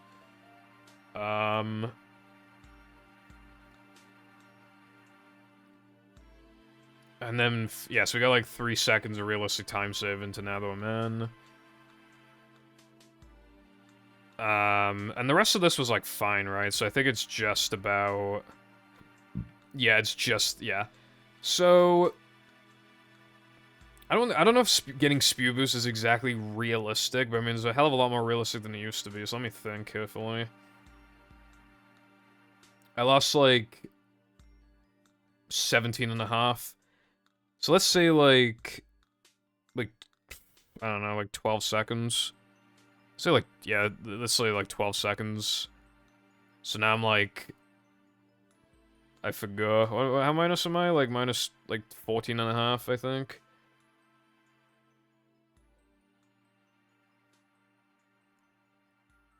And then, yeah, there was, like, nothing here. SCDA. Oh, yeah, fucking SCDA. Fuck.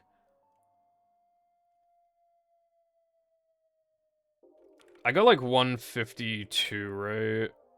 I got, like, Jesus Christ. Yeah, no, I could beat that by, like, 5 seconds. Like, fairly realistically, so... And I'd say, like, 4, because the NTWM estimate was quite optimistic, so that's, like, 18.5 seconds. And then, maybe, like, 21 after Sundae, maybe? So it's like, oh, 21 seconds, I mean, damn, that's almost 220, bro. And then there's, like, no time save, and then... the ball boost. So, again, we got, like, 21 seconds, and then I lost, like... I'm gonna say I lost, like... I'm gonna say, like, 4 seconds. I mean, that's being a bit harsh, but I'd say, like, 4 seconds. So that's, like, 24 seconds or whatever. And then maybe I gotta save, like, 2 seconds or something in BBBH combat, so that's, like, 26 seconds. And then, like, 27 after, like, Neptune. So, yeah, so if you add all the realistic time save, that's barely a 220. Well, why aren't you going for 220? Well, yeah, I could be minus, like, out of NTWM, honestly, SCDA fairly easily. And then, again, the Dennis frames is definitely something up with them, because they like to really not work. So it's, like... So, you know, like, okay, and then Dennis, like, fucks everything. And then Dennis 2 fucks everything, and now I'm, like, barely even, or, like, maybe a bit minus. Maybe I'm, like, minus, like, 2 or some shit, right? And then, are you really expecting me to get 7 Sundae jumps? Again, 4 is my average. 4 is my average. So, really what we're actually thinking, you know, let's say I get 5, which is optimistic, but I've been getting a little better at it recently, I feel like. So let's say, like, 5, and the misses aren't that bad. I'll lose, like... off the gold, like, I don't know, like, fucking 16? Yeah, I mean, if the good misses, it'd be like 16, but that's a bit up. Yeah, it's like 18. And now I'm plus. All of a sudden, I'm plus. And obviously, I'm not doing block boost. So I'm plus right now. And then there's, like, absolutely no fucking time save. And then I can, like...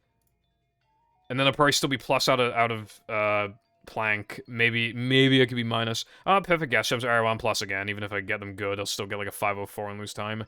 And then, like... And then... I statistically missed the fucking 1-frame jump here, like, 2/3 of the time. Like, I've tried practicing it. I forced myself to get it 3 times in a row. Like, I could probably grind a bit more, but then, like, at that point, it's like, I could grind, like, every strand, get them a bit more, like... And then, like, this was a bit mid, like... So, yeah, like, if you take, like... Keep in mind, the run is really good. It's, like, really good. It's, like, 8.5 out of 10, maybe? So, like, obviously 10 is not literally TAS, it's just, like, you know... Like, a 10 out of 10 run is probably, like, 220.56 or something, so, like... You know, so this is, like, an 8.5, but, yeah, like... Yeah, it's actually fucked, like... Like, again, I can realistically be minus... But then, like, even if I get, like, one of the Dennis frames, like... And if I get, like, 6 out of 7 Sundae jumps, yeah, I can still be a bit minus, but then, like... What about plank? What about depression combat? What about GESK jumps? Like, you know what I mean? And then rubber tub as well, and then, like... Yeah, the combat arenas, and, like, we need 2 likes to lose, like, 5 seconds off the goal for no reason. Like... Like, 220 is theoretically possible. I think it's the only minute barrier on main that's theoretically possible. Yeah, I don't think the others are possible. The next most possible one is NMG, but that's not... Dude, you'd have to play, like, 50 seconds off the... Not even 50, like, 40 seconds off the sub. But yeah, like... This one has the best chance of getting to the next minute mark, but it's, like, to do it, like... Bare minimum 9.5 out of 10 run for my skill level. And, like, I've already ascended a lot. And again, yeah, there's, like, guitar challenges and stuff we're not really doing that much, but, like, playing this close to sub is still, like, quite the task. I mean... 2:21:26, so I played a minute 46 off the sub, not counting block boost, that is a minute 37 off the sub. A minute 37, yeah. And, like... You know, I got bad RNG, and now that I'm in combat, that lasts me, like, 2 seconds, and then, like... You know, like, it's just, like... And then I could fake ring, the game could crash, or I could just choking, like... This is all under the assumption, by the way, like... okay, yeah, like, okay, I can miss, like, 2 Sundae jumps if, like, I get, like, a really good now the man in SCDA. But then, I'm gonna miss at least one of the Dennis frames, like, realistically, and then, like, it just... You know? I don't really know how to, like, properly, like, describe what I'm saying, but there were no D tier splits in these. I think I ranked these splits earlier, and there were, like, 2 or 3 C tier splits. Like, and one of them was just plank. Like, a plank 2. Like, where else could you go at this point? Where else could you go? Like, you'd have to make, like, nearly no mistakes. You'd have to get this run, but without the now the men time loss. Okay, that makes sense. But then I don't usually get spew boost. I get it, like, maybe half the time on a good day. Like, and then, you know, and then all this other shit. Like, it's just... If I grinded the game for another, like, fucking year or some shit, like, I'm sure within that time, like, a strat or 2 could get found, and then I could just ascend my skill level, and then, you know, get, like, the run.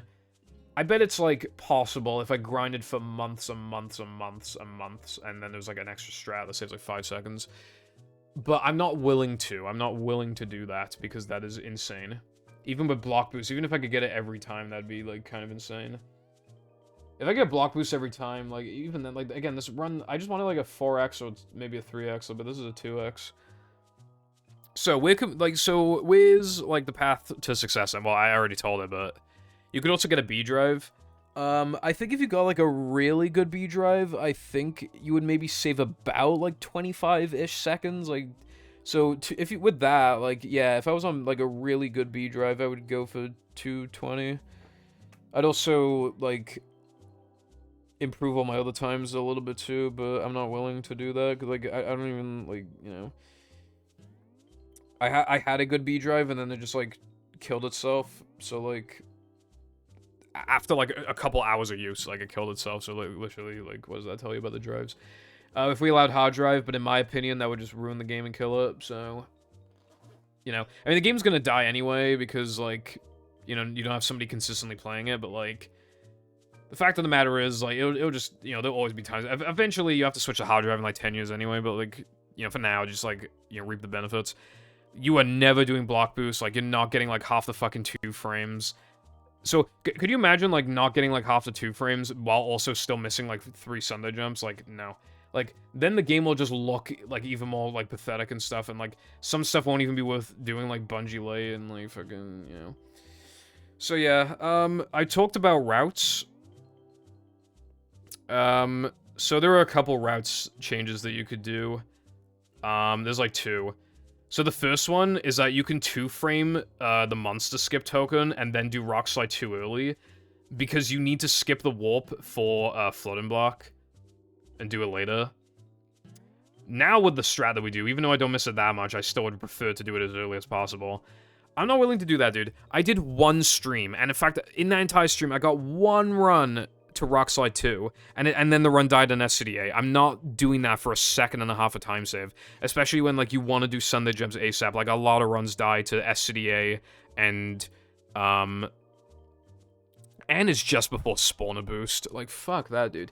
Like, I don't want to run dying, like, 12 minutes later than it could have, because, like, no. No.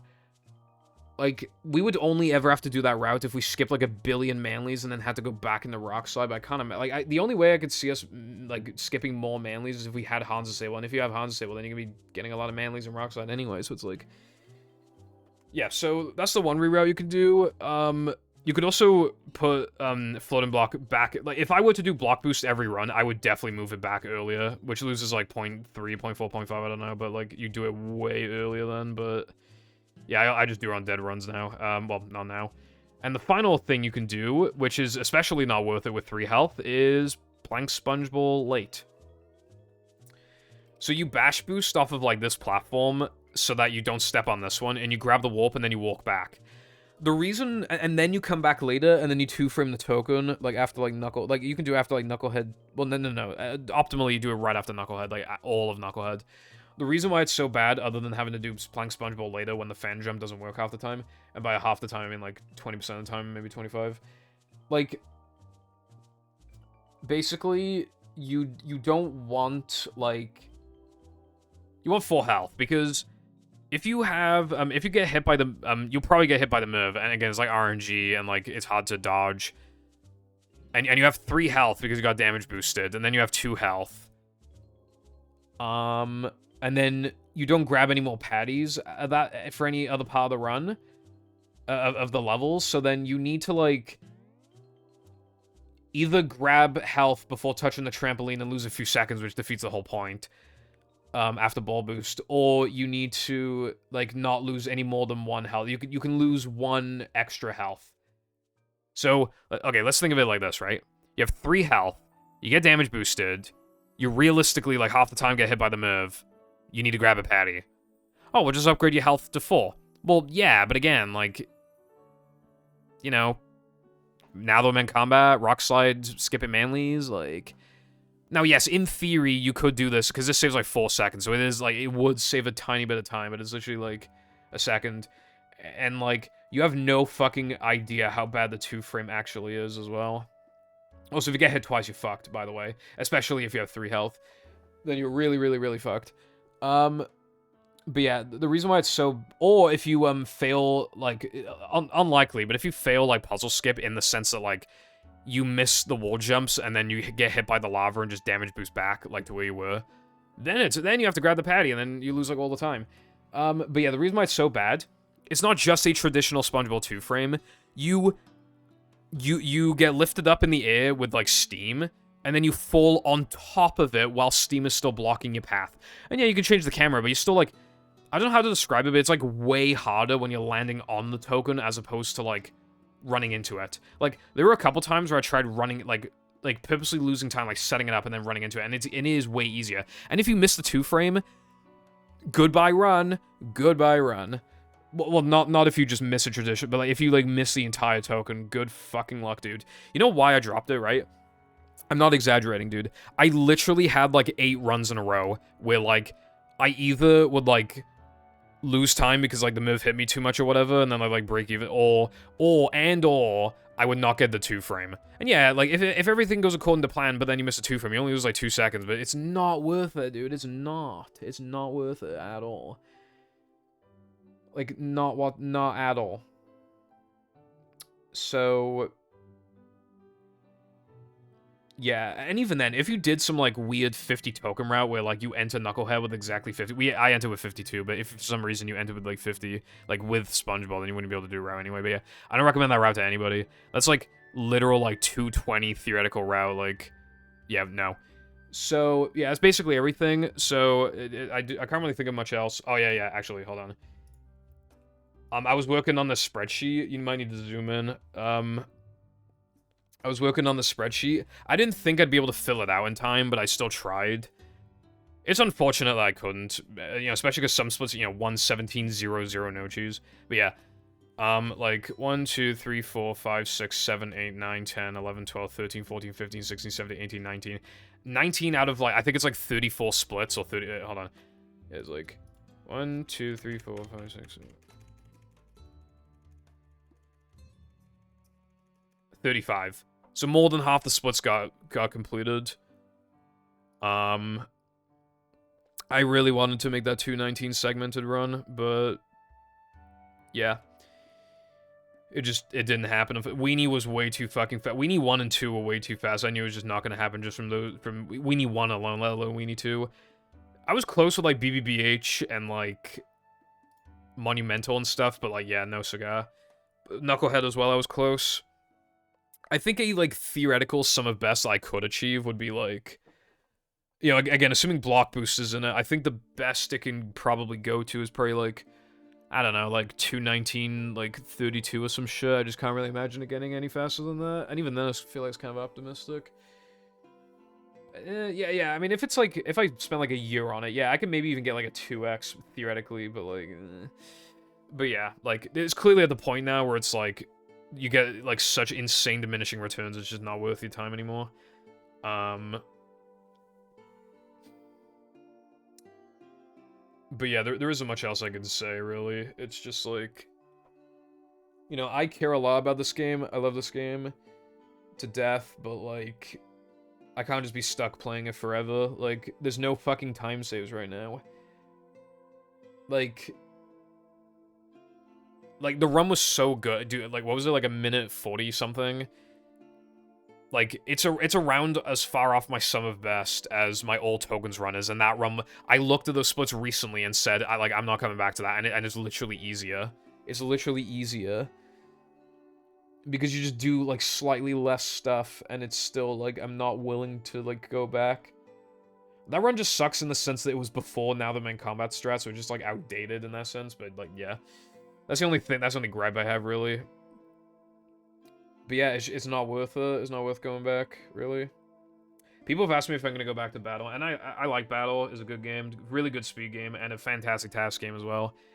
Genuinely, like, it's kind of amazing, like, the story of that game. Like, from, you know, obviously, like, 2016, like, went from this, like kind of nothing game, but, like, it had a lot of potential to just, like, it's still technically niche, but obviously it's, like, yeah, one of the more technical, difficult speed games out there at the top level. Like, it's really cool.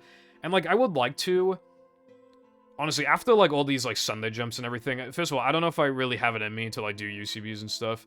I know I wouldn't have to immediately do them, but it's, like, you know, it's just, like, how long would I be willing to, like, play for? And then it's, like, you know, how long until you have to add, like, the UCBs and all that stuff? I don't know if I, like, you know, because, like, they're really precise and, like, they kind of have that thing to them that I hate in speed running when it's, like, when something is technically your fault, but it's still, like, the thing that you're doing is so precise that, like, whenever it fails, it still feels like it's not your fault, like, that kind of thing. I mean, like, obviously people want to do, like, obviously, like, that's perfectly fair, obviously, like, but I'm just saying, like, yeah, I just don't think I have it in me anymore. As well as, like, it doesn't, you know, like, no SBA is probably, like, a worse category, but I just have, like, a lot of, like, I just, you know, I have a lot of attachment to that category. But, like, people wouldn't want to see that. They want to see 80%. Like, yeah, I would enjoy it. You know, I play 80%. I'd grind it, but, like... You know, I'm 23. I'm in a pretty good financial position right now. Like, I should be... While I still have the time, I should be making YouTube videos or something, not, like... And movie took way longer than I thought. I genuinely thought I was gonna kill it in, like, January or February. I remember saying things like, oh, I'm gonna definitely kill it by, like, the end of March at the latest, and then it was the end of April at the latest. Oh, there's literally no way in hell it could conceivably take longer than June, July, and then, yeah. But yeah, it did, and while I'm still very far in the year, I could still get plenty done. I think it's just, like, I don't want to stop speedrunning, I really don't. I'm thinking of maybe speedrunning something on the side, like Refunked or something, just because it's short, but, like... My best speedrunning days are behind me. I'm thinking of going back to NMG just to get to 10,000 attempts as, like, a last hurrah, and I just do block boosts for the fucking sake of it. Because that's my worst run on main, even though it's still really good. It's still, like... At least an 8 out of 10 run. And this run's, like, at least 8.5. It's probably more like 9 out of 10. But yeah, like... Because, like, you know, you gotta factor, like, stringing it all together and everything. But yeah, my proper speedrunning days are over as of, like, technically, well, yesterday, but I like to think of it as today. Although I was gonna take the day off anyway, so I get, you know... Even if I go back to NMG for, like, 3 streams just to do that, like, I don't expect a PB, and even if I do, it'll be, like literally maximum, like, 15-second PB. But, yeah, like... My true speedrunning days are over. And... I don't want to move on, I really don't, but it's gotta be done. I just, like, you know, because it's the kind of thing where it's, you know, like, football and everything, where it's, like, the players retire, like, 30. It's not that extreme in speedrunning, but it's, like, your fingers probably start to, like, you know, fall behind when you're, like, 35 or some shit. Like, if you start speedrunning when you're, like, 25, I mean, good fucking luck, dude. All the 14-year-olds who get into speedrunning now are just gonna fucking clobber you, bro. Like... And I got into speedrunning really early, like, luckily, but could you imagine if I put this many years into speedrunning as I was, like, 20? Like, you know? I've been speedrunning on and off, technically, since I was, like, 12 or something, but... Or, like, yeah, it was, like, 11 or 12, but I started actually taking it more seriously when I was, like, 14, and then really started taking it more seriously when I was, like, 15. And then really got into it when I was, like, really got into it, like, you know, playing speedrunning all the time when I was, like, 16. Well, yeah, no, I was like 15, but yeah, like, I've had a long journey, and, like, I don't want to stop, but, you know, I would love the game to just have, like, more time saves, and like, I just never ever stop and everything, but, like, even then, I just don't want to do, like, 30-something hours a movie, and then also, like, do, like, 40-hour-a-week job. 40 hours a week job, like, I could, but I just, like, I really do not want to do that. I don't mentally have it in me anymore. So yeah, I think I've said basically everything. Also, oh, final thing, I like how I bought the Xbox adapter display, and the reason why I put it off for so long is because I just knew that I was gonna, like, I knew I was gonna get the run while I was waiting for it to arrive, and I was literally right. Like, I know I would have gone it months ago, but, like, yeah, I just knew, you know, it was just one of those ones. Oh, actual final thing, I went for the rubber dub one frames because, like, I don't know why, I just knew I was gonna get them. Like, I guess it was just like because I kept losing a bunch of runs to like, you know, runs that were like on the cusp of death, but like you would just like, oh, if I just get the one frame jumps and then like have a good weenie in Neptune, like I'll be fine, and then you miss them. Like that kept happening, and I just knew because it would be so typical to get the one frame jump, when you have like when you really don't need it. And I'm glad I went for it, because otherwise it would have been 3x, and that's still, like, really good, obviously, but yeah. Would have bumped the run down a little bit. But yeah, no D tier splits, only, like, one split that's, like, really bad. Well, not even, like, really bad, it's just, like, it's pretty bad. Even, like, SCDA wasn't, like, that bad, like, because, like, it's, like, what I'm doing is still, like, hard. It was just, like, kind of bad, whereas, like, that NTWM was, like, actually, like, it was quite bad. And then I forgot what the other I think it was Plank, but, like, that wasn't even, like, that. It was, like, again, it was just, like, kind of bad. So, yeah, the rest of it is just, like, I got a few B tiers, but most of it is ANS, and, yeah, I think I'm happy with it. So, yeah, I believe that's everything. You know, I love this game. I don't know, like, what changes will go through in the next, like, 10 years. but I'm happy to have been its, you know, world record holder, you know, all this time. And while my best days are behind me, I hope to still continue contributing to the movie community. You know, and I'm gonna look into that strat I was just talking about earlier in the thing. And yeah, like, I'm still gonna be around, I'm still gonna verify runs, I'm still gonna, you know, like, basically, you know, just do what I gotta do. And I'll sometimes look into saving time, and I'm gonna record a no-pause storage tutorial when I get the input display, and then after I'm back from vacation. And then after that, I'm, like, pretty much done with the game, but I'll still moderate it and look into some stuff sometimes. But my main focus is gonna be YouTube now. If YouTube, like, doesn't work out, and then a bunch of stuff gets found in movie, then yeah, I'll probably come back, admittedly. Like, if YouTube doesn't work out, then I'll probably come back, to movie if this time saves. I don't know how long I'd be willing to give it, but if I give it, like, 2 years or whatever, and, like, none of the videos get, like, more than, like, 10k views, then, yeah, I think at that point. If my financial position is still, like, not looking bad, then, yeah, I'll go back to movie again, but otherwise, I'm, like, at least done taking it seriously. Maybe I'll run the occasional mashup every now and then, or whatever. I still need, well, I kind of want to continue my movie damage list thing. Like, I started doing that in September 2021, but, like, I just didn't like it. Too hard, and yeah, it was kind of, like, lame. Like, because, like, you have to either, I know I'm going on at this point, but, yeah, it's my video, I can do what I want. So, like, yeah, because there's, like, you have to either do a second sandwich driving right after the first one, or you have to do depression combat when you could get hit, and then it's slower. Like, it's less risky to do it later, but then it's just, like, fucking, and you can't do creek, because you have to damage yourself.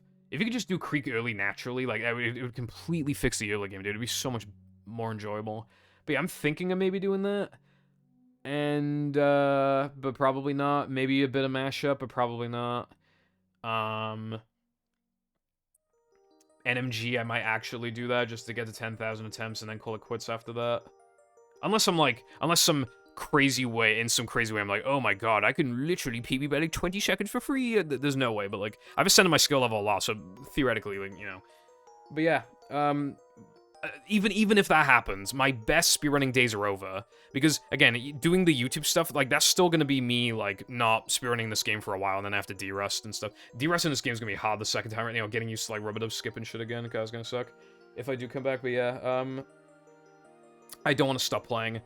I really don't, but it's time for me to move on to, well, you know, at least, like, transition into the next chapter of my life. And if it doesn't go well, then I might come back to this anyway. But yeah, thank you for watching, and goodbye.